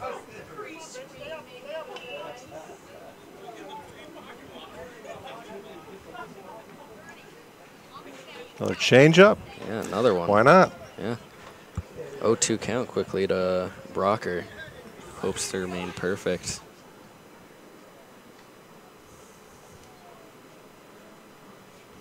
Yeah, Brocker smashed his first ball out to left field, but comes up short this time and strikes out swinging. That'll do for Newton. We go now to the bottom of the 5th. Still 2-0.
All right, we're ready now for more action here at the bottom of the 5th inning. Stepping in Jonathan Monahan's spot is number 42, Nolan DeGruff. Another sub. Yeah, a lot of subs for Pittsfield. Give everyone a chance to play. First pitch to him is a ball.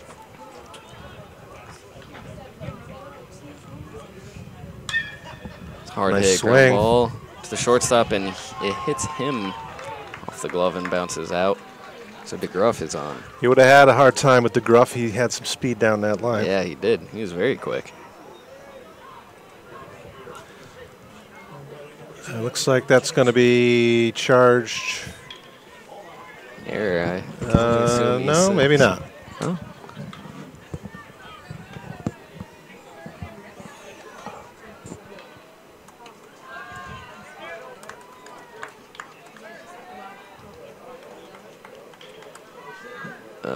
And now in Nick Hall's spot is number 10, Jared Jansen.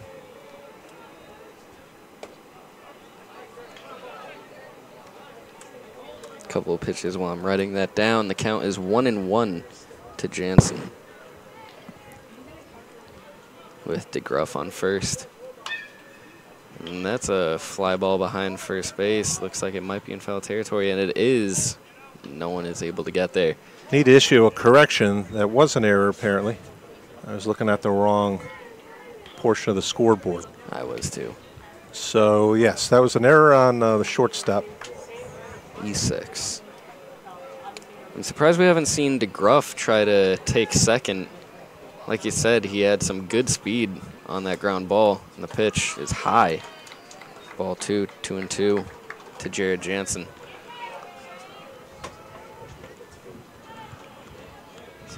Great game going on.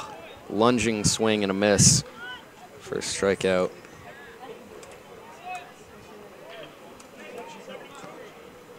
And that'll bring up number 2. It's Caden Cody, left fielder.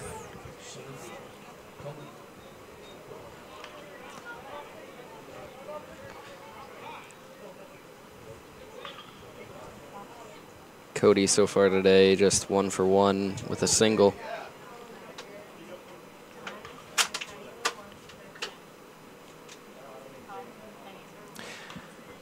Yeah, that was the single right down the left field line, just inches. First hit against Foster. Looks like got a pitching change. Possibly. Oh, yeah, I didn't notice Foster is still out there in the 5th. No, we're going to leave him in. Yeah, all right. And there he is, Smiling smiling yet again. It looks like he wants to be out there. Yeah, absolutely. Gotta love seeing that. Better than school. Absolutely.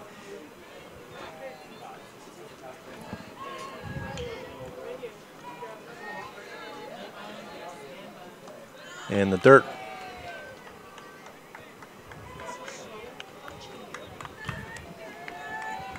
Nice little breeze.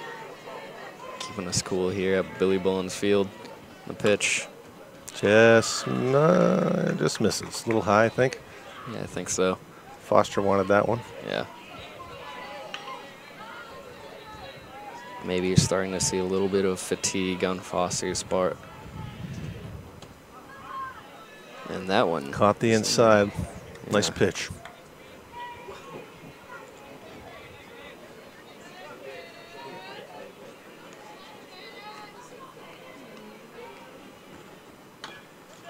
Ground ball back to the pitcher. Oh, he squibber, bobbles it. Bobbles by Foster. Throws to first.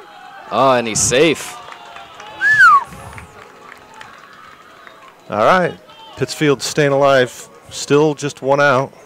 I'd think they'd give that a infield single. No. Wow. Okay. They're going to playing some hardball, giving an error to the pitcher. Pittsfield bench got a little Seven Nations going on now. That's the name of the song, right? Yeah, Seven Nation Army. It's a great song. Seven Nation Army, that's right. Gotta love it. Foster working quick. Song written by Jack Black. Against the White Stripes. Really? Jack Black? Or not Jack Black. Is it? Who's the guy with white stripes? Oh, no, I have no idea, honestly. I was a little excited there. I had no idea that Jack Black was in the White Stripes. Why can't I think of his name now? Now in for Stevie Zaccolo is number 40, Michael Britton. Britton was playing third base last inning. It was Jack White. Jack White. The opposite. Little flop of the brain there. 3-0 quickly to Britton. And that one's Looks high. like they got Foster rattled.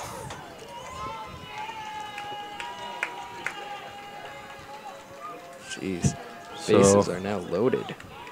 Pittsfield getting eager for that run. They've been waiting for a long time. Yeah. And now they've got a ripe opportunity.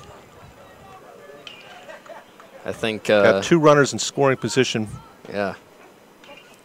Bases are loaded with 1 out.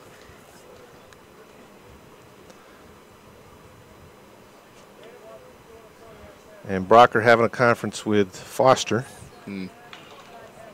And yeah, this is tough. I mean, Foster has thrown a lot of pitches today, and I think that's kind of showing. He just had a 4-pitch walk.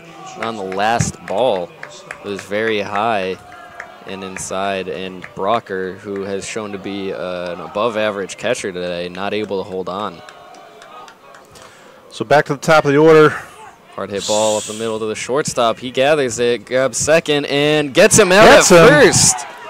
Beautiful double play. To 3 double play. Wow. That took a lot of wind out of Pittsfield's sails. But the game continues. We go now to the top of the 6th. Still 2-0 Newton.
All right, we're back here, top of the 6th inning.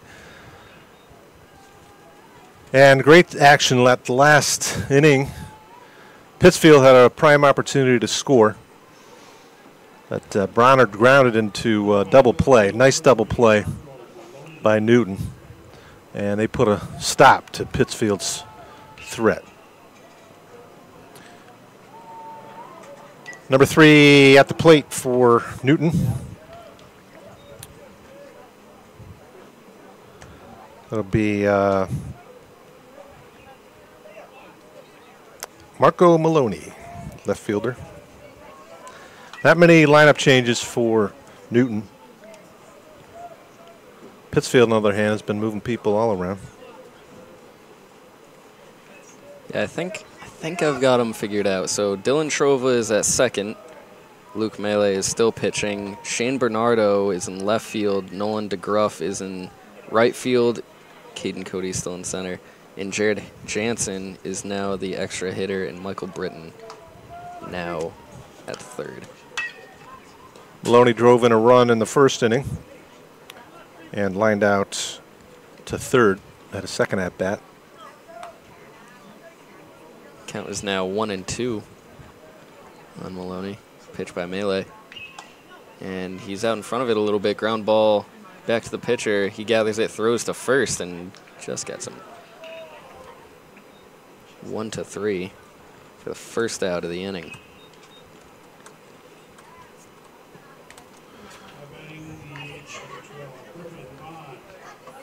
Griffin Bond, number 12, the EH, the extra hitter, now batting.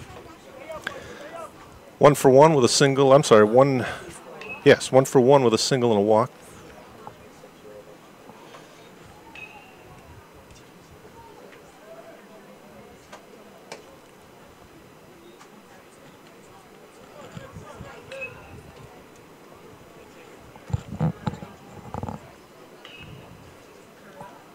In the dirt.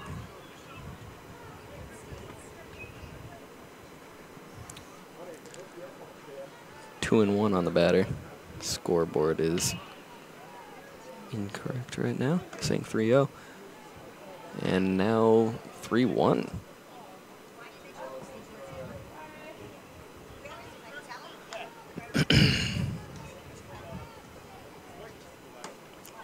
And that's high for ball 4.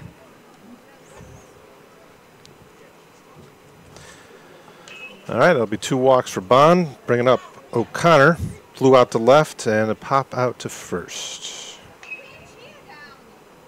Actually, do we have a lineup change here? Looks like we got number 5 coming up.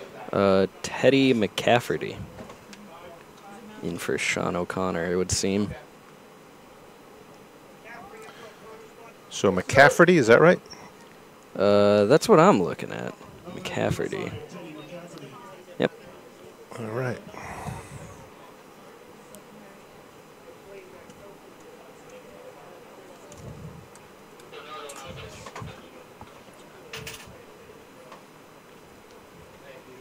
And I think we have a pitching change as well, actually. It looks like we got number 4 on the mound. Just when I think I have it all figured out, they go ahead and switch it on me. So that's, I believe, the left fielder, Shane Bernardo, coming into pitch. And I think everything is... So Luke Melee. I think Melee is just going right back out to left. Or center, rather. But I'm not positive. All right, well, while Bernardo warms up, we'll take a break and be back shortly in the bottom of the 6th, 2-0 Newton.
Well, they don't take long to warm up around here, do they? All right. Back in action, 1 out. Quickly down, 0-2 is Teddy McCafferty, the pinch hitter or sub. Pittsfield working on their 3rd pitcher now. That's Shane Bernardo. Swing fell, tip back. So Can't quite see from here. Looks like he's got a lot of, I don't know if that's a shadow from his cap or a lot of war paint. Something's on his face. So yeah, I think he does have a bunch of eye black. That pitch is very inside. He ducks out of the way. 1-2. Runner on first, 1 out.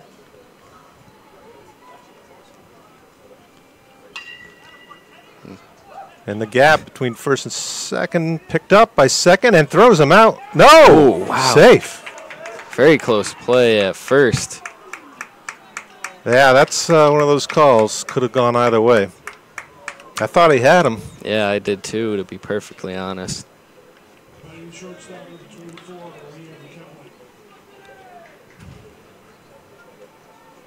infield single. So Pittsfield, who was riding the high at the end of the last inning, now must save themselves and prevent another Newton run. Because they've only got one bat at left, and Nice that's going to drop. Runners hold up. So it's do or die here now for Pittsfield. That was Liam Kevlin with the single up the middle, pushing all runners forward a base. Now batting is number 6, John Mignon, is the second baseman for Newton. It's a ball high. So Pittsfield coming off a win last night against Westfield. Yeah, a rally in the 7th inning, and they were able to hold on to that and win against Westfield. That old rivalry there. Big for them, but today they're trailing 2-0 to Newton with 2 balls and no strikes on John Mignon. He has a swing and a miss.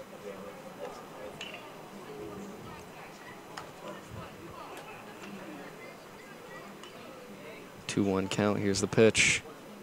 Swing, foul ball, out of play. Oh, I forgot about our instant replay action. I don't know if we happen to get a look at that other, that last play.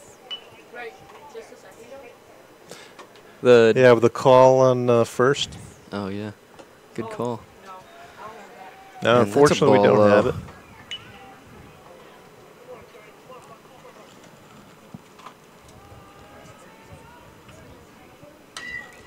Hard hit ground ball to the shortstop. Gotta go He home. gathers it, throws home. And the throw is low. The catcher is not able to get it, and the run scores. Pittsfield not looking happy. No, not at all. So all runners advance, and that's a fielder's choice 6.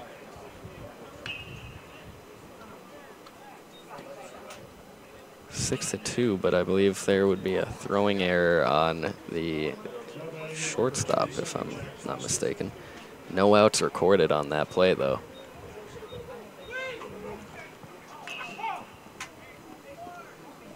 Squares for the bunt. Fouls it off.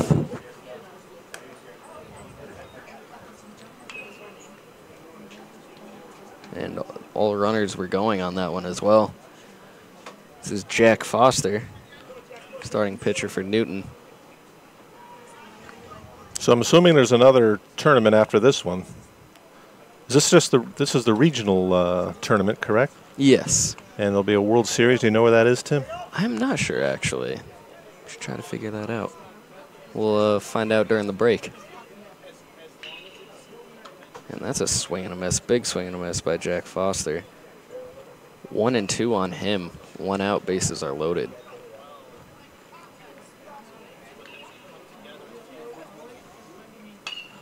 It's a clean stroke, fly ball to right Runner field. tags, he goes. No, they're going to hold him. Strong throw from the right fielder. It's going to be an F9 for the second out of the inning.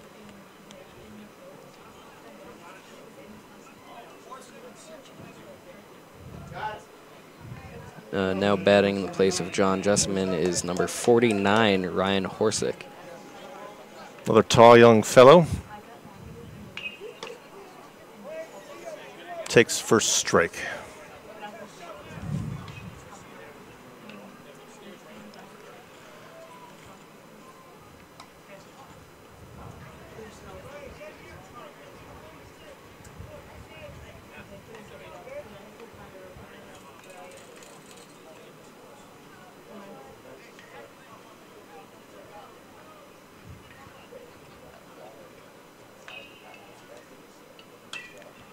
That's a fly Change up ball. action. And Pittsfield retires aside, but not after giving up 1 run. A run they probably can't afford to give up. So they've got one last at-bat here as we go to the top of the 7th. It's Newton 3 and Pittsfield 0.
We are back, and Pittsfield is going to need to mount an offensive attack here on Newton as they try to overcome a deficit that they incurred way back in the first inning. Jack Foster back out on the hill for the bottom of the 6th. Yet again, hard hit ball. Second baseman, he gathers it and throws on to get him. That was Dylan Trova for his second at bat. One out of 3. 1 out of 3 nails pounded into the coffin of Pittsfield, making it all the more harder for them now. They're going to need to rally like they have not been able to do yet so far in the game. Being shut out up to this point. That one is in there for a strike against Patrick Rinfus. Rinfus on the day is 0 for 0. 2 walks. A blue pitch.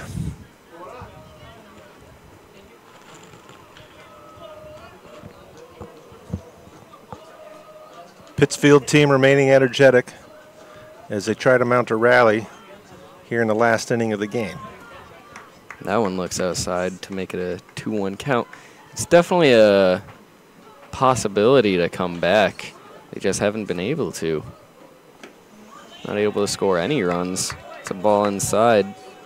Teams here at this New England Regional Tournament are vying to get to Mountain Home, Arkansas, which will host the 13-year-old World Series for the Babe Ruth League. And there's going to be a foul.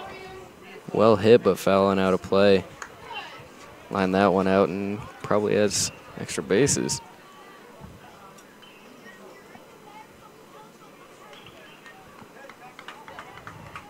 That should be a full count against Patrick Rinfus. Oh. All right, Pittsfield stays alive, gets a runner on.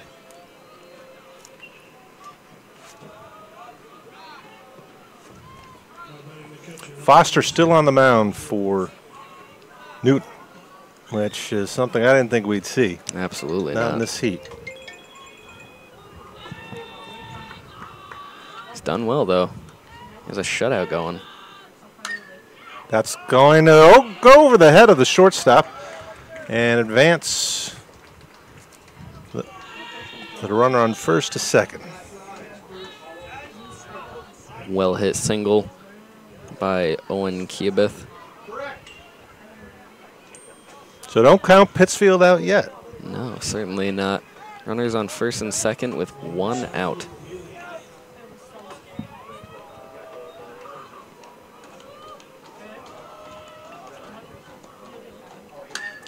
Hard hit ball. Oh, takes the ump down. Right in the groin area. Hits the umpire. And he is in serious pain. Trainer running out there.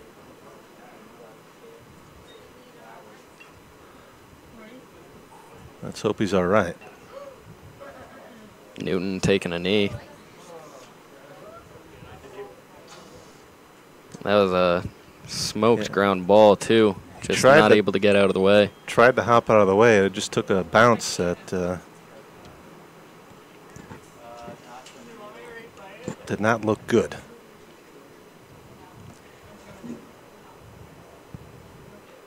And he is rolling around now.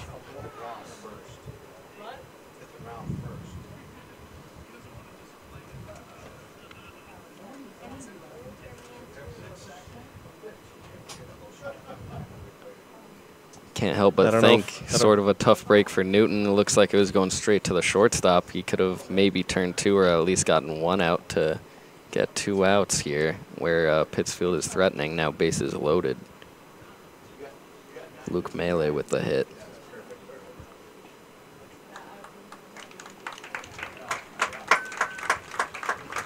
Looks like he's shaking it off a bit, standing up now.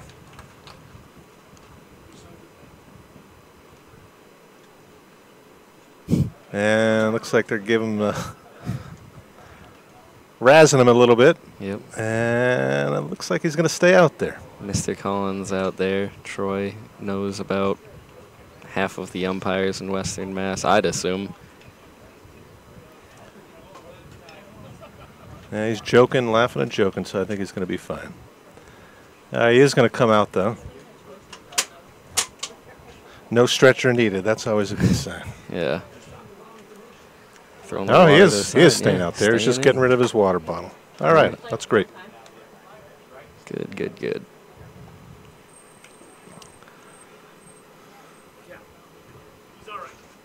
All right, where were we, Tim? Bases loaded. Yeah, 1 out. 1 out. And I think they were just talking, the players were just talking at the mound about if that's an out or something. Yeah. And Foster got the ball back, and he looked disappointed. He was mad. Not sure how that's going to be charged. Yeah. Is that a hit or not? I have no idea. I gave him a hit, but this is not the official book, mind you. So up now is Shane Bernardo, rather. Takes one for a ball. Well, a lucky break for Pittsfield. That most likely would have been an out.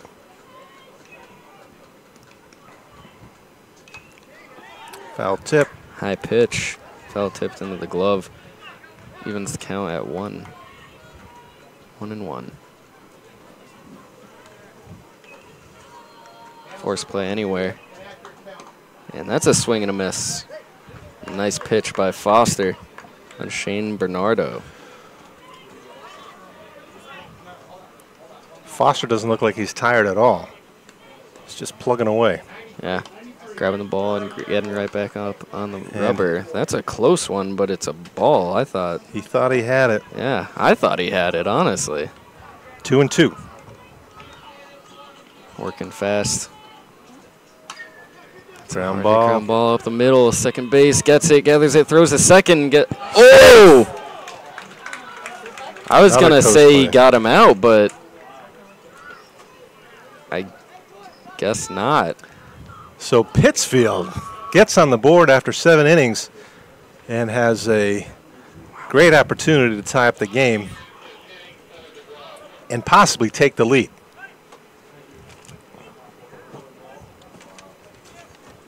That's a fielder's choice for Bernardo.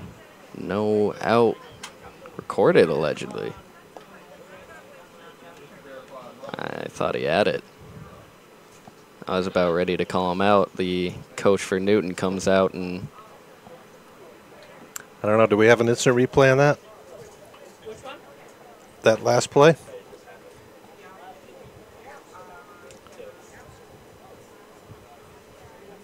Yeah, here it is.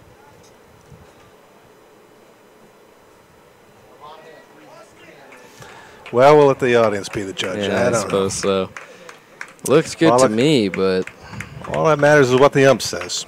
Guess so. So that's Austin Key, number 7, coming in but not pitching. He's going over to... Oh, jeez. So let's see here. They're going to bring in some fresh blood. Yeah, number 6, John Mignon, is the one that's pitching now. And I'm going to assume that Austin Key is going to be going to second in Foster's spot in the lineup. All right. Well, while he warms up, we're going to take a quick break and be back for an exciting 7th inning here at Bullens Field in Westfield.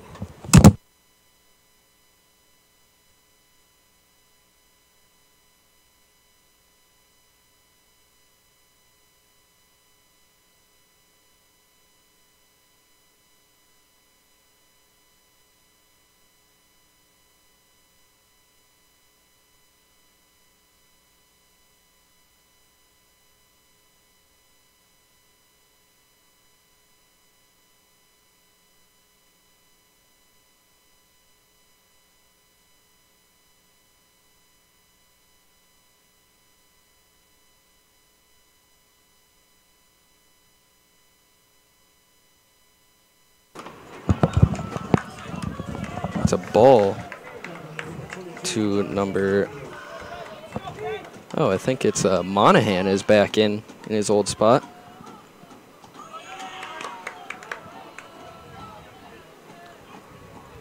Two balls, no strikes, 1 out, bases loaded. Yeah, so after laying dormant for 6 innings, Pittsfield has come back alive. Couple breaks. And that's in there for a strike. Strike 1, 2-1 to Jonathan Monahan. Austin Key now the pitcher.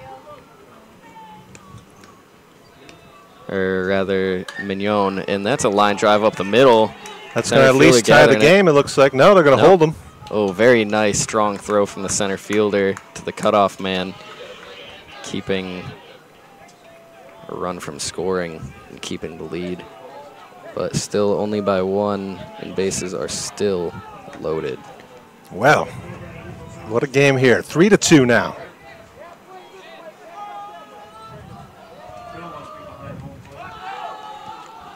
This is Nick Hall back in his old spot where Jared Jansen came in to sub. Hall only had 1 at bat, I believe, and that was a fly out to center field. The pitch, and that's in there. Lower part of the zone for strike 1. Still only 1 out, bases loaded. Down by 1 is Pittsfield in the bottom of the 6th. And that's a swing and a miss, strike 2. 0-2, quickly down is Nick Hall in the count.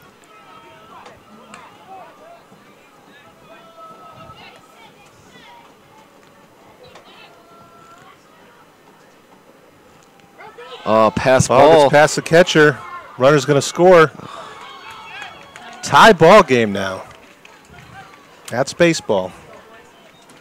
Unbelievable comeback by Pittsfield. Very unfortunate way to give up the lead is a wild pitch that hits the plate, bounces over the catcher. Hits the front of the plate and bounces over. Runners now they haven't been the second. cleanest runs, but they're runs nonetheless. Yeah, runners now on second and third. It's a fly ball to shallow center. Center fielder coming in. He gathers it, catches it. Runner goes. No, he does not. And he pulls back. Another good throw from the center fielder. He's got a good arm. It's going to be an F8, like how he did in the 3rd inning. And that's now 2 away.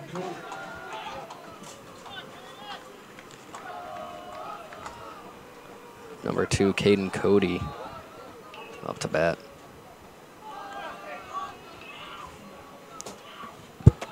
Pitcher is now John Mignon.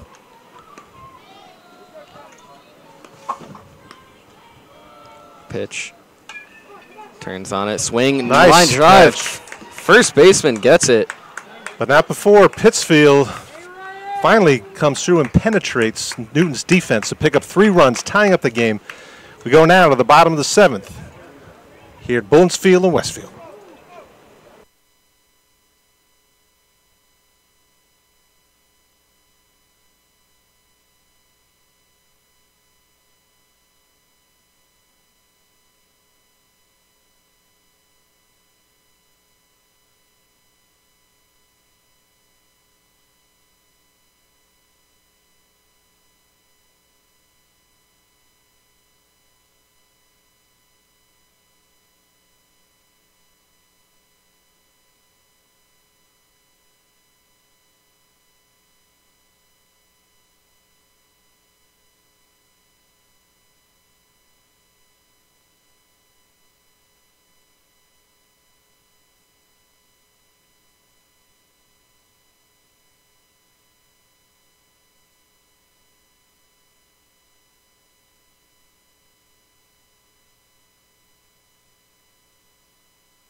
Charlie, tuck in, tuck in.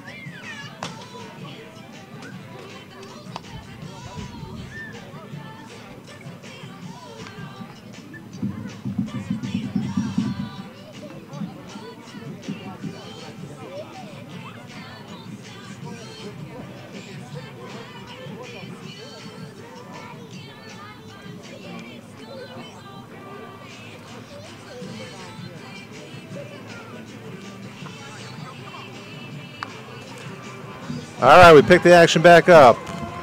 Last half of the 7th inning, tied game 3-3. Newton is going to try to end it here. course, if they don't score, we're going to go into extra innings. This is Charlie Morris up quickly, down 0-2. And Shane Bernardo still on the hill. Looks like players for the next game have already arrived. Lazy curveball. That's fouled off, out of play. To stay alive is Charlie Morris. Morris is 1 for 3 on the day, double play, a fly out, and a single.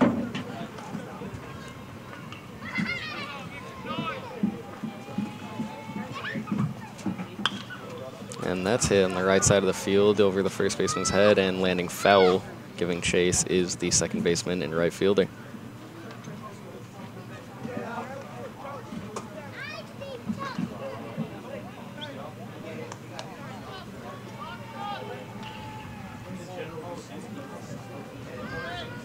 And we'll do it again at 0-2.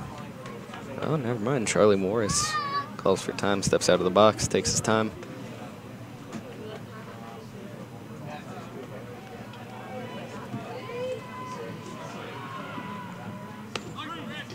And that's a strikeout looking on Charlie Lobbed Morris. it right over. It's the first out of the 7th. Now batting number 14, Xander Gilmartin.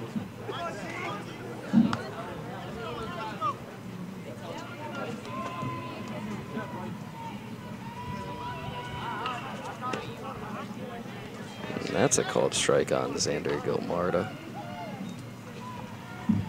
Fastball right over the plate. That's another fastball, but low. Count is 1-1.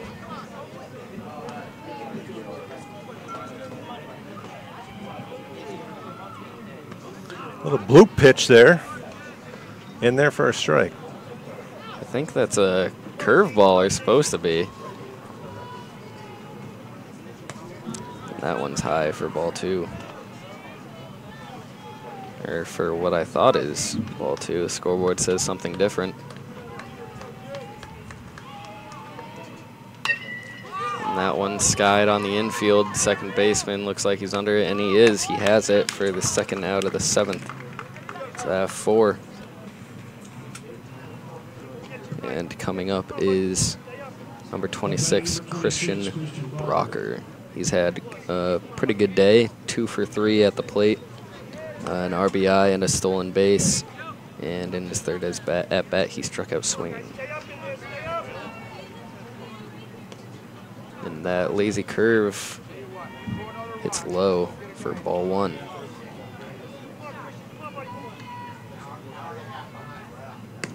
Fastball just misses.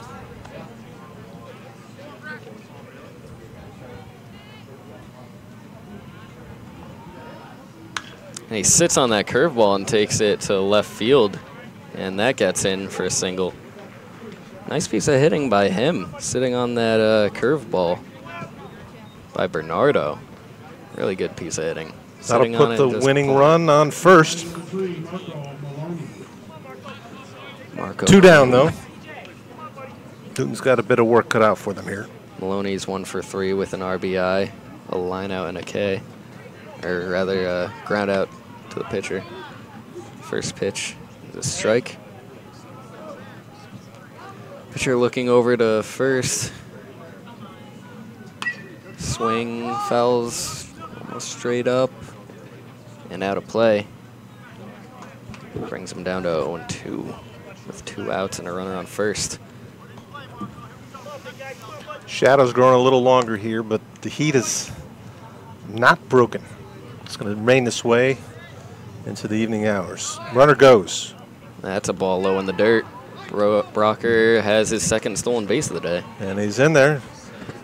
He gets Newton 90 feet closer to victory as we're here in the bottom of the last inning. 1-2 count on Maloney in the pitch. Fouls that one back and out of play to stay alive. Still 1-2. 2 outs and Brocker on second base. So a solid hit here. Do it for Newton.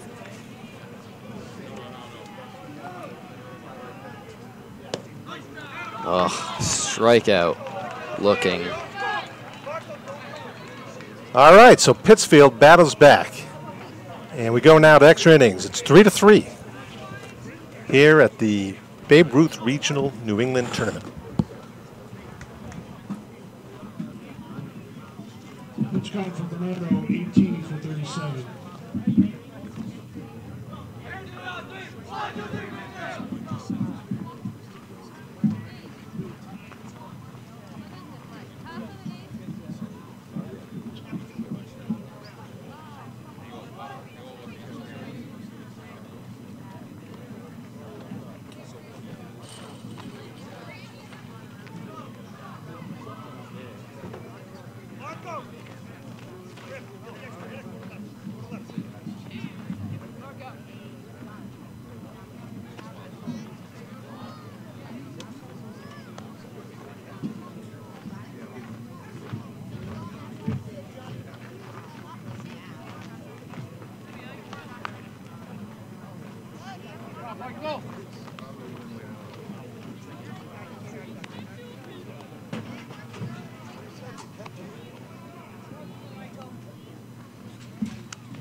All right, we're back. It is the bottom of the 7th.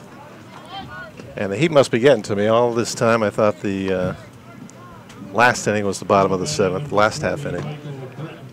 So that was wrong, as I often am. This game has certainly been confusing, honestly, to say the least. Well, it's hard to remember who's visitor and who's home. Oh, absolutely. So now the home team takes the plate. Pittsfield now has the opportunity to win the game. It's a ball low to number 40, Michael Britton, who came in for Stevie Zaccalo.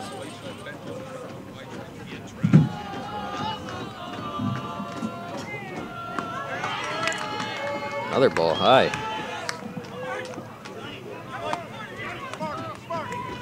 Back out there for Newton is John Mignon. It's a hard hit ball to right center. It gets past the center fielder. That could be extra bases. Rounding first. And getting to second, standing up. Nice throw by the center fielder, though.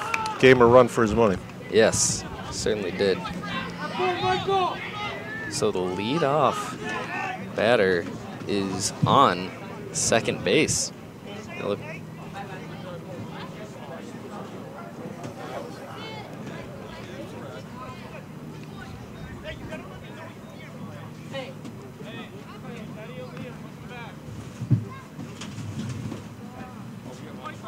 They're sticking with Mignon. There was a brief meeting on the mound. No batting is number 9, Brendan Stenard. All right. Pittsfield dugout coming back alive as they threaten to win the game. No outs, man on second. That was looks like a curveball high for ball 1 to Stenard. Mignon to the set. Pitch. Hard hit ball straight up the middle again. The center fielder gathers it. Runner is rounding third and they hold him. And yet another very strong and accurate throw from the center fielder. Smart by the coach to hold him. Well, Newton now with their back up against the wall. No outs. Need something deep. Now batting is number 1, Sam Sherman, who came back in his spot. Runner goes. Runner goes at first. And that's a strike down the middle. Could not throw to second base, so they risk having the man on third score. It's a defensive indifference if you're scoring at home, a DI. Bunt. Runner goes. Play at home. There is no play at home, and Pittsfield will win on a perfect bunt. Great bunt. Well, there's something going on with third.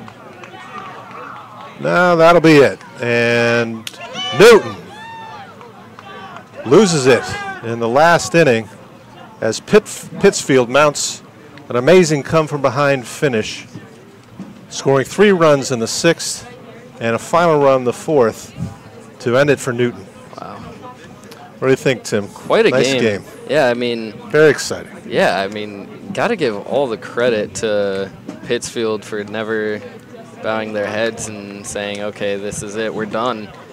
Going into the 6th inning, they were down 3-0 and putting 3 up on the board in the 6th and then shutting them out in the 7th and getting that run across on 3 hits. I mean, those hits were great. I mean, that double was a really nice hit, and then the great liner up the middle to push him to third, and then the perfect bunt just barely gets on the grass of the infield. That was an excellent play. That really was a great bunt. Runner was going all the way. Yeah. And just really well played. Caught him off guard, I think. Yeah, absolutely. But great all-around effort. Both teams really well done. Jack Foster of Newton, the starting pitcher, had a great start. Really well. Went into the 6th inning, which I wasn't sure if he was going to come back out for the 5th, let alone the 6th. But he did, and he did very well overall. But, yeah, great game. Yeah, Pittsfield couldn't get the bats working, but they got really hot. The sixth inning, they weren't really hitting. They got a lot of good breaks more than anything. Yeah, absolutely. But that 7th inning, they came through when they needed it with some solid hits. Yeah, they certainly did. And gave us a great show. Yeah. So we thank Newton and Pittsfield kids for putting on a great game for us. We had a nice time, and we're going to bring on the next game. Do you know who that is, Tim?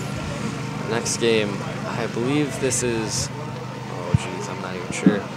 Providence. Oh man. Yeah, Rhode Island. Yeah, like Rhode Island? Providence, Rhode Island versus another orange team. Is that what I'm seeing? Yeah, I was wondering the same thing. Looks like they may be both orange. Might be Providence, I'm Rhode glad Island. I'm not calling that game. Yeah, honestly. I think Providence, Rhode Island versus, I want to say Tri-County, Maine, but I think that was the matchup yesterday, actually. I'm not sure. Oh, no, sorry, Keene. Providence, Rhode Island versus Keene. And that is the next matchup for today. All right, well, that's the game. It was 4-3. Pittsfield takes it over Newton. I'm signing off. Steve Donnelly signing off for Tim Kelleher. Thanks for watching.